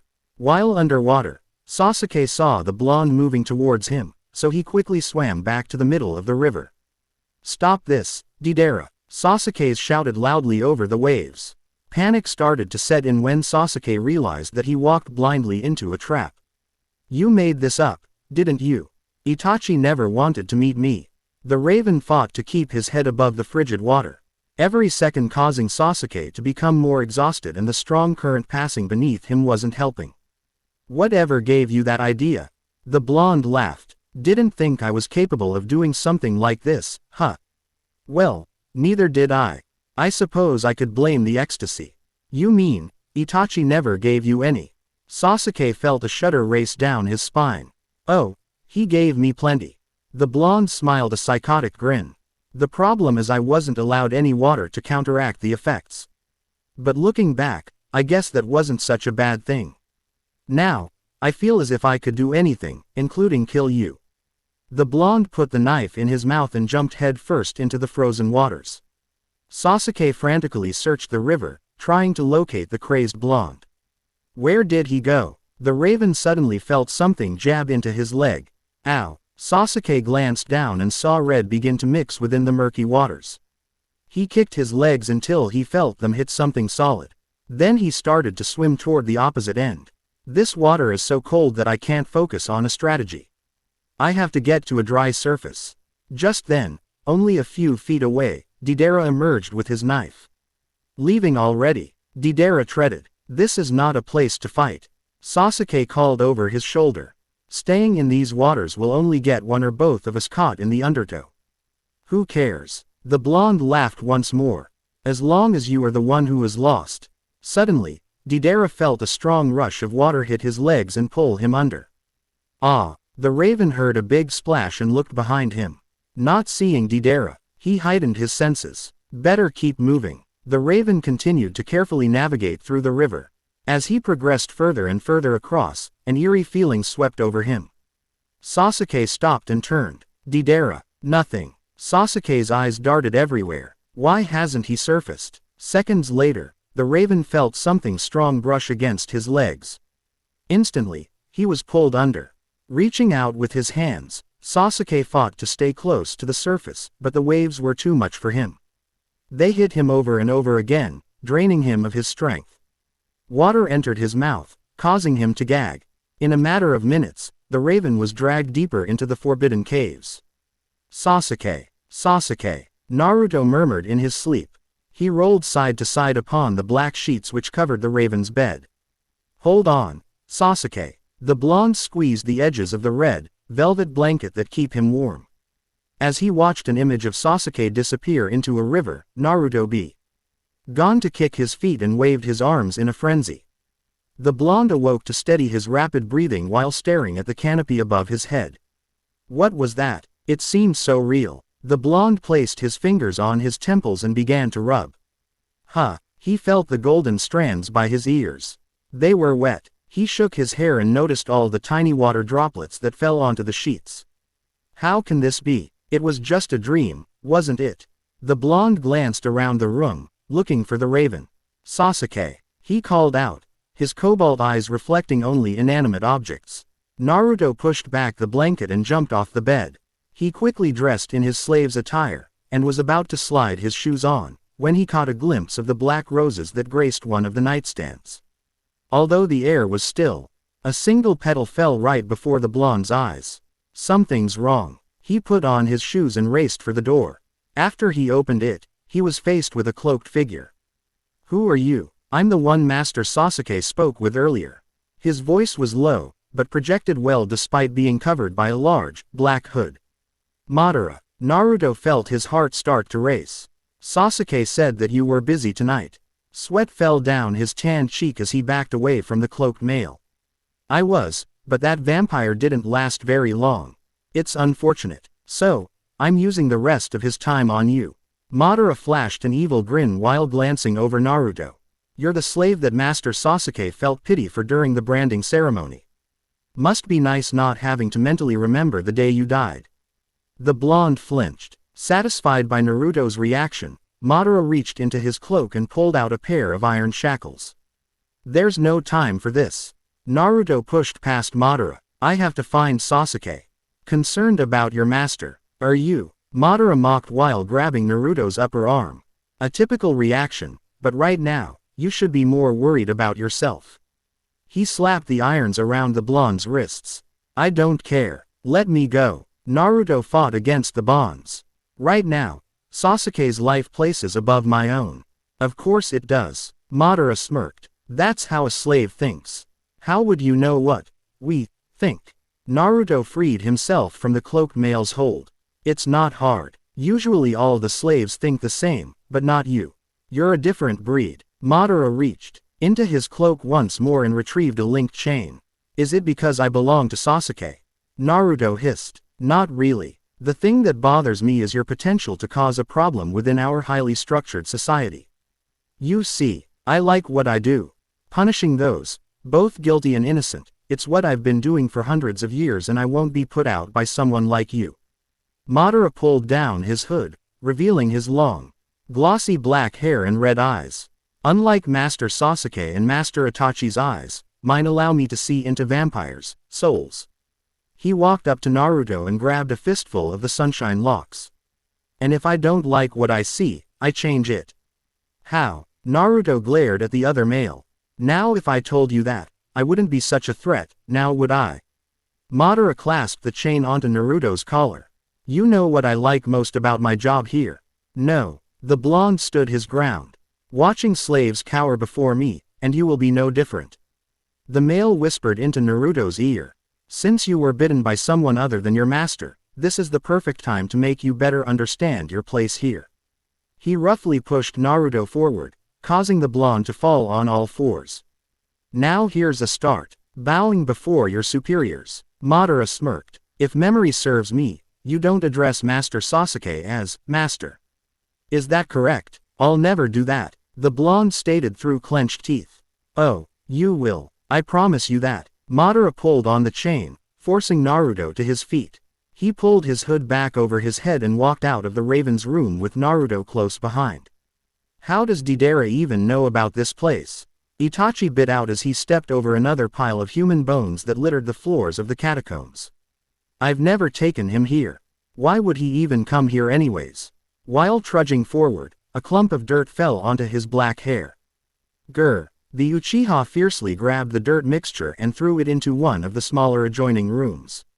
It crashed into a pile of skulls, the loud echoes bouncing off the walls. Itachi covered his ears and shouted, "I'm not in the mood for this." Sasuke slowly opened his eyes while he fell. The freezing waters of the river wash over his lower body.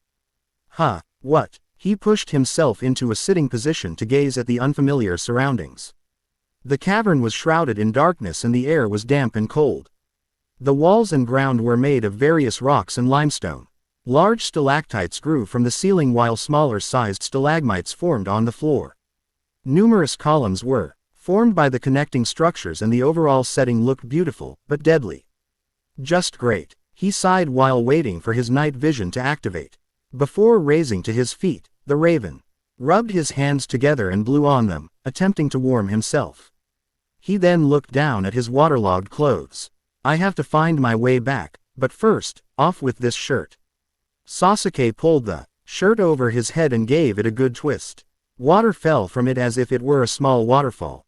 He repeated the same process with his bandana and shoes, but decided to leave the shoes off while tying the bandana back in place around his wet hair. I can't believe Deidara attacked me. Sasuke spoke, breaking the eerie silence of the cave. Speaking of which, I know he hit me with that knife.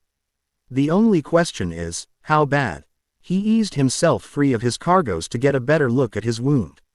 The gash was on the back of his leg and looked to be about the size of a baseball. Gritting his teeth, the Raven ran his hand along it, wincing as he felt his own leg bone. Damn it! Sasuke grabbed his shirt and tore it. Next, he carefully wrapped the cloth tightly around his leg, creating a homemade bandage. I wonder what happened to him. The Raven put his pants back on and stood up. Then, he walked toward the back of the cavern. With Itachi's blood running strong in his veins, I highly doubt that a strong undertow beat him. Soon, a small passageway came into view. This looks promising, Sasuke stated sarcastically while looking at the fragile rocks above him. With a deep breath, he slowly inched his way through. I'm surprised to see you here. Deidara's voice echoed through the cavern, with no known place of origin. Works to my advantage. Where are you? Sasuke shouted. Keep going and you'll find out. The blonde added with a laugh. The Raven glided through the rest of the tunnel, concentrating the whole time on Deidara's whereabouts. I knew you'd make it. Deidara's voice was full of spite as Sasuke emerged from the treacherous tunnel. Uchihas are like that. The Raven looked around at the new cavern. It was similar in design to the other one, but there were no other tunnels which led away from this particular cave. The Raven's red eyes clashed with the blonde sapphire ones. Deidara appeared in the same state as Sasuke, dripping wet, matted hair, cold, and no shoes. There was a large gash above his right eye, but still Deidara held a smug expression. What the hell do you think you were doing back there? Sasuke approached the soaked blonde and slapped him across the face. The blonde remained standing, his nose, now dripping the crimson liquid. You are a slave, a low-ranking vampire who doesn't think or act on his own. It seems you have forgotten this little fact tonight. The blonde remained silent. Did you honestly think that you could best me? Not only am I master, but an Uchiha as well. You're a fool, Deidara. That's not the way I see it. The blonde ran his arm along his nose, wiping the blood. Master Itachi needs only one vein and it's mine. No matter what you do, things will not change. You and Naruto will always be secondary sources. Deidara's jaw dropped in disbelief. But why? Because I yearn for Itachi's blood. It makes me strong. Sasuke shouted. I will always seek him out. Deidara growled and crouched down onto all fours, imitating an animal. You want a fight, Deidara? Fine, I'll give you one, but I warn you, I'm not an easy opponent. Sasuke bared his fangs. Besides, now that I know what you are capable of, I can easily counteract it with a plan of my own. You know nothing, Master Sasuke.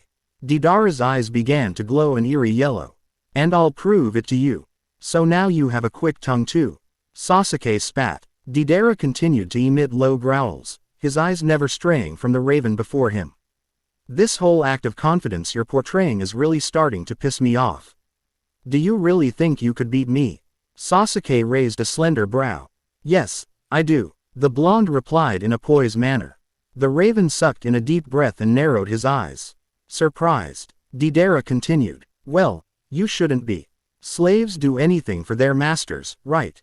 Oh, and if you think I'm afraid of what will happen to me after this, I couldn't care less.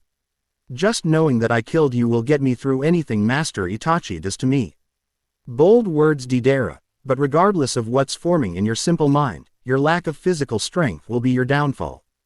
Sasuke mocked. Your experiencing in the bed and chained to a table won't help you here. I know that. Deidara bit out as he looked down to grip the dirt between his fingers. Then why are you initiating this fight? Sasuke's questioned. It's a stupid move and you know it.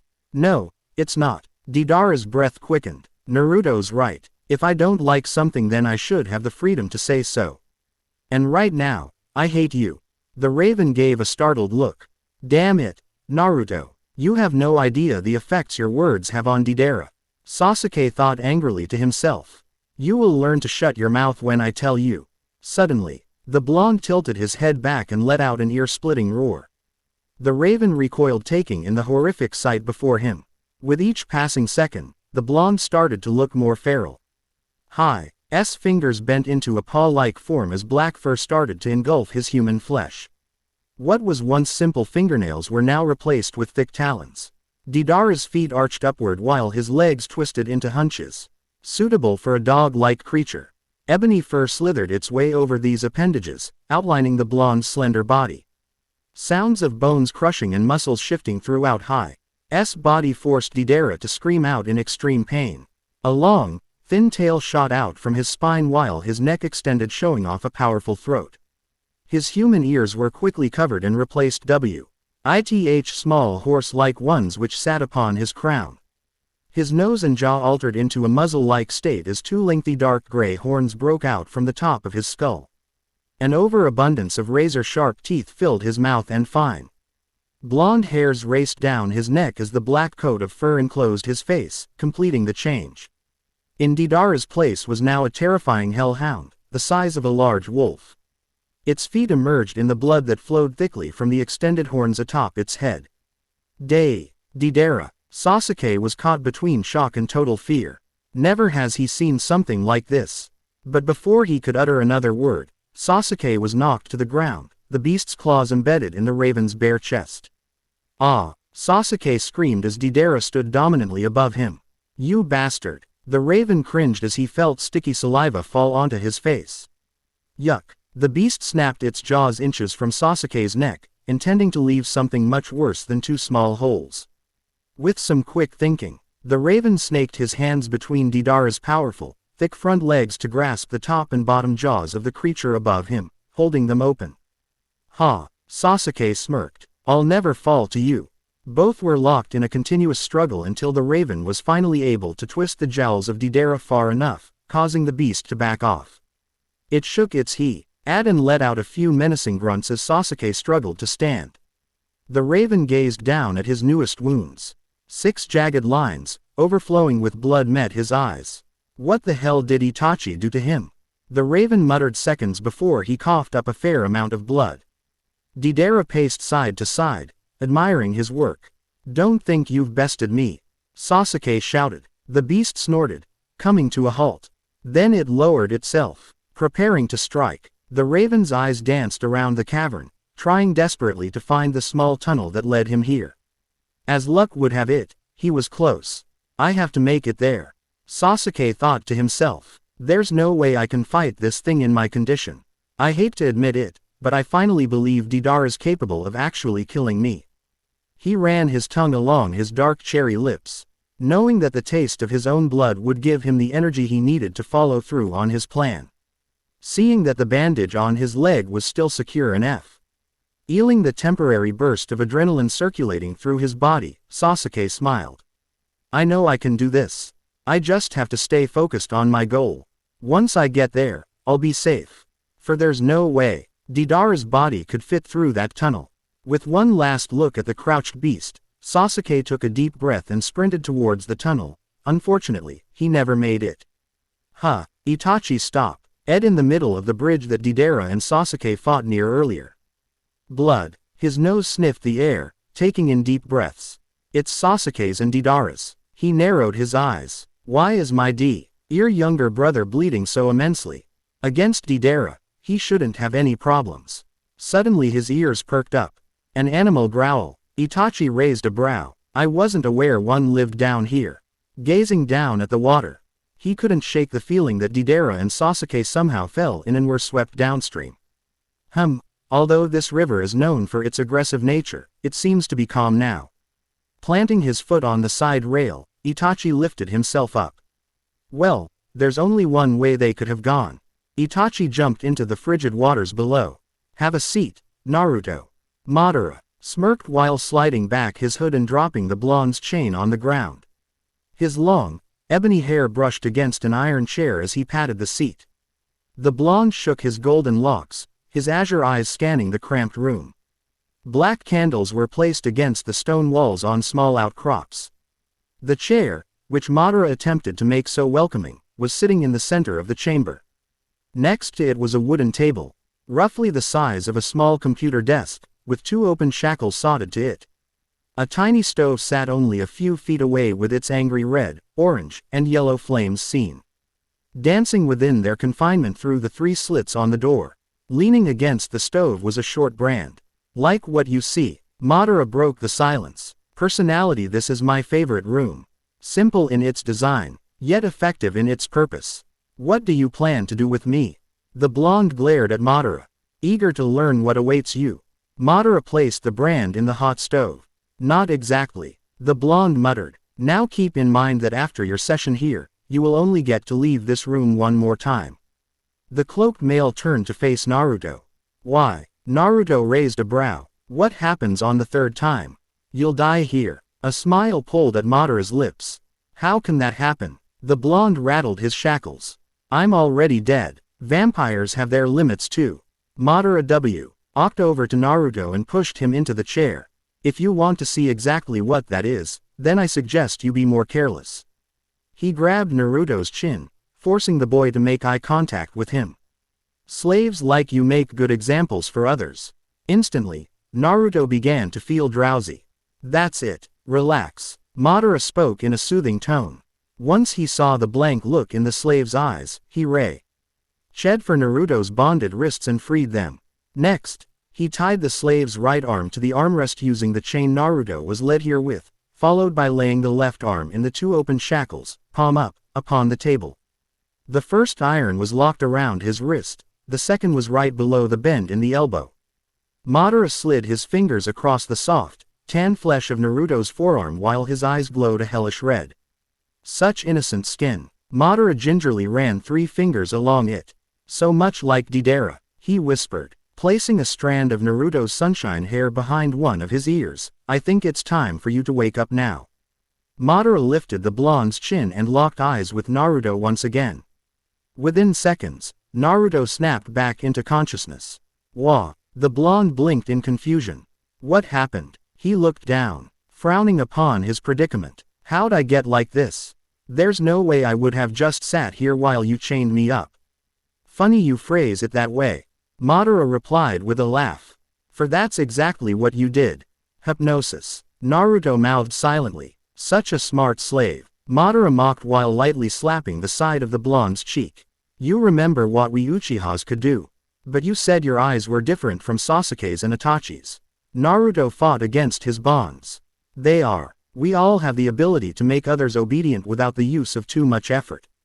I do prefer the next level though, for being able to see another's true intent is truly a special gift. Madara stood to check on the brand. He sighed in frustration at the still too cool brand. If you're more talented than they are, why aren't you at the top of the horde? Naruto pressed on. To be honest, leadership is not for me. It's not for the brothers either. Mistress Konan wants Master Itachi to be her mate. However, that'll never happen as long as Deidara's around. The queen is threatened by a slave. Naruto gave a slight laugh. Not exactly. Madara walked back to the stove to pick up the brand. Nice. He smiled while casually rolling the cool end of the brand among his fingertips. You see, vampires could only be bonded to one other at a time. It's not until one of them dies that the other is able to form a new contract. Then why did Konan brand Itachi? Naruto's eyes followed the brand's every movement. What was she hoping to prove? She did it to stake claim on him. It's rare that vampires do that when 2 others are currently binded in a contract, but Mistress Konan is the queen and she could do whatever she wants. If that's the case, then why doesn't she get rid of Deidara? Naruto furrowed his brow. Master Itachi won't let her. Madara replied in a grave manner while laying his hand on the blonde's now clammy palm. He's rated her on more than once occasion that if anything were to happen to Deidara that isn't a natural cause of death, Master Itachi will take his own life, leaving Mistress Konan alone. And she certainly doesn't want that. Naruto was shocked. Strange, although Deidara knows none of this. Madara held the brand over Naruto's forearm. But enough about them. Let's get back to you. Wick. D's smile crossed his face while watching the blonde begin to shake. Quite a different experience when you're aware of what's happening, Naruto's eyes darted between Madara's face and the brand. You know, you're not as defiant as Master Sasuke says. The male's voice sounded disappointed. You panic the same way all the other slaves do. You're nothing special. The blonde stopped trembling to glower at Madara. Oh, did I offend you? Madara mocked. Naruto stayed silent, letting his face expression speak for him. Seconds later, the brand was pushed firmly onto the blonde's flesh. Naruto claw, MPED, his teeth together, determined to watch the whole thing, proving that the cloaked male was wrong about him. The blonde stared at how his skin bubbled and smoldered around the iron brand. The blonde kept his face in a grim expression despite the smell of his own charred flesh. Minutes later, the brand was pulled free of the burnt skin. Perfect. Madara tossed the brand onto the floor. Once the smoke cleared, Naruto had a good view of what he was given, the number 1, surrounded by a circular thin line. It was the entire length of the blonde's forearm and deep red in color. Naruto winced as he made a fist with his left hand, testing the extent of the pain. It hurt, but the blonde refused to show any emotion. That mark's meaning is unmistakable among everyone here. Madara stated flatly, "See, consider it a reminder about your place and what it means to be a slave." Naruto scoffed, trying to hold back tears. "You'll need to do more than this to make me conform." "I plan on it." Madara undid the shackle around the blonde's wrist and reached for a different set of irons. This one had an array of small spikes which faced inward. "Don't think I forgot about how disrespectful you are towards Master Sasuke." Naruto paled. "These shackles don't get used very often, but I think they are perfect for you." He slapped on the left one, causing Naruto to wince. "Ha, I knew sooner or later you'd react. Slaves always do." Madara wrapped his hand around the iron and applied pressure to it. The blonde shifted in his chair, watching his blood ooze from the iron. "To start, you will wear these for 3 days and 2 nights. The blonde's eyes widened. The cloaked figure then loosened the chain that bound Naruto's right arm and placed that wrist into the shackle as well. "Painful, aren't they?" Madara smirked. "If you continue to speak to Master Sasuke without using the word Master, these shackles will remain on until you do." "Are you serious?" The blonde's voice was shaky. "I told you I'd break you." Madara laughed, pulling Naruto to stand. "Now, I will return you to Master Sasuke's chambers where you will be locked in your casket for the same time duration." "What?" The blonde panicked. "I'd rather be branded again than be stuck in there." "Good to know, but you get the coffin." Madara leaned in to catch Naruto's glance, forcing the blonde back into submission. So this is where they stopped. A rush of cold air hit Itachi as he entered the large cavern. He studied his bearings, lazily taking in the assortment of stalagmites and stalactites. His eyes froze when they caught the silhouette of a vampire pinned against a jagged wall. "Sasuke," little concerned reflected in his voice as he cautiously approached his younger brother. Itachi stood dumbstruck. He couldn't even guess how Sasuke ended up like this. The young raven was drenched in blood from head to foot with 2 razor-sharp horns impaling him through the stomach. Whatever did this, it made sure to make you suffer before you actually died." Gazing up at Sasuke, the older Uchiha took some comfort in seeing the boy's moving chest.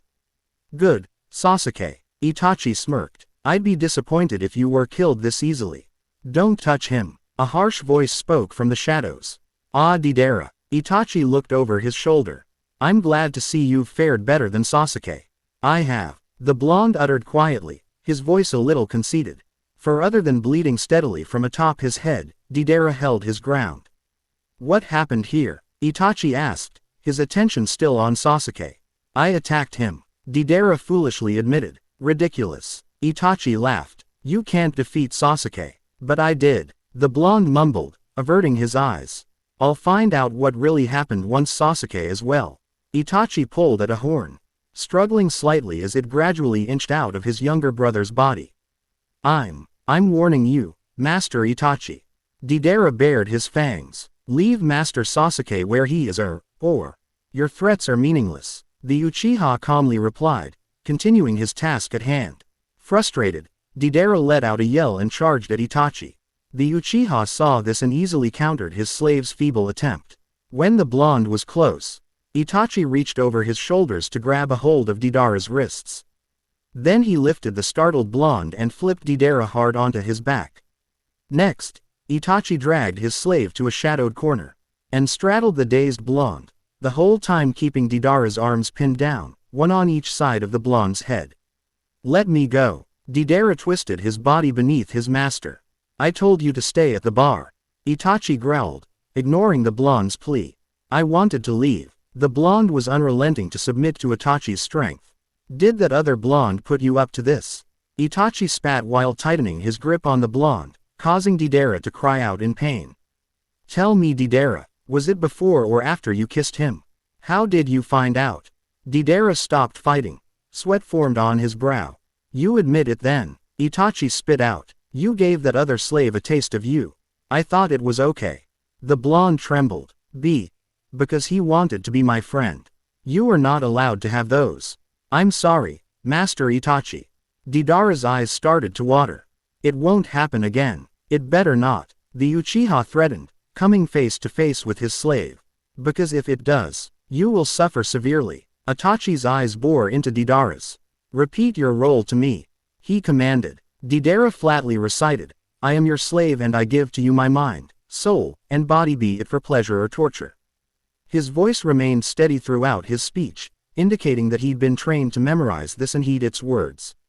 The Uchiha placed his head between Deidara's neck and shoulders. "Always remember that," Itachi murmured between kisses placed upon the blonde's soft skin. "For I will never let you go."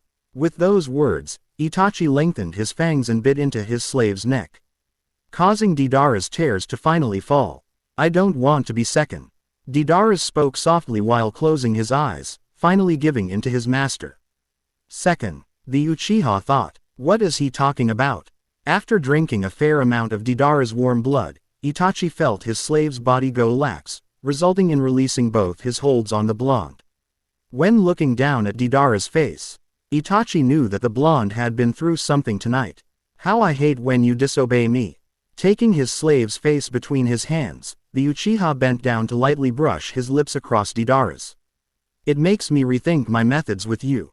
With a slight squeeze, Itachi forced the blonde's lips to part, letting him slip his tongue inside Deidara's moist cavern, purposely cutting it on one of the blonde's canines.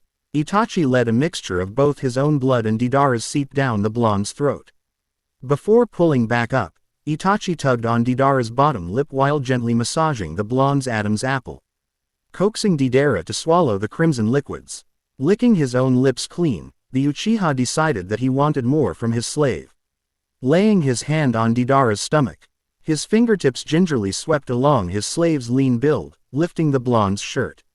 Perfection. Itachi's crimson eyes drifted hungrily across Deidara's chest, which was subtly raising and falling, indicating that the blonde was passed out. He delicately traced the sides of the blonde, bringing his hands together up and over Deidara's tiny pink buds. Itachi's mouth lingered around the blonde's throat, sucking at the crimson trail there. "How I've missed this taste tonight." Wandering further down, Itachi paused to kiss the bruised skin near the blonde's hips. As lustful desires overtook him, Itachi seductively rubbed the inside of Deidara's thigh, his knuckles brushing against the blonde's growing arousal. Deidara whimpered while subconsciously lifting his hips. "I don't think so, Deidara." The Uchiha firmly pushed his slave back down and proceeded to bite for a third time above the blonde's hips. Soft sounds of want escaped the blonde's lips as he felt Itachi's hand begin to stroke him. "You seem needy." After a few minutes, Itachi stopped both actions and rested comfortably upon the blonde's stomach. "However, you don't deserve any attention tonight." Itachi smirked. "I, on the other hand, do." He stood, then placed his foot on Deidara's side to flip his slave over. Itachi knelt back down to pull the blonde's pants down. He gave a smug grin while lowering the zipper on his jeans and freeing a rather hard erection. "I wish you were awake for this." He caressed the side of Deidara's ass. "I love the sound of your voice when I'm fucking you." Itachi laughed, wrapping one arm around the blonde's waist as his free hand coated itself with Deidara's blood, which was still spilling from his hip. Once his digits were covered, Itachi smeared the crimson liquid both around and inside his slave's entrance. Deidara jerked at the intrusion, but Itachi held his blonde tightly. Not wanting to waste time preparing himself, the Uchiha quickly positioned himself behind Deidara. With a firm grip on the blonde's hips, Itachi took his slave hard and fast. Since Deidara's muscles clamped eagerly around Itachi's member, it wouldn't take long for the Uchiha to spill his seed. Not yet, Itachi said through clenched teeth. Laying on his slave's back. Grabbing a fistful of blonde locks, Itachi pulled Deidara's head back. The Uchiha's eyes burned red as they fell upon the blonde's vulnerable vein. With a quick strike, Itachi bit hard into Deidara's neck, just seconds before he released into the blonde. Itachi drank throughout his entire orgasm, loving the way he dominated Deidara's body. Minutes later, Itachi nipped playfully at his bite marks. It wasn't until the Uchiha heard a grunt that he remembered who else was nearby. Recognizing it as Sasuke, Itachi stopped playing with Deidara. That's right. Placing each hand on either side of Deidara, Itachi pushed himself up and pulled out of his slave. I almost forgot about you. With a sigh of annoyance, the Uchiha zipped up his jeans. We'll have to finish this later.